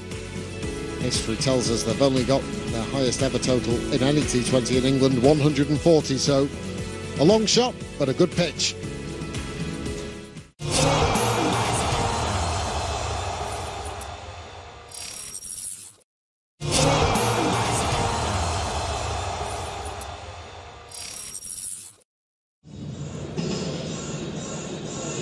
Leandra Dottin strides to the crease. Just feel West Indies could have given themselves a chance. Could have got England out 125, 130. They now have a lot of work to do.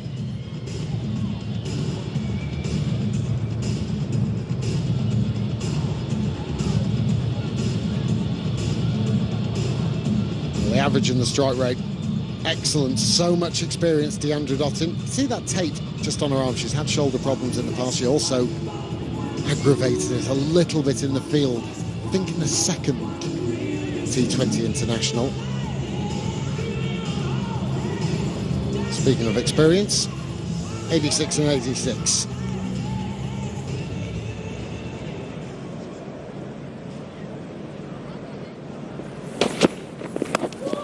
It's a fabulous start from Dottin. She's just picked that up, ignoring the length and the potential swing. Finds the middle of the bat. Yeah, I think she's decided to go here. Wasn't actually that short, just got enough though to whip it around the corner. She likes to set herself, and look at those wrists. I think she'll enjoy that replay. Got it. This time, Catherine Brunt can celebrate. She didn't find the middle of the bat when it was pitching halfway up, middle and off. This wasn't that short, skidded on. Dottin trying to force the length there, create something out of nothing. You can understand she wants to be aggressive, but you've got to pick the right ball, and Brunt is delighted. They know you get Dottin out. You've got a big way to winning the game. Dottin goes for 4, West Indies 4 for 1.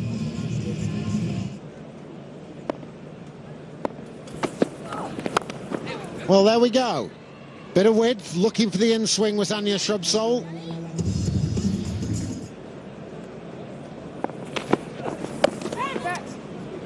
Smashed into the leg side, might have enough to go all the way, and does. Despite the despairing dive of Dunkley,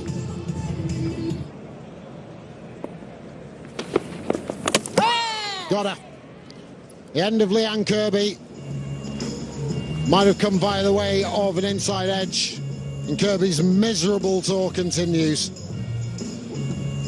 Well, this is smart bowling by Siva. The ball before was pretty similar as well. Cutting off the surface. Similar sort of shot that went through the gate before. Rinse and repeat, and she got her wicket. England massively in the driving seat. Well, Kirby has to go for just 4. West Indies, 26 for 2.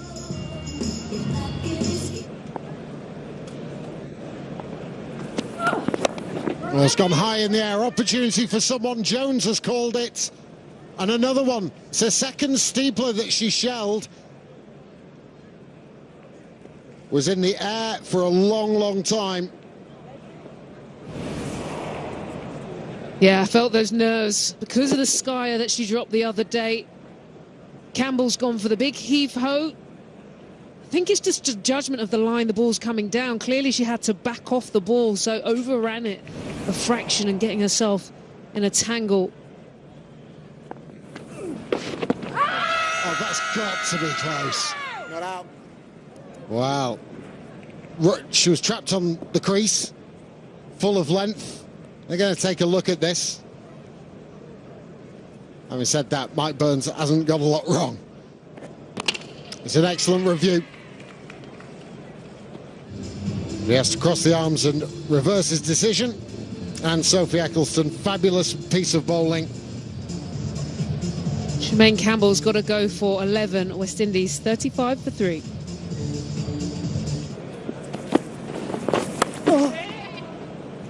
Shot, always looking for that cut shot. Stefani Taylor gets it backward of square and picks up another boundary. Yes! Got it, didn't need the googly. Taylor looking for the cut shot once too often. Glenn has straightened up her line, got straighter and straighter and straighter. Taylor couldn't resist, but it's been her downfall. Yeah, it's been a fruitful shot for Taylor throughout her innings, but this one just too tight to her. Try and manipulate through the offside. Glenn having such a good series, bat and ball. Going well again this evening. So another big wicket. West Indies captain Taylor, she's gone for 14. West Indies 59 for 4. Just managed to chop it fine, the fielder at backward point, and pick up a boundary. Well, that looks like it's going straight onto the off stump and confirmed. Well done to Glenn, and Hayley Matthews has got to go. Pitching, impacting line and hitting wickets. Thank you. We'll go back on field to Graham. Yeah, good decision and an easy decision. You can see what Hayley Matthews was trying to do. That Nat Siver shot, trying to shovel it down to 45, but didn't get anything of it. And Hayley Matthews needs to go. She goes for 11, and the West Indies are 67 for 5.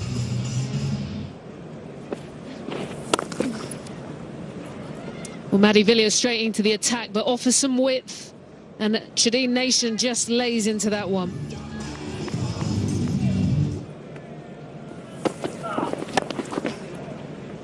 Well, she's got enough of that. Just drilled that back past shrub sole. Good effort from Maddie Villiers, but not able to cut that one off. Good boundary.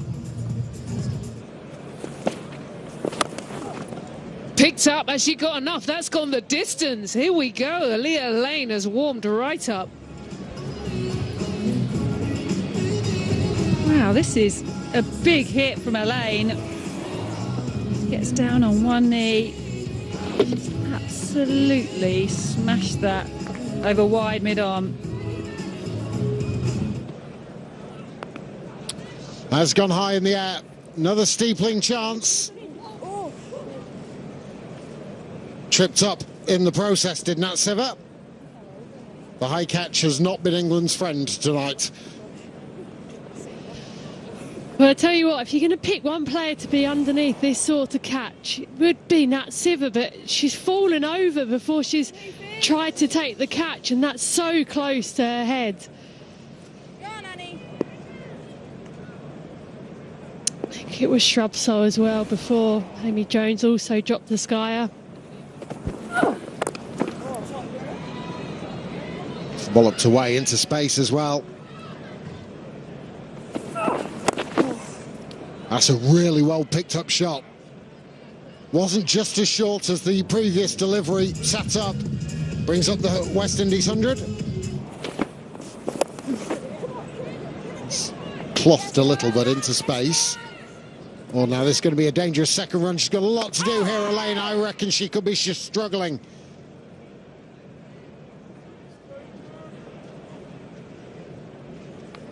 Slow. Okay, just roll it back a couple for me.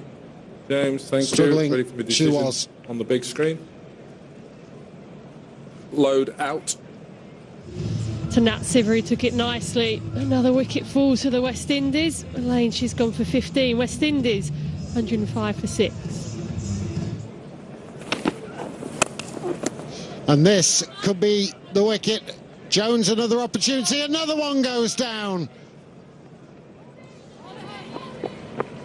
3 times during this series. A wry smile, as she knows it's another one that she should have had. We know what England are going to be doing at training over the next session before the last game. Skyers. Second one for Amy Jones. The one from Nat Siver earlier.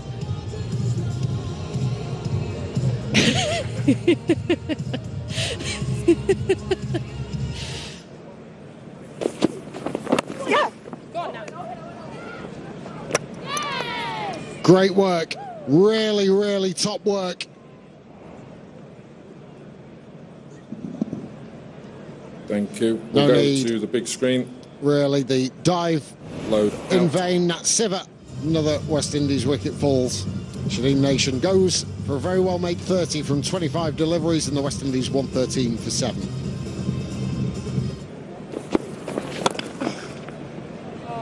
Hammered away. 4 runs.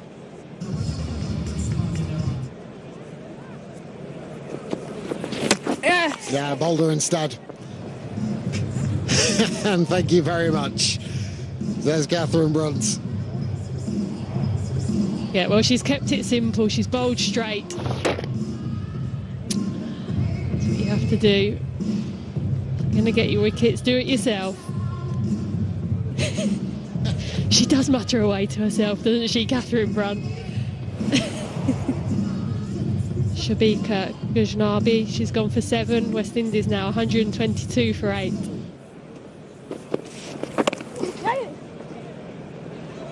Oh, confusion set off. Giving up the ghost. Have a shot. Oh, she's got it. Ah, lovely way to finish. Direct decision hit. to the big screen and load. Bit of a comedy of errors. And another comprehensive victory for this England side.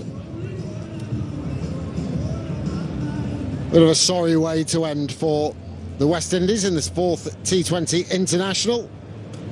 But again, in every department, with the bat and the ball, and especially in the ground fielding, England have been far superior. Well, the first 2 were won by England by 47 runs. West Indies closed the gap to a 20-run defeat in the 3rd, back into the 40s. England winning by 44 runs, very comfortably indeed.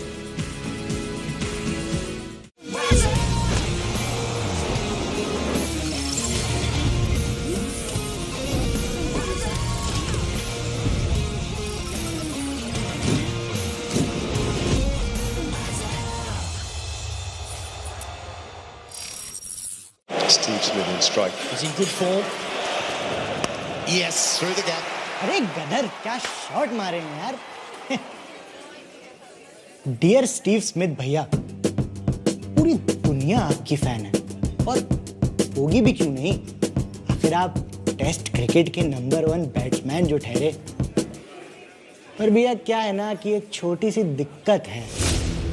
पूरे 9 महीने बाद हमारे विराट भैया आ रहे हैं, यानी कि king Kohli India के लिए खेलने आ रहे हैं.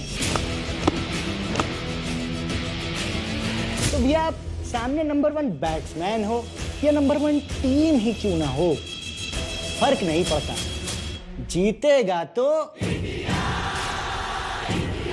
India he.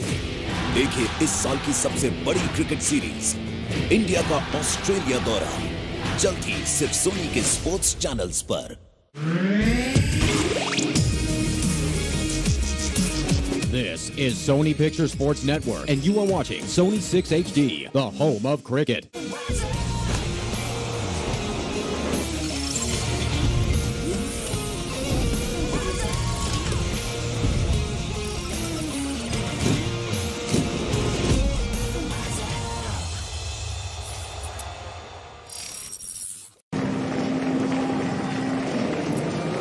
And a warm welcome to our Victorian audience and wherever you're joining us around the world for the second T20 International between the world champions Australia and the number 3 in the world in New Zealand. Such an intense rivalry.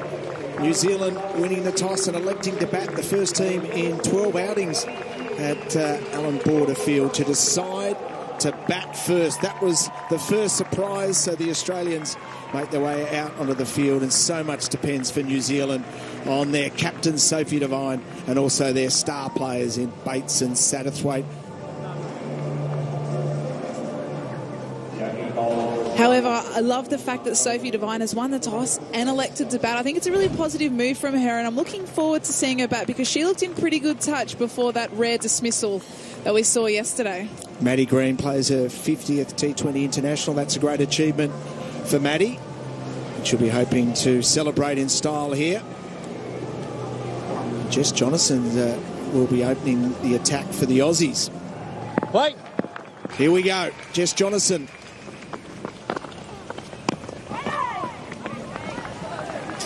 Well, straight up off the bat, you can see that Jonathan is looking to target that middle and leg stump line. We panned over the field just earlier and we saw that the long on and a deep mid-wicket was out. So anything wide of the stumps, look out, Sophie Devine.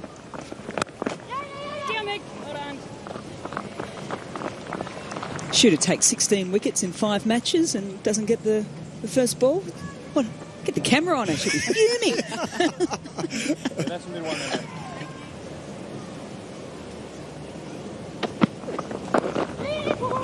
Strays leg side.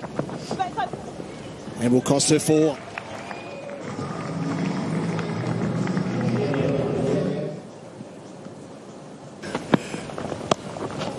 Last ball of the over, and that's going to be fine enough to run away from 4 for 4. So an expensive over for Shoot.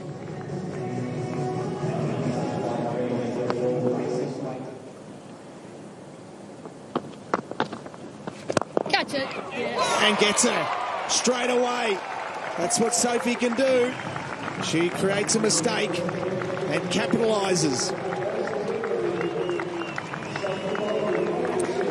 I don't know what Sophie Devine's going through her mind at the moment, because this was a fairly innocuous first-up delivery. They know the pitch. She wins the toss. She wants to have a bat. They feel as if they've got the game plans right. And that is very simple. Back to Molyneux. Devine goes. It's a huge wicket for the Australians. She goes for 9. And New Zealand 1 for 16.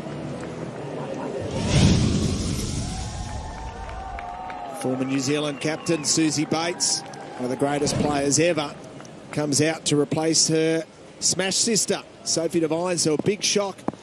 Molyneux with her first delivery. Getting a huge breakthrough, Sophie Devine, and it seemed like everyone around the ground, including Devine.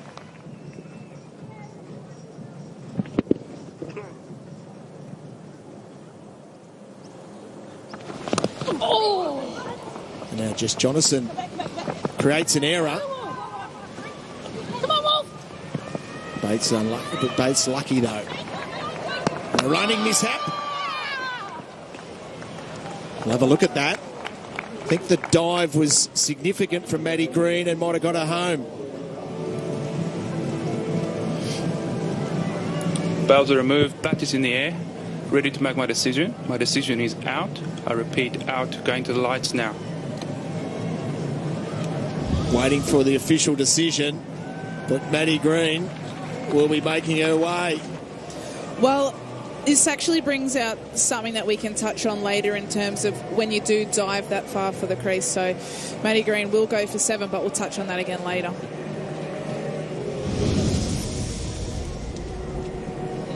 Another former New Zealand captain makes her way out to the centre. Amy Satterthwaite, what a player she's been, back from maternity leave. Well, first off, she had to run around Susie Bates, so she wasn't running a direct line. And secondly, there's a flat side of the bat and there's a curved side of the bat. And the way that she dived, the curved side of the bat was on the ground, which means that it was actually angled up.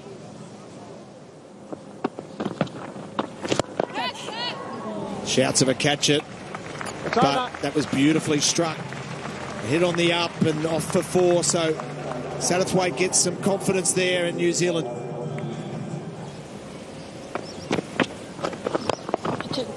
Off straight. She get enough of that. I think she has. It'll run away for 4. So Satterthwaite, a couple of boundaries, getting her eye in.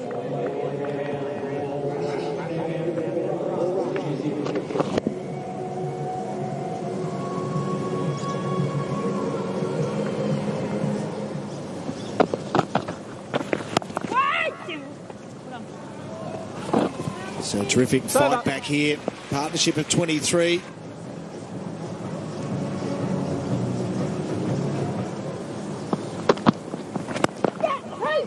Smeagan shoot back into the lineup and concedes 4 with her first delivery. It's amazing what 24 hours will do.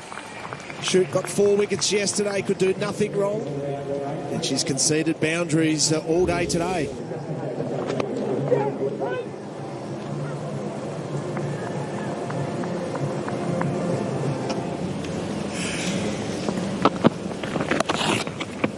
Leg side gets punished.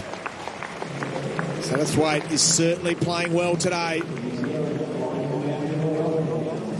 Well, both of them are looking to hit the ball a little bit more, so you can see that they've got that positive intent, so their timing is a lot better today rather than yesterday.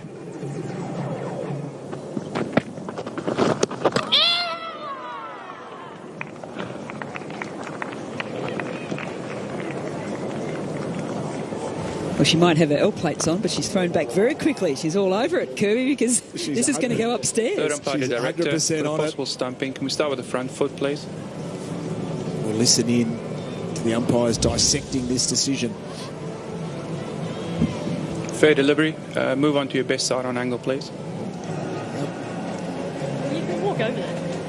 Lisa Healy, now. what is going through your There's mind through all nothing this? behind the line. My decision is out. I know it's out. Ask Amy. What'd she think? Out. Going to the lights now. We're having an argument on here about it. Oh, We're there you about go. to find out. Out. That is a big call. Amy Satterthwaite cannot believe it. The consummate pro, she smiles. Elisa Healy has a laugh.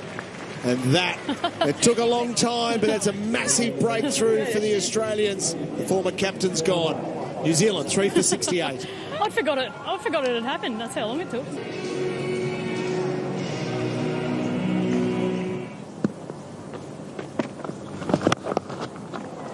Plenty of that. And finds the gap.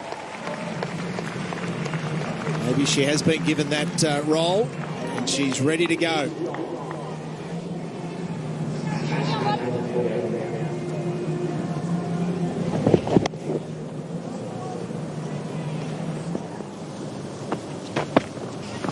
Yes. Bowled. Beautifully bowled. So Georgia Wareham's changed this game. Satterthwaite first, now Jensen. 2 for 16 for Wareham. Beautifully bowled.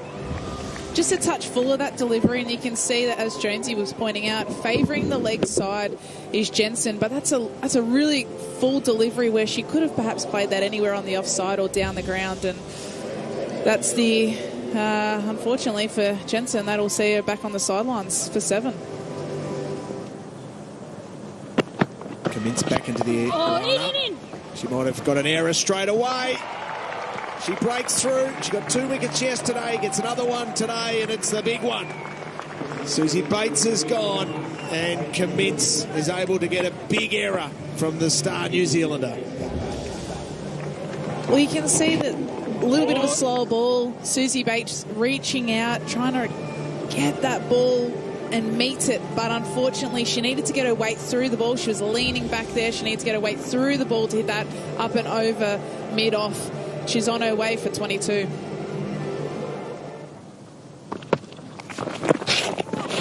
How is that? Out. Well, that surprised Healy and surprised everyone. And Wareham gets another one. Down makes her way off. She looked very reluctant to go, and it's 3 for 18 for Wareham. Well, it's caught us all unawares because I think it was the reaction from Down.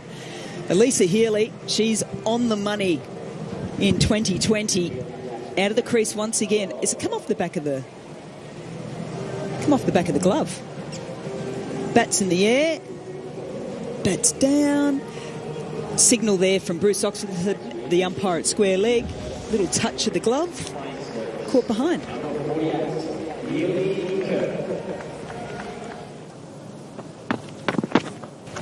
Oh, yes. Oh, bold. Oh, Molyneux breaks through again, and New Zealand are in tatters here. The Australian spinners have just ripped the heart out of New Zealand. Well, that one just angled into that off stump, and you can see that Katie Martin was potentially trying to play that a little too square. So, right idea going through the offside, but needed to play that a little straighter down the line. And we know that Sophie Molyneux can really drift it in and hitting those stumps. That's a strength of hers. So, well bowled Sophie Molyneux. She's now got 2 for 13. And Katie Martin, the ever dangerous Katie Martin, is out for a rare failure against Australia for just the 3 runs. 7 for 100. Mel, they're in big trouble now.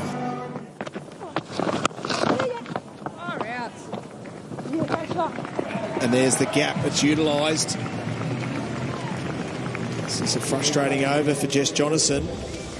11 conceded already, 1 to come.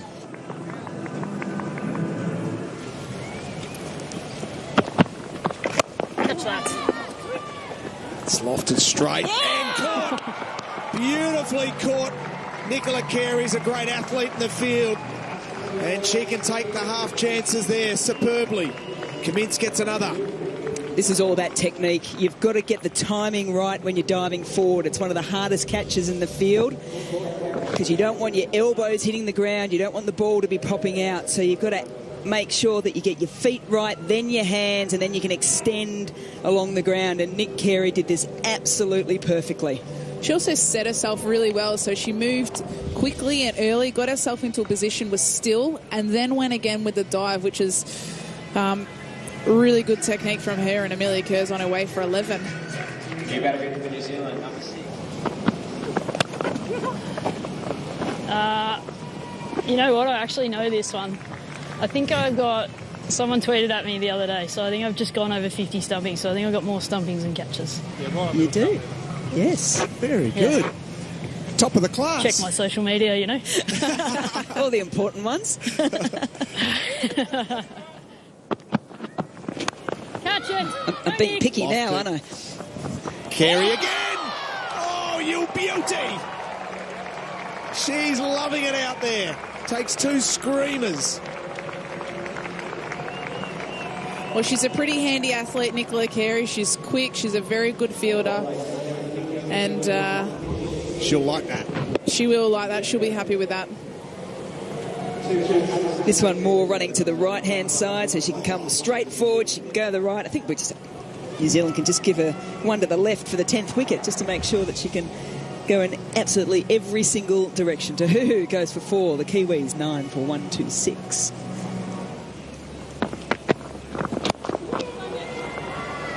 High in the air and in big trouble, and Carey's golden run continues. 2 catches of the previous over.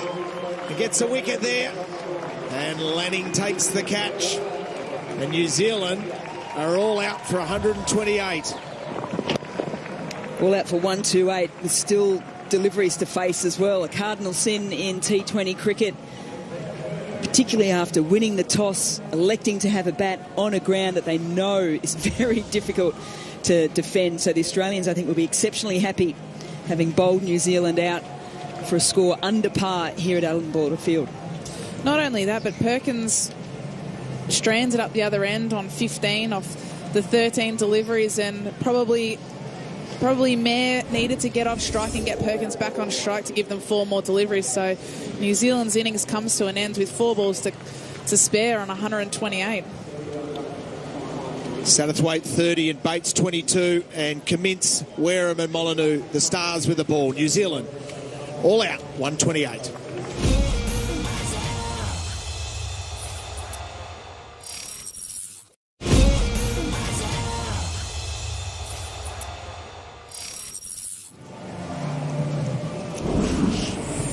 Australia ready.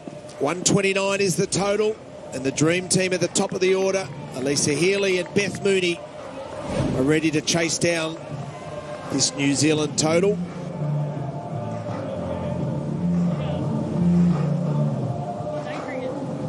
We're expecting the Australians to charge at this total, Mel. That's what they tend to do. Don't pace themselves, charge at it, especially these two at the top of the order. No, make a statement, isn't it? There's only 2 times that I can remember both openers failing in recent times. One was yesterday. The other one was against Sri Lanka in the World Cup.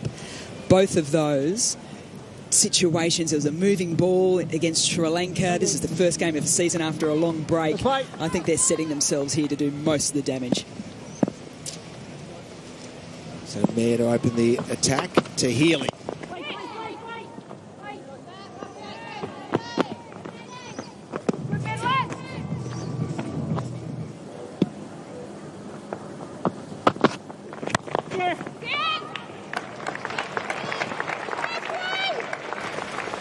Has this been well timed? Yes, it has. It's run away for 4. So Mooney, the perfect way to get off the mark. And completely different to yesterday, and that's what we was quite surprised with her dismissal yesterday, because she tried to go aerial so early, whereas this is her go-to. Her bread and butter is the ability to find a gap along the ground. And striked through the covers for 4. Beth Mooney, she's 2 from 2.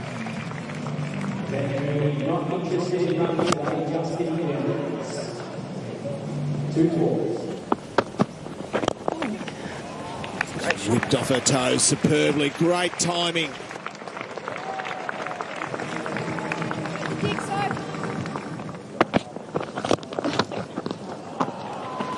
That's superbly played. Well, the other thing that's interesting is Dodd is chasing the ball there to the boundary, and she is actually down as 12th. So who is off the field? We'll have to find that out, because is that impacting on decisions made with the ball at the moment? That's a good point.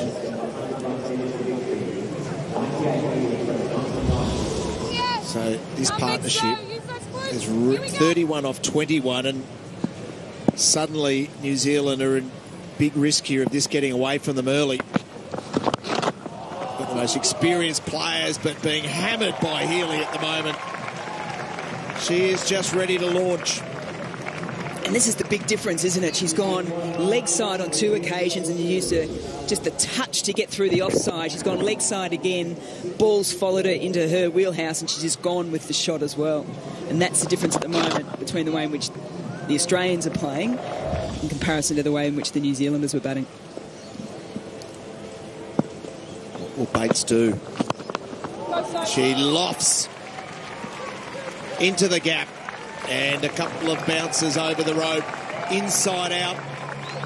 She is showing all the strokes in this over. Well, it's a beautiful shot from Healy, but she's given herself a chance on this wicket. So only in the last 2 deliveries has she gone aerial, whereas earlier in the game yesterday, she went aerial a lot earlier. So she's given herself a chance. She knows how the pitch is playing. She's picking up the slower balls of Bates really effectively.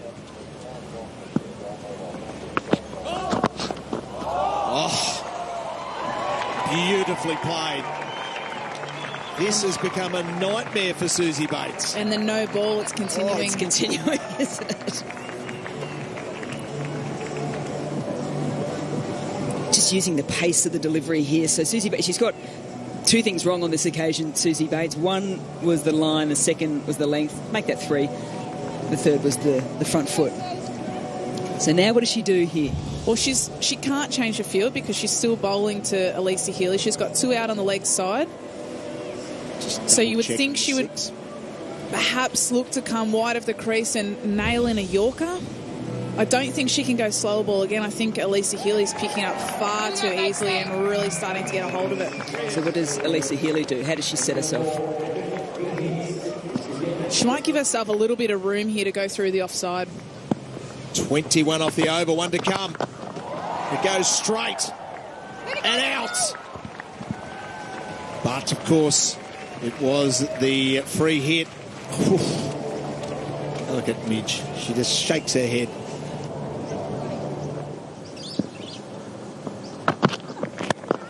And then hammers over the top, down the ground. One of the fastest bowlers in the world, Tahuhu.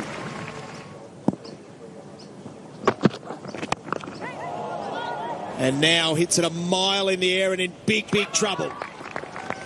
And Bates takes the catch. This goes off your point here, Jonesy, looking to go really straight as the bowling attack. And when they go too full, when they err too full, Healy is able to whack that straight back down the ground for easy boundaries. When they do get the length right, though, and Healy still gets sucked into going over the top, this is where they bring in their opportunities, and this is exactly what has happened in this occasion. Bates, you definitely want someone like her under a high ball at AB Field. She's got really safe pair of hands there, and Healy, fantastic start, but gone for 33.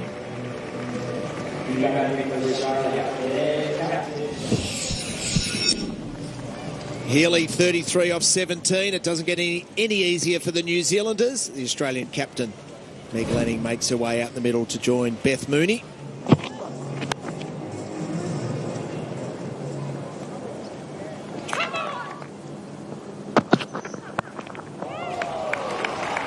Beautiful play. How easy was that?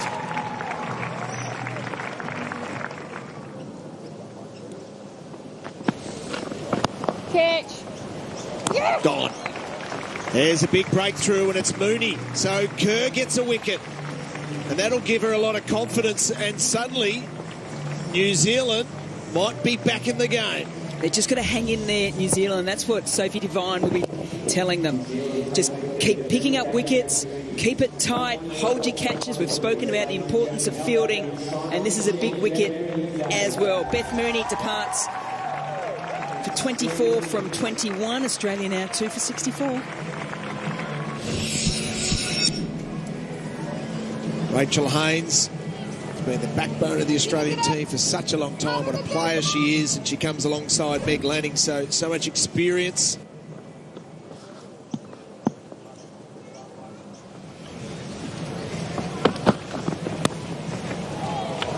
That'll run away as well.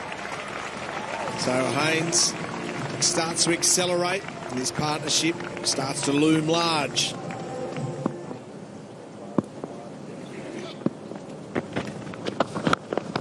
Whack. She looks like she's got plenty of that over the rope.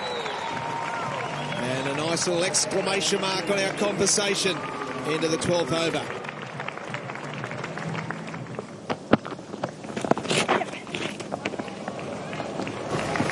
She's got that nice and fine. That's 4 more. She's batting beautifully, Haynes. Horizontal bat play has been fantastic, hasn't it? So she'll sweep well, she'll get that horizontal blade out to just manipulate it backward of point. She pulled well before and against the pace.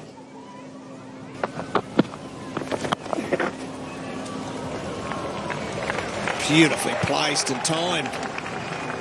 Raced across the oval for 4.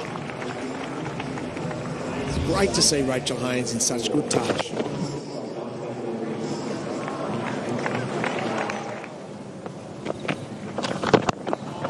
Straight down the ground. And, there's centimetres in, whether it's a 4 or a 6, but beautifully struck by Rachel Haynes, who, for the moment she walked out today, has hit the ball superbly.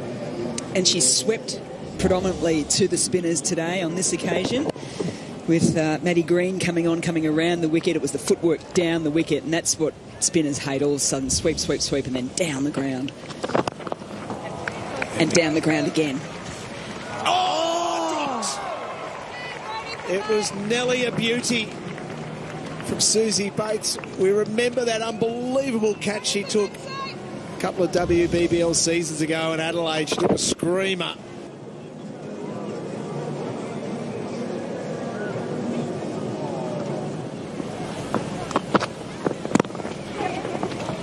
So the skipper drops it at her feet. And Australia take an unassailable lead in this series. Just too good, too classy, great bowling unit, and the depth of their batting is superb. And a 65-run partnership between two of their most experienced and dominant players in Meg Lanning and Rachel Haynes has steered the Aussies to a very comfortable victory. They chase down 129 for victory, and they do it in the 17th over, 2 for 129. Well done to the Australian team. They were dominant today, chased down 128 and did it easily, 2 for 129.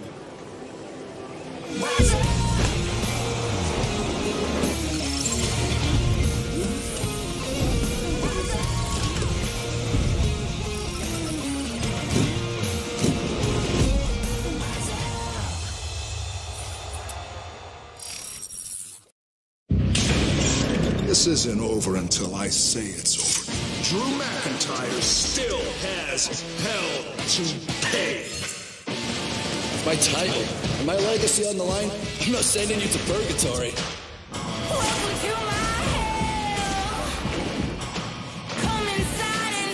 It is Randy Orton challenging Drew McIntyre for the WWE title inside the demonic Hell in a Cell.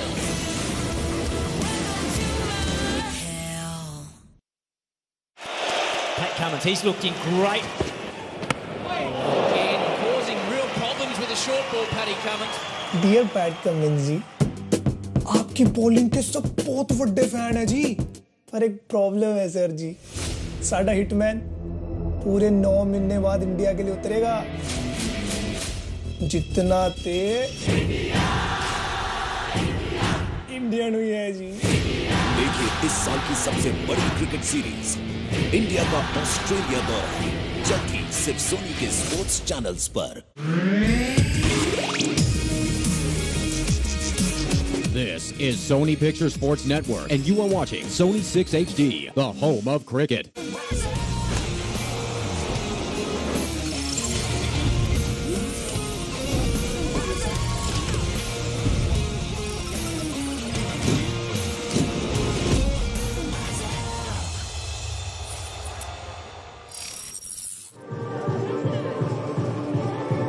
An incredible feat just to be back out on the field, Jonesy, but by all accounts we've been hearing that she is absolutely not just back, but back better than ever. So I cannot wait for her to take the field today and see what she's got in store for us. Such an important player for this team. She is huge for them. Not just her batting, but her tactical nous, so she'll help out Sophie Devine immensely at the top of the order. And when you've got Devine, Bates and Satterthwaite in the top 4, then all of a sudden you're looking at some big scores, or to chase down some big scores. So give us an idea, you two. I think a lot of us think that New Zealand need to find a player or two need to take their cricket to another level for them to consistently challenge this powerhouse Australian team. Have you got a name or two that we should keep an eye out for this summer?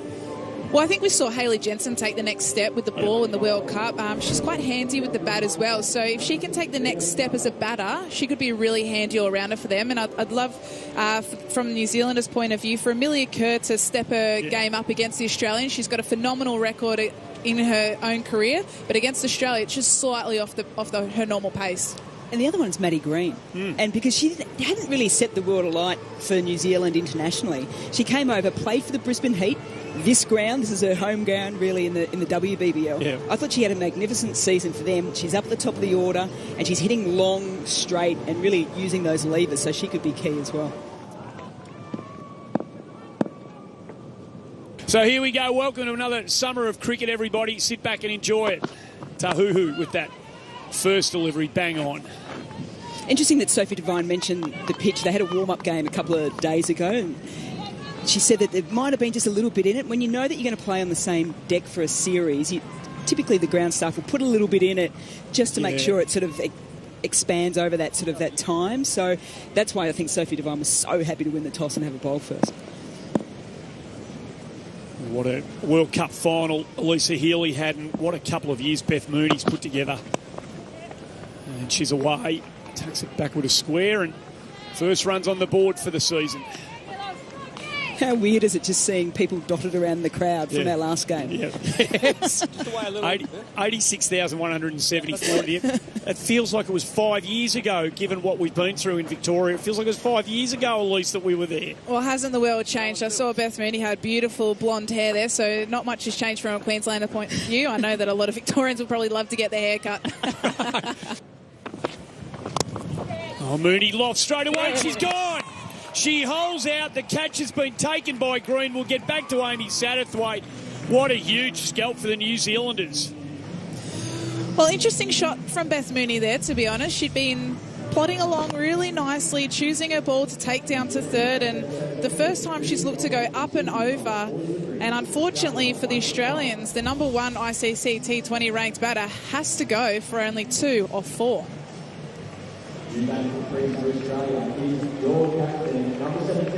Oh, what a start for that young lady. And Meg Lanning comes in much earlier than she would have been hoping for, I'm sure. And you've got Healy and Mooney and the sort of nick they're in. You're hoping to sit back and get through certainly the power play.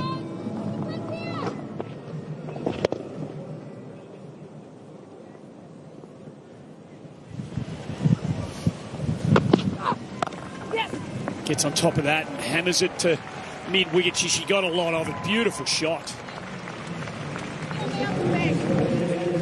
Since she gets not a shot you see a lot from Meg Lanning early, probably because bowlers don't bowl it a lot to her, but she gets into position so nicely.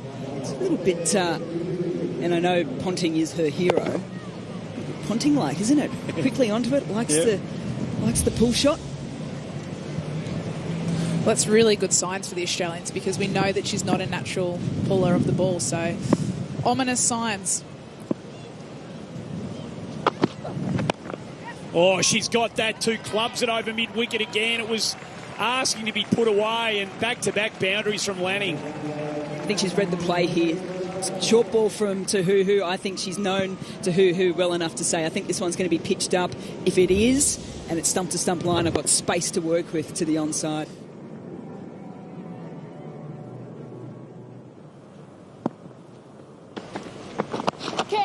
Oh, and that's into that zone again and put away.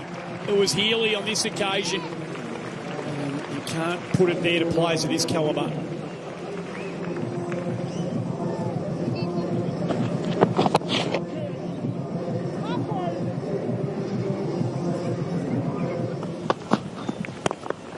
Oh, that's not the shot she was after, and she's gone.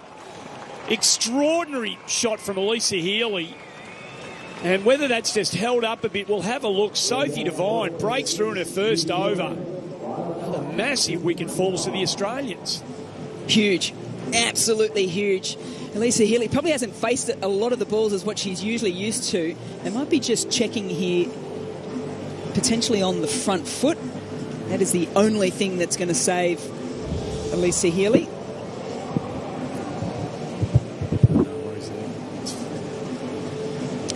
Part of that left boot of Sophie Devine's has to be behind the white line. If it's on, it's a no ball. That's looking good. New Zealand, they'll be happy to look at this replay.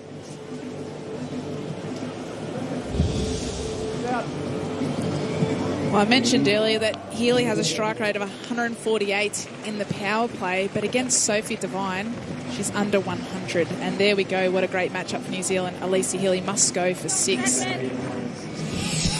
Oh, she's a magnificent cricketer, reads situations as well as any. Keen for a big summer, I reckon, Rachel Haynes. I think she's setting herself. Yeah, I reckon. Yeah, without a doubt. Yep.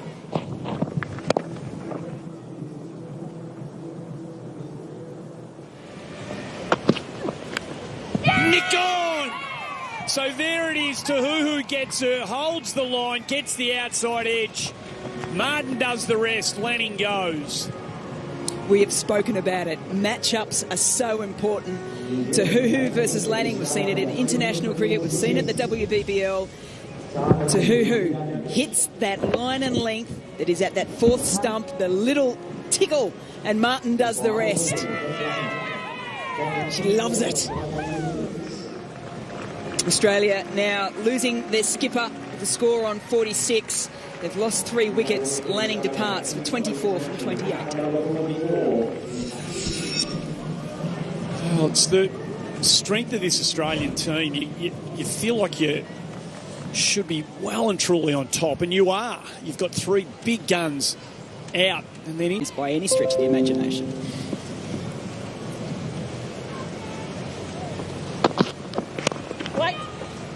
Well, that's another misfield. So they've gifted the Australians some runs this over, in amongst picking up the wicket of Meg Lanning. Well played. Should have been stopped. Well, it should have been stopped, but Ashley Gardner will be pretty happy about getting that one off to the boundary. You mentioned that she's come in a little later than what she has been previously, but she does have an average of 9 against New Zealand with a high score of 20, so she'll be absolutely stoked to get a bit of a breather there and have her first delivery go for 4, and pressure's off her. That's to feel for it in the end, but she's timed it beautifully. Last ball of the previous over, had to really reach for it.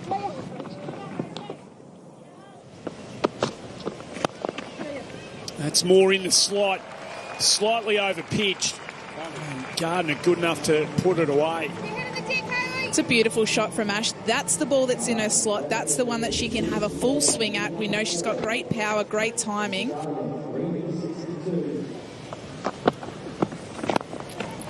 That's wide and put away. Far too much room, too much width. Gardner good enough. Well, that's up in the air. It's high. And it's out. So it's a big breakthrough for Sophie Devine, just as his partnership was really threatening New Zealand's hold on this one. Skipper breaks it. Well, that is a big, big wicket for New Zealand, and a fantastic catch by Amelia Kerr. That went very high up in the air, and that everybody in that ground knows what an important wicket that was for New Zealand to take. So Amelia Kerr, hats off, fantastic catch, and unfortunately the experienced Rachel Haynes must depart for 23 off 18.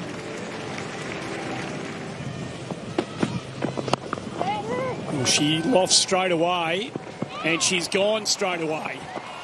So that shot's proving very difficult to play, especially early in the innings.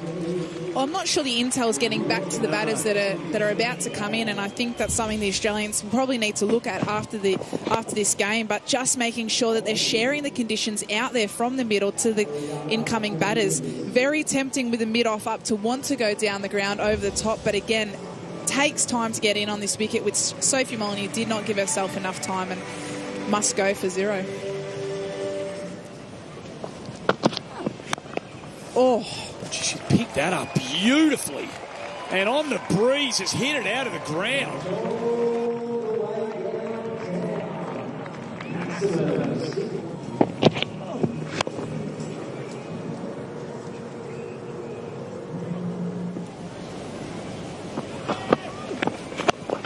Well, she's got a lot of that. She made it the length she wanted. She's put it into the tree again. Well, you could kind of feel that coming, couldn't you? You knew Ash Gardner was filthy on herself for missing the 2 loose balls, and you just felt like she thought, wherever this is, I'm going to make this into the delivery that I want it to be, and she's gotten every single piece of that and easily heaved that over the fence for a lovely maximum. And she goes again. This is what she can do. She can take it away from you, and it's straight into the same spot again, Jonesy. She's just writing up the contract now to Queensland Cricket. Let's keep the tree there, because she's just targeting at the moment. But maybe a few helmets out to the crowd that are sitting under it at the moment. Oh, that's a great-looking shot. Beautifully placed. Magnificent cricket shot from Ash Gardner. That's her 50 up. Well, she's hit 3 sixes in this innings of 50, but that for me is her best shot. You just watch this. She knew the field perfectly. It was a very straight field.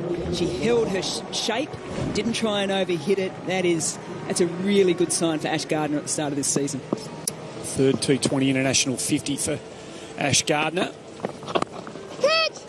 Oh, just wide of point, and another boundary. She is unstoppable at the moment.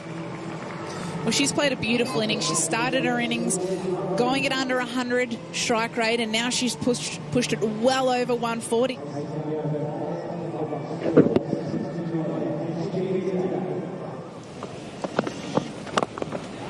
She goes again, and she's out. So she held out. She knew where she wanted to put it. She just didn't get enough of it, and Susie Bates gets the massive breakthrough. Well, Susie Bates, tough ask, as Mel Jones pointed out, but she has been brought on by the skipper for this exact reason, to bowl off pace. It's been working for the New Zealanders throughout the innings so far, and Ashley Gardner, as you said, looking for another boundary and didn't get enough on it. But what a classy 61 for Ash. She's put a total on the board for the Australians.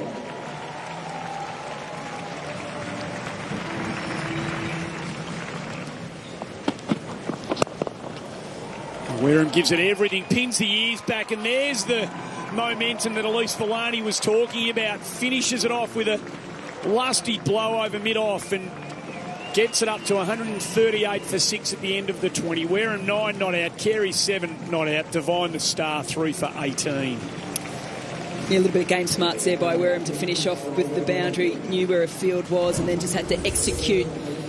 And she did just that. Ash Gardner, well, she's the storyline, really. 61 from 41 when Australia was in a little bit of all sorts. Meg Lanning and Rachel Haynes got off to starts. But when you look on the right side of those columns, Sophie Devine, 3 for 18 off her 4, was absolutely brilliant. Rosemary Mayer, the youngster, with a good economy rate as well.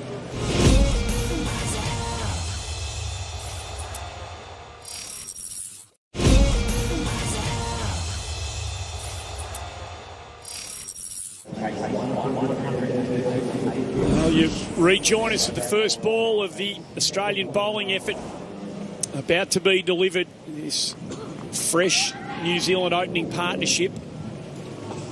But the imposing figure of Sophie Devine ready to face the second highest ranked female bowler on the planet, T20 cricket.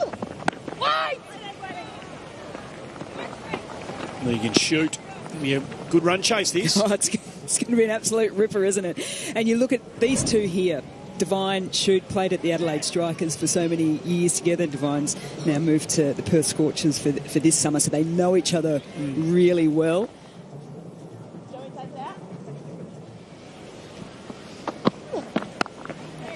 That's a great shot. Beautifully played. It's a beautiful shot from Sophie Devine. Gee, she's got this knack of just being able to pierce the gaps every time. There's a bit of a breather ball, and she puts that away for 4, and that's what the best batters do.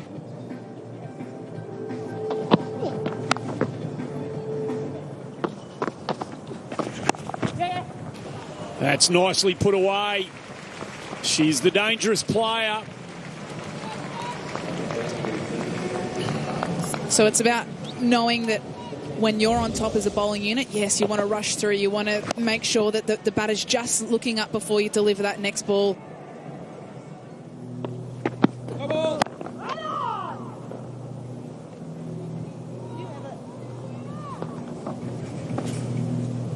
The last one close.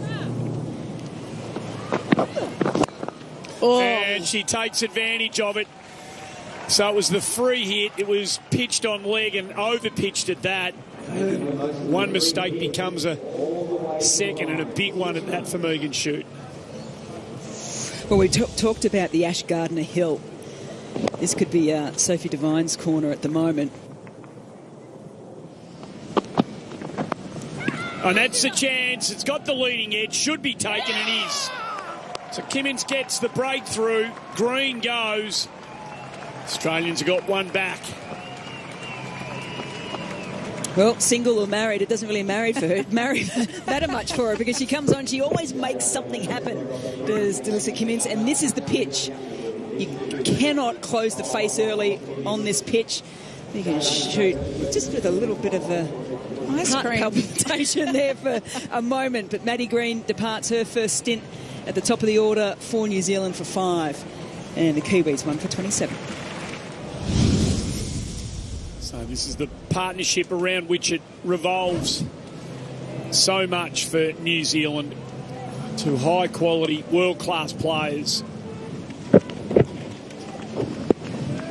can just see her trying to do too much with that Maddie Green, close the face of the bat. Down. She's crunched that. Jeez, it's a powerful blow. She is one of the most powerful batters going around world cricket. There's no doubt about it. There's probably a handful of players in the same sentence.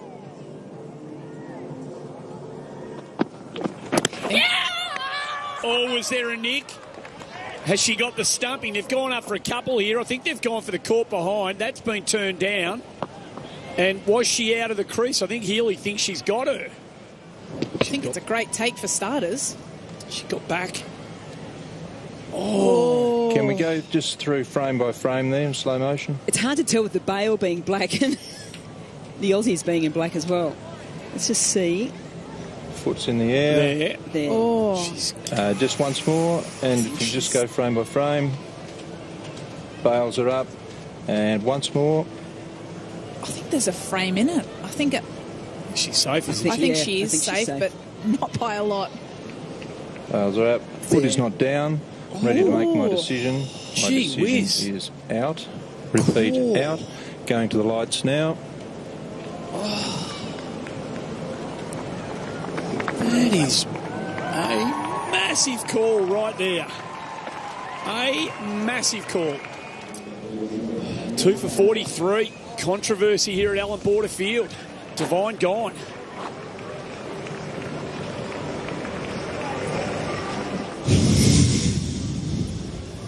Well, welcome back, Amy Satterthwaite. What a time to come in. A big game, start the season against the great rival. Game right in the balance at the moment.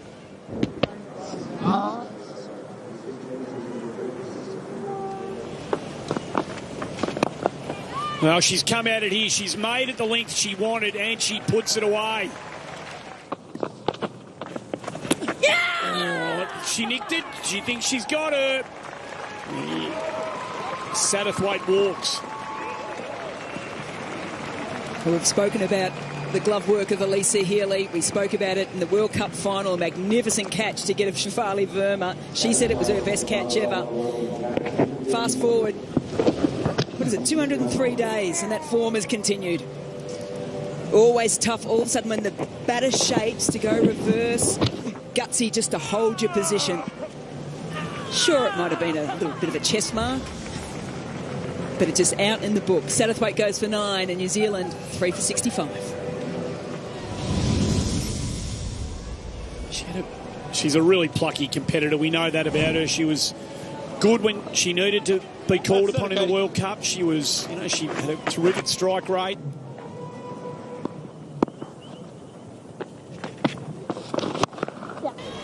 She needs that again. That's more like it from Bates. Got the short ball, picked the mark and put it away.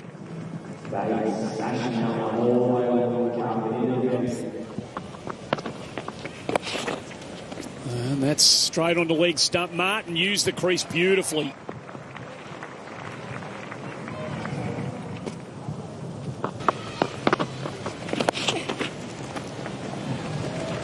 She goes again.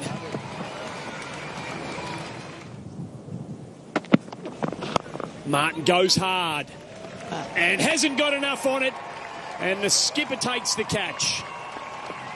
And the plucky resistance from Katie Martin comes to an end. This is what Megan Schutt's so good at doing, particularly in the death overs, is just rolling her fingers down, bowling into the pitch, but a slower delivery, and Katie Martin just went with it, but unfortunately didn't get enough to get over the captain, Meg Lanning, who has taken a relatively easy catch with her safe hands, and Katie Martin, a gutsy 21 for New Zealand. Well, she's drawn the air up.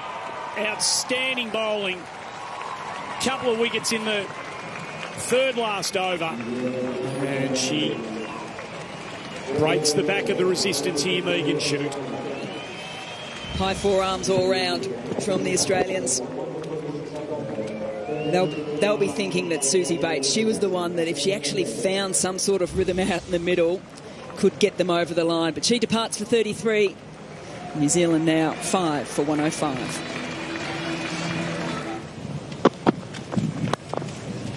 That's nicely hit. That's a beautiful shot.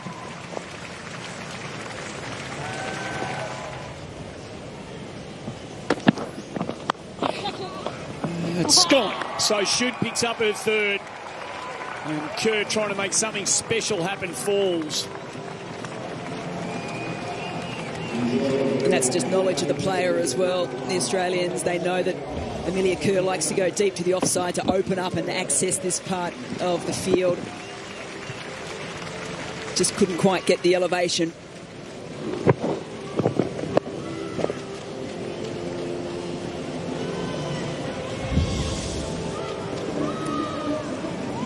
Been good in the field all day long, Australia. Kerr goes for 5. New Zealand 6 for 115. It's up-ish again. Is it the fourth for her? Yes, it is. So she might. You never know. A couple of balls left for Megan Shoot to get her first 5 for at the level. Jensen goes. Very reminiscent of another catch that Ash Gardner took this year, coming off the boundary. Slightly more on the World Cup than the first game of the series, but equally as important as Jensen goes for 4. New Zealand having lost 7 wickets with 116 on the board.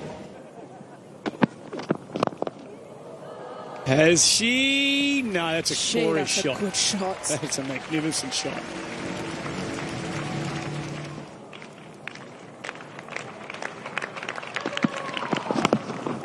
Oh, the inside edge drags it down to short fine.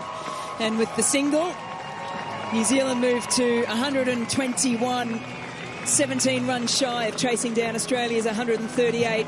And Australia's winning ways in international cricket and against New Zealand continue.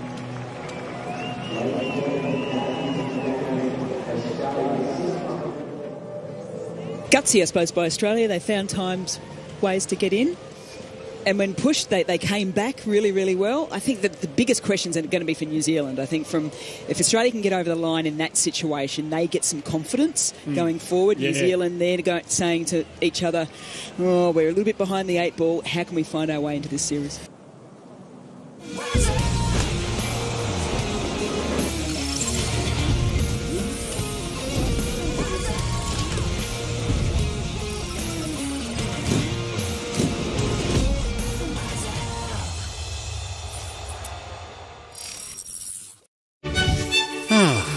Soak in the aroma, the flavors, the authentic taste of Italy.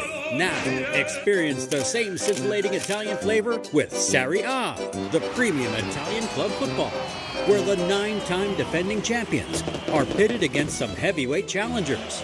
Will Ronaldo's Juventus win their 10th consecutive title, or will we see a new champion? So, say yes to pizza, pasta, and Serie A. Live and exclusive on Sony 10-2.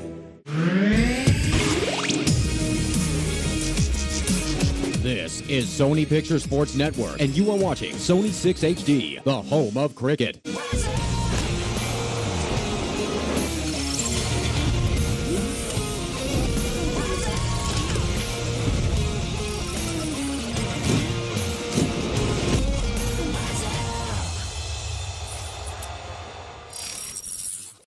Hello and welcome to the highlights of the second one-day international between world champions England and Australia.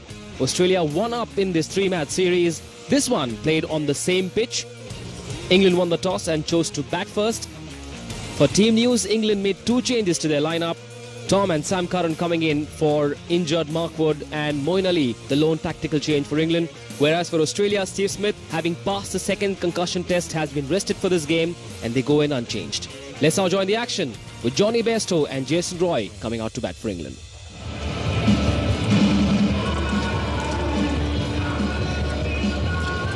It's Jason Roy. Looked a bit out of nick the other evening. He goes again. Roy and Bairstow, an old combination, will go hard at Australia. The Currans are playing together for the 4th time. Bad news for England supporters in the 3 previous matches, the winless. lost 2 and 1, no result. So Mitchell start from the Brian Statham end, and bright sunshine.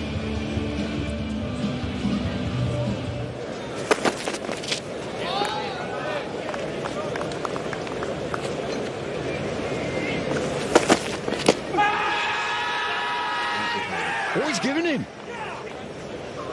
Great start for Australia. First thoughts high. I reckon they'll review this. Yeah, Old Trafford, the bounce at Old Trafford. It only has to be trimming the bails, though, remember. And they are going to review it. Height the key, because it did swing back in. Okay, just rock that back, please. Roll through. Okay, there's clearly no bats. So we can go to ball tracking when ready, please. Pitching in line, impact in line, and missing the stumps. We'll go back to Martin on field. Martin, going to have to ask you to reverse your decision. You're on screen. Tall bowler, brand new ball, a little bit of bounce. It didn't hit the pad, did it? Now you got to know your grounds. Old Trafford, the bounce at Old Trafford, it's what makes it such a good surface for batters, quick bowlers and spinners.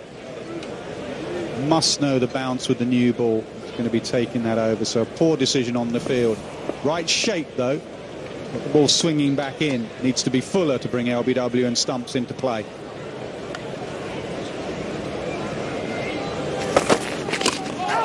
Swing. Pacey swing, 88 miles an hour, full length.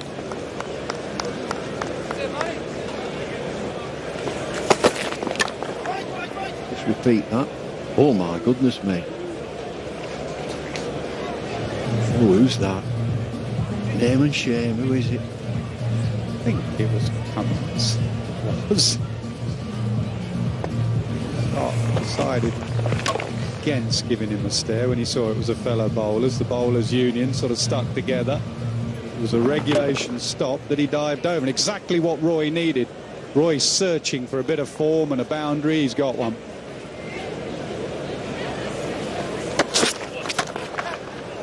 Gets it through extra cover just, and it's quick enough. Is this outfield that before? Yeah, I think that's the shot to go to. It wasn't convincing. He was off the toe end of the bat. But it now just makes Hazelwood think that pitch map we showed you, 77% on a length. Roy now gets to that length and has a hit at it. So I think that's good batting. And it's also one of his shots.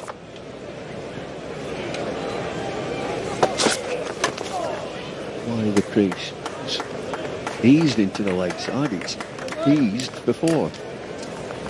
And that is why this is such a good pitch to play cricket on. It really is.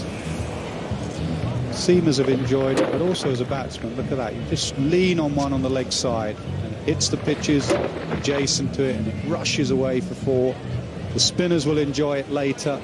It'll turn and it will bounce, especially the wrist spinners. It is one of the best playing surfaces in the country. No one dislikes it. He gets that away through. He just find in the middle of the bat. Spend a bit of time at the crease. A little bit of width and he threw his hands at that one. It's amazing how a couple of boundaries and suddenly you just start feeling at home in the middle. Doesn't strike me as a fretter. Just wait to pounce on something loose. Excellent over for England. Outside edge and gone. Roundabout off stump, 90 miles an hour. That's the variation that the left armer always has. Bairstow hasn't been down that end. Roy's probably said to him he's been swinging it back in. And you expect it to swing back in. Remember that LBW that was given? This one doesn't swing back in. It's why the left arm angle in white ball cricket is always handy. Mitchell Starc a bit better than handy. He's outstanding. Johnny Bairstow goes for a duck. It's 20 for 1. England are 1 down. Joe Root in at 3. It's a little bit wide. Johnny Bairstow has gone without scoring.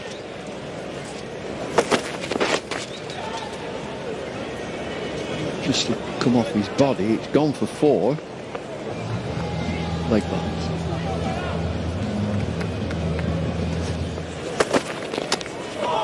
Oh, that's hurt. Slapped it into his ankle, 24 for 1. Oh, that will really hurt. Was it ankle or inside of the knee?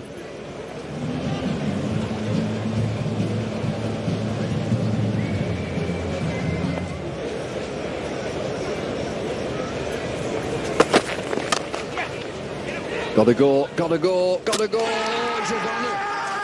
He's a gunner. Well, he had either end to hit. TV umpire Stoinis, cover point, he could have gone Root's end, he could have gone Roy's end. He picked his end, and it was dead-eyed Dick, and that's out. Okay, we can go to the big screen, and we can load out. Repeat, out. Well, he's on his way now. Wonderful fielding. Any end, and you've got a hit. He did. Fielding skill. Not in the picture. 29 for 2.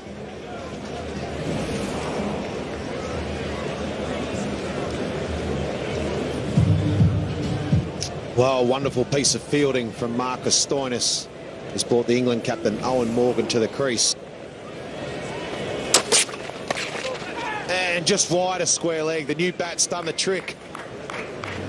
Just beats square leg. The fielder next to the umpire thought off the bat it was straight to him, but it wasn't. It just missed him, was wide enough, and it gave him a boundary. A welcomed boundary. Just had a little glimpse of Joe Root after he played this shot, and he looked like it was relief more than anything else.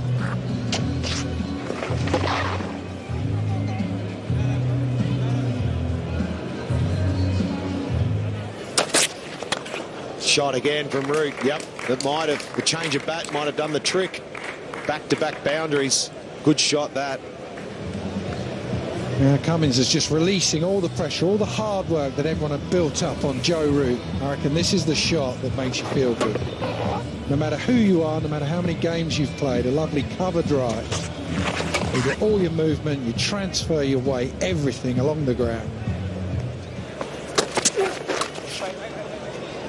Oh, the one blemish, just been praising Australia's outfielding. Maxwell is after it, but he's not going to cut that off. A bit of a gift for Joe Root.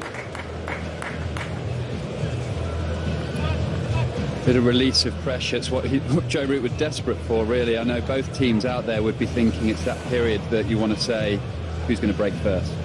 Is it the England batsmen who give a cheat wicket away, or is it the Aussies who bowl a loose ball or make a mistake in the field? And Joe Root will be relieved that's gone to the boundary, because it could just be a little shift in momentum that England are after. Through the gap at backward point, so it'll be at least a couple for Root. Morgan will comfortably come back for 3.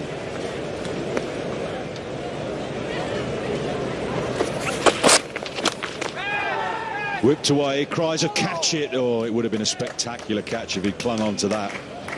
It's Pat Cummins down at deep square leg, just behind. Morgan hit that really firmly in the air, just evading Cummins. The difference in pace between Pat Cummins and Stoinis, 90 mile an hour to 80 mile an hour. Morgan was getting under them from Cummins and decided to take it on, and it's got the boundary, but high risk. Well, that sounded nice, and that was timed beautifully by Joe Root. So well, he's going to pick up a lovely boundary through extra cover.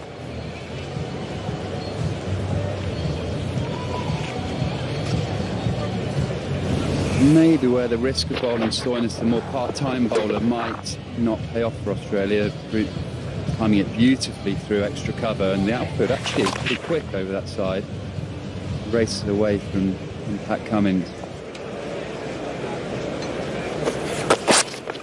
Root is heaving away leg side, using his feet all the way for 6. Magnificent strike from Joe Root.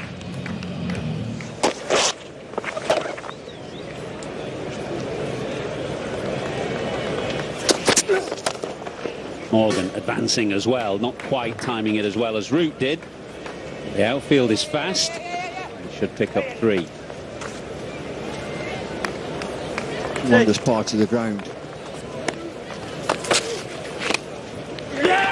Good take. Really good take from the captain. Root's innings, which has been a struggle at times, has come to an end, and Zampa's introduction pays immediate dividend. Well, it's a beautiful delivery, is this? Nice flight. That touch of spin. Good catch. Good captaincy. Get a slip in. Wicket in his first over, and it's a big wicket too. Joe Root has gone for 39. England 90 for 3.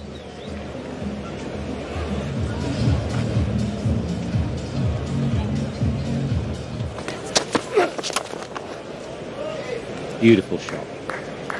Morgan's wrist, it was quite a full ball, and he managed to get elevation even though it was quite full. The strength of his wrists getting that ball up and over cover.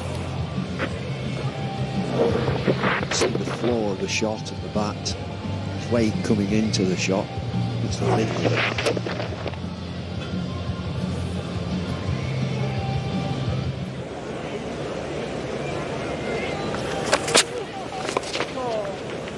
Gets it fine.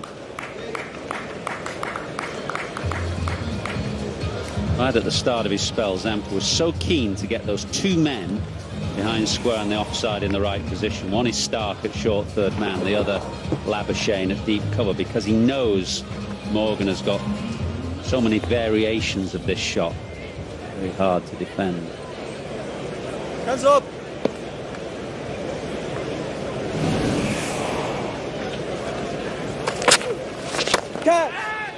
Really good batting this from Morgan, who suddenly in the last 4 balls has gone 4-4-4 and England 107 for 3.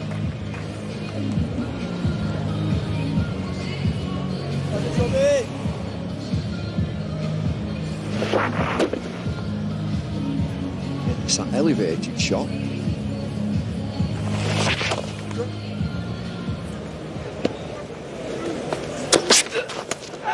Oh, must be close, yes. Cummins gets Butler. Terrific change from Finch. Okay. We can go to ball tracking when ready, please.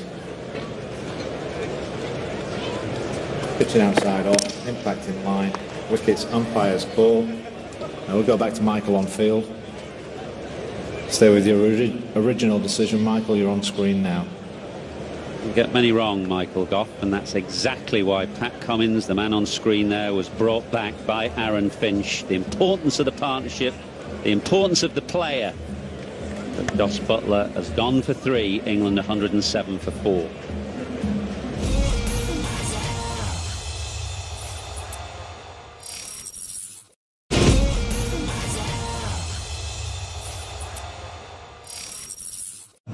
Sam Billings, fresh from a maiden one-day international 100 in the first game of this series, and therefore full of confidence and optimism.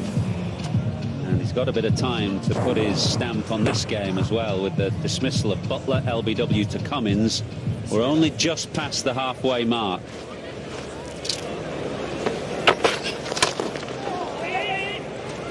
Very good from Morgan. Very, very good. Almost just turned the blade to get that one straight.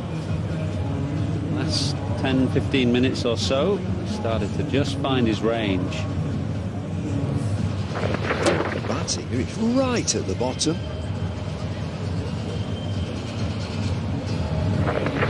Change it, that's right at the bottom. Close, maybe just outside leg. That's close though.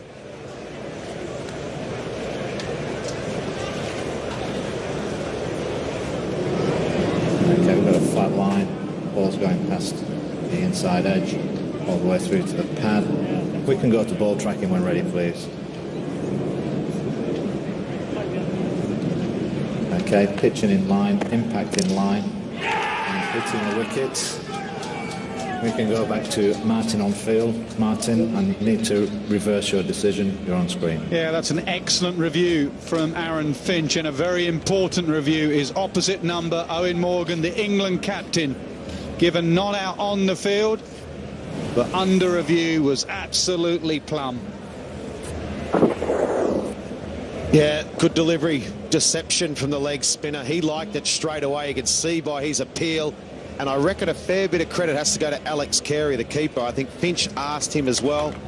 Finch and Carey said yep, and Finch backed him in and went for his gut feel and said yep. His opposite number, as you say, is gone now for 42, and England in a bit of trouble at 117 for 5. That's a nice shot. That's a great shot on the out through that offside. That's how he played against Pakistan. He opened that offside up beautifully, likes a cover drive. Yeah, that's his strength.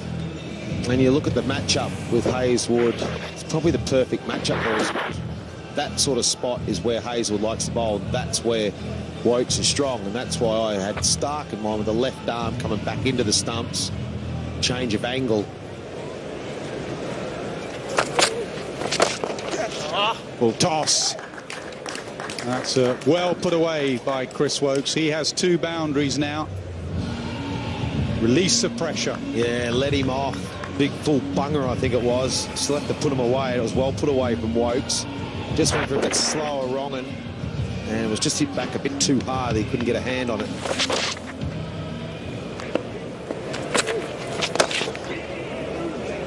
That's brilliant from Wokes.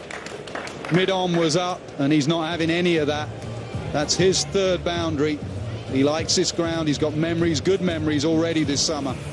Yeah, excellent shot. It's been a good little battle here. Picked the wrong in here. Plays with the spin. Good shot. Didn't try and overhit it. Just placed it nicely. Wide a bit on.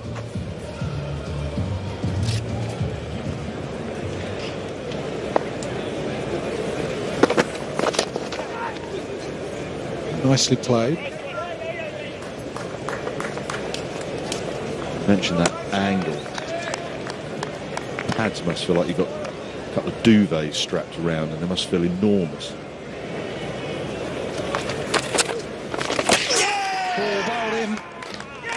Just got done by the length as much as anything else. That is excellent again from Zampa. It's the type of dismissal that we associate with Adam Zampa. Not the big leg break, but the deliveries that are attacking the pads and the stumps. And somehow he seems to get underneath you. The back of the hand skidding on, maybe a bit of bat involved as Billings tries to make room to cut. Very good from the Australian leg spinner. 3 for 28 for him. Billings gone for 8, 140 for 6.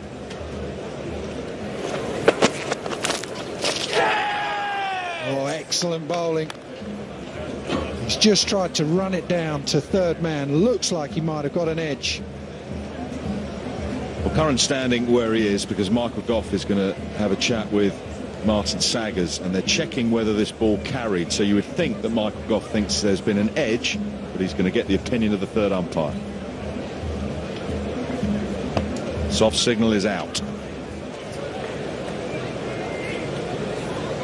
Okay, roll it back.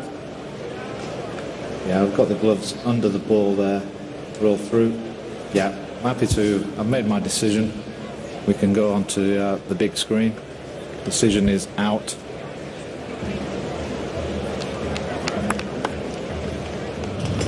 England in a real hole, 143 for 7.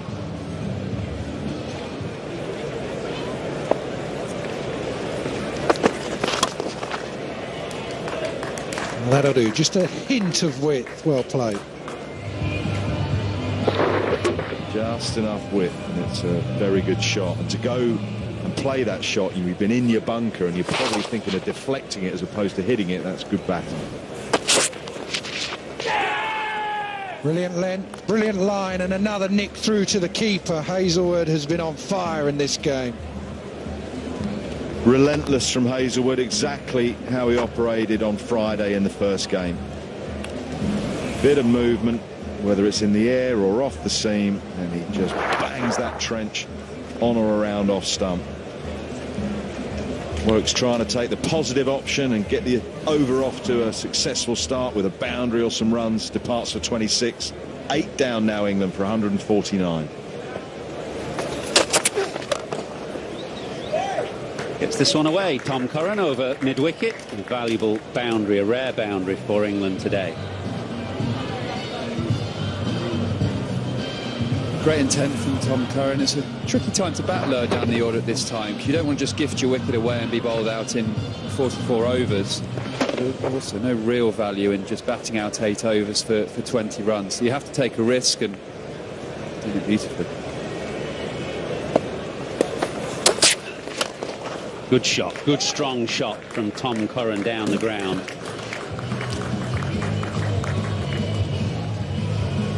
Bowler who wants some more runs to bowl to. It's a fantastic shot.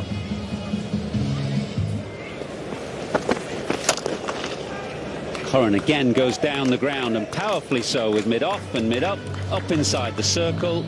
There's opportunities to be had. The Aussies continuing to hold length, which can become a risk when a batsman starts to look straight with mid-on and mid-off up in the circle.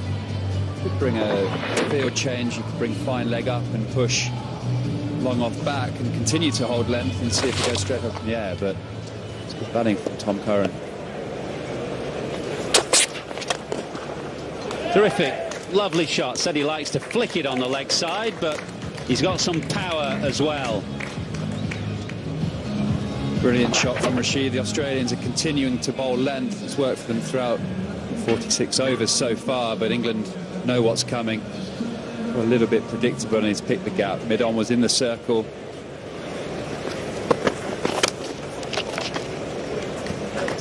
The useful runs from Tom Curran.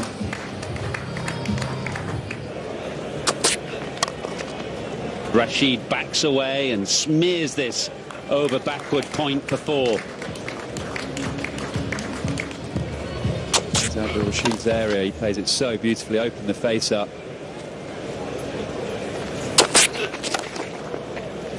Hit away powerfully. Backpedaling is the man at deep square leg, but not backpedaling far enough. Wonderful shot from Adil Rashid.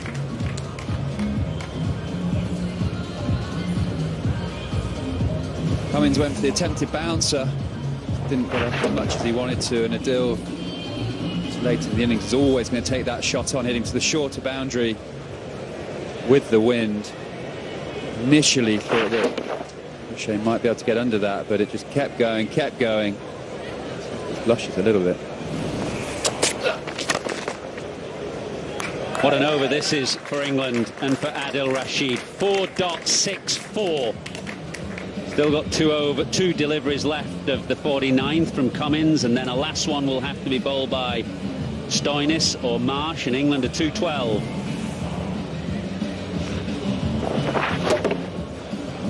Slightly confused plan. We've seen a wide Yorker that's been sliced away for 4. We've seen a bouncer, went for 6, and then a slow ball off cutter into the pitch. Very hard to set a field for all those plans at once.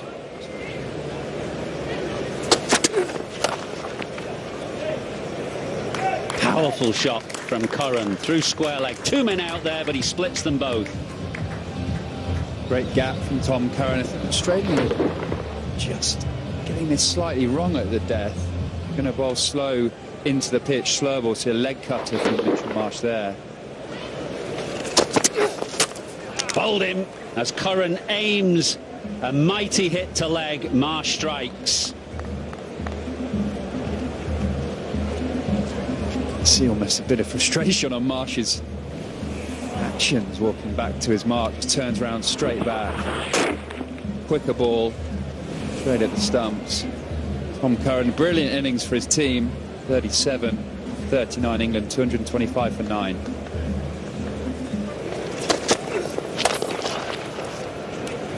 Archer hits it firmly down the ground, so England finish with a flourish. A boundary to Archer, an excellent partnership between Rashid and Curran, and that 164 for 8 with 6 overs left has come to 231 for 9 at the end of the 50th over. Excellent innings from Rashid, who finishes unbeaten on 35 from 26 balls. A total fewer than they ended up with, which was 231 for 9. Top score was Owen Morgan with 42. Joe Root made a hard-fought 39. But the excellence of Curran and Rashid, who finished with 37 and 35 apiece, lifted England to that score. 3 for Zampa, 3 for 36 from 10. A couple for Stark, 2 for 38. Excellent again, Hazelwood. Cummins just a little expensive at the end, 1 for 56. Target on a used pitch. Remember, we're playing on the same pitch today as we did 2 days ago. Australia, on that used surface, will need 232 to win and to wrap up this 3-match ODI series.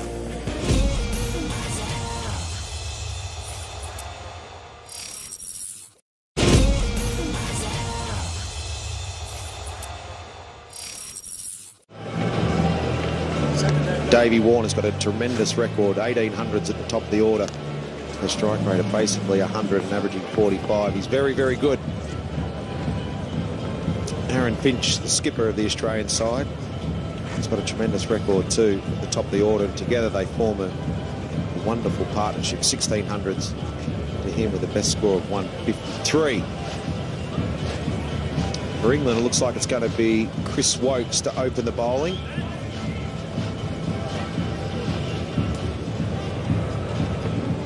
Here we go.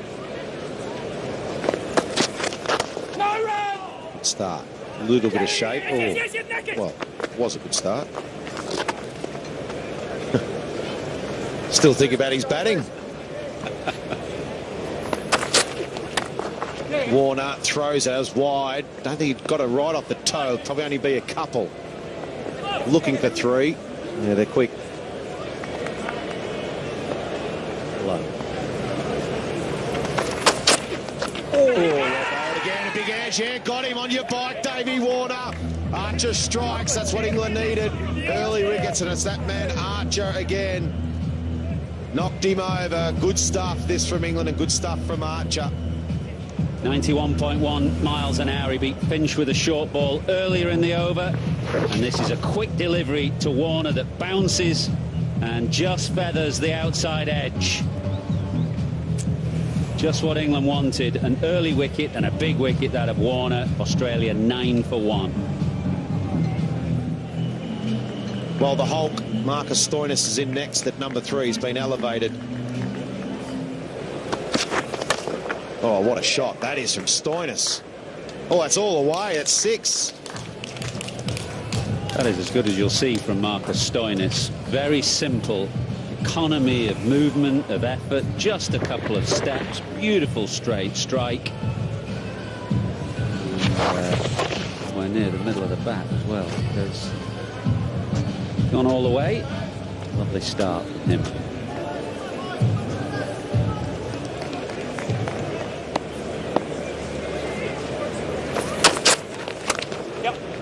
You get the gap. Yeah, got a bad bounce there. I think they'll probably go all the way for 4. Quick the outfield. Well, it's the first time really that he's offered Finch any width. He said that the field set by Morgan offers Archer no room for error, no margin for error, and for the most part he's been very straight at Finch, but there he just offered him a little bit of width, and Finch usually doesn't need a second invitation when the ball is short and wide. Oh, that was quick. Now, was that helmet or was that bat? I think that was helmet. Yeah, leg by is the signal. That was quick. Yeah, there'll be a statutory count here whilst the physio comes out, checks that Finch is all right, probably offers a new helmet up, checks for concussion.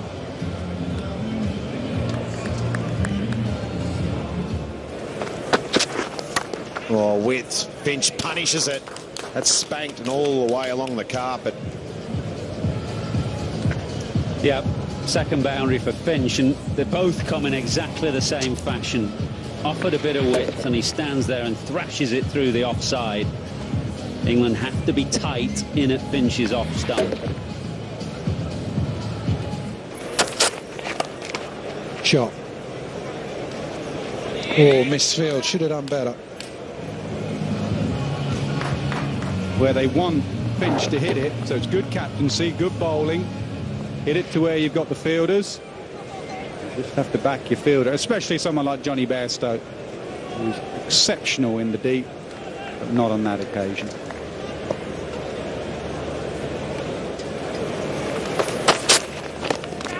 Oh, brilliant. Absolutely fantastic from Archer. That is quick. It's hard to pick. It's absolutely on the money. That is serious pace. You can see why Finch was hanging back. Stoinis wasn't, and he got trapped on the crease. And this was just too quick, too accurate. He got himself in one heck of a tangle there and just scooped it off the glove straight up in the air. He has some serious wheels at the moment, Jofra Archer. Serious pace, the undoing of Marcus Stoinis, who goes for 9, 37 for 2.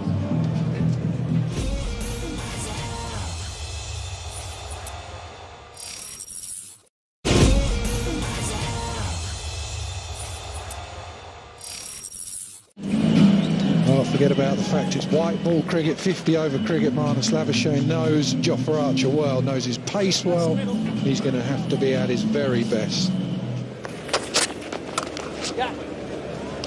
Played beautifully. Didn't try and hit it too hard, waited for it. He's a fabulous player.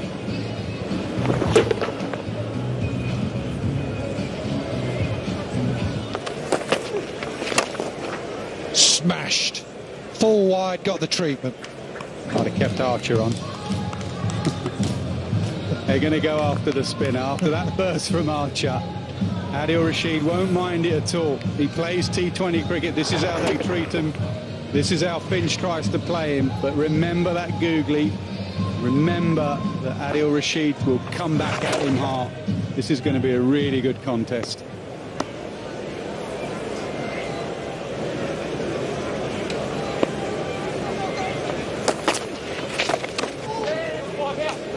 Lining up a big shot.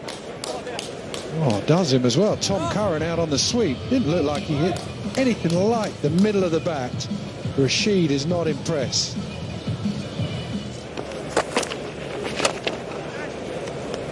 Well, it's in the air, it's over the top. It bounces just once.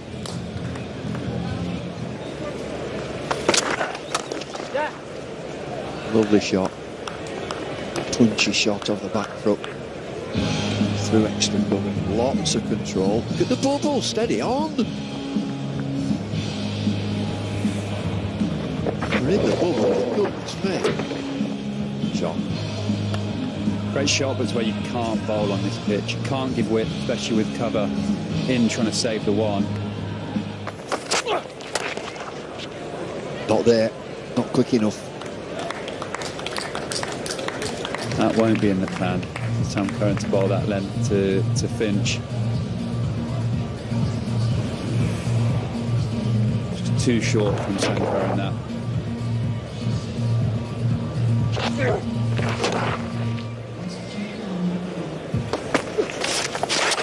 Oh, he's tickled that. Lousy delivery. It would have been a wide, but he got a bottom end on it. 100 up. Bit of a freebie from Adil Rashid there. He'll be disappointed with that, but Finch isn't going to miss out on that. Brings up his 50th, 27th ODI 50. Stick knocked by the skipper. Daint little sweep.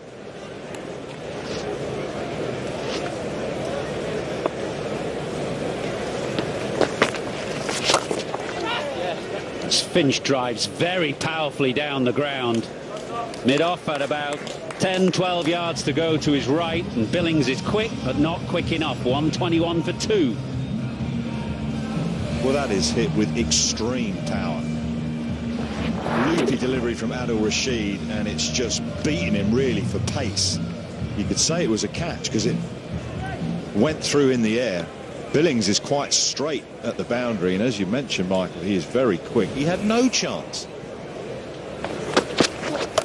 Oh, what a shot that is from Labuschagne. Super shot. Yeah, Labuschagne is a class act. Just a couple of steps down and just a fraction short. His hands are so quick. Also, the presence of mind. He knows the field. Square leg is up. So he's taken a punt that Wokes is going to drag it down. He is such a good player. I think he's outside the line. He's reviewed it. No choice. Let's have a look. Okay, we've got a flat line. Ball. Rock it back, please, when the ball's next to the bat. Okay, roll it through, all the way through to the pad. Got a flat line until the ball hits the pad, so we can go to ball tracking when ready, please. Okay, pitching outside off, impact in line and hitting the stumps. We'll go back to Michael on field. Michael, you need to overturn your decision. Well, Michael Goff doesn't get too many wrong, but what a wonderful review for England. Now, is this a changing? Is this the turning point for England? Is this going to mean there's a twist? This is the wicket that England wanted. The counters from Wokes. Just try to turn it. It was straight. Wokes liked it straight away. And an excellent review from Owen Morgan. But Marnus Labuschagne is gone for 48. And it's 144 for 3. And Mitch Marsh is the new batsman, coming off a 70. Archer steaming in. Archer far straight, and he's got rid of Mitchell Marsh for 1. Well now.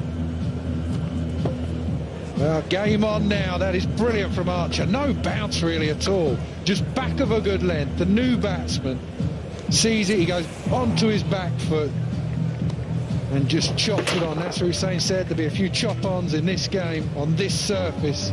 He was absolutely spot on. Marsh can't believe it. Stares at Archer. Oh, Morgan gets it right by keeping Archer on. Marsh goes for 145 for 4. Well, Alex Carey, welcome to the middle. Oh, knocked him over! Oh, here come England! Wokes peels back the off stump and knocks the castle over of the Australian skipper. And 145 for 5. There's a game on. And that was the big wicket. Finch was the man. He'd been playing so well. And that is an absolute jaffer from Chris Wokes. Decent length, just moves, just enough. 3 for 1 in 11 balls now, England. The game has changed. Finch has gone for 73, 145 for 5. Oh, knocked him over again! Glenn Maxwell's gone.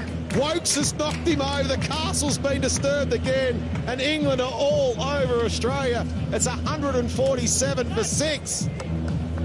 How good is that from Chris Wokes? Absolutely perfect. Hits the seam, skips through, little bit of bounce. Beautiful from Wokes. We talk about Archer, but Wokes has been magnificent as well. Maxwell now goes for 147 for 6.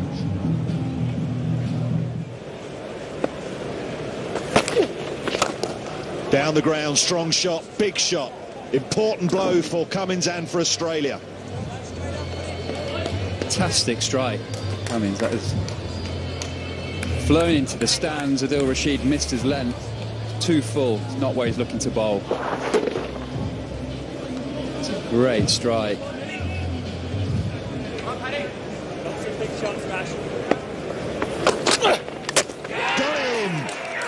Fantastic from Sam Curran, the angle round the wicket, just cramping up Cummins. England have 7. England's plan, hit the stumps, working beautifully. Sam Curran angling the ball in, hitting the top of off stump. Cummins tries to hoik it to the leg side, chops it onto his stumps. Cummins leaves the arena. 11 runs, 166 for 7.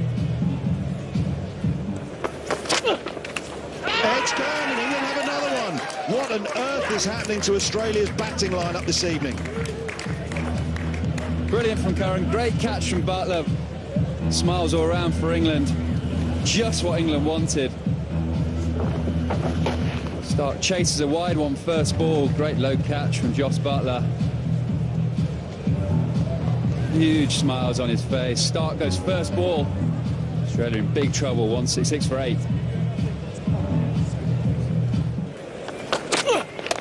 No hat-trick for Curran.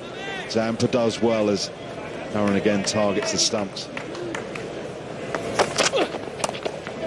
Short and wide. First bad ball for a while. Don't think it'll be a boundary. They'll just take a couple. They may take 3 now with the relay.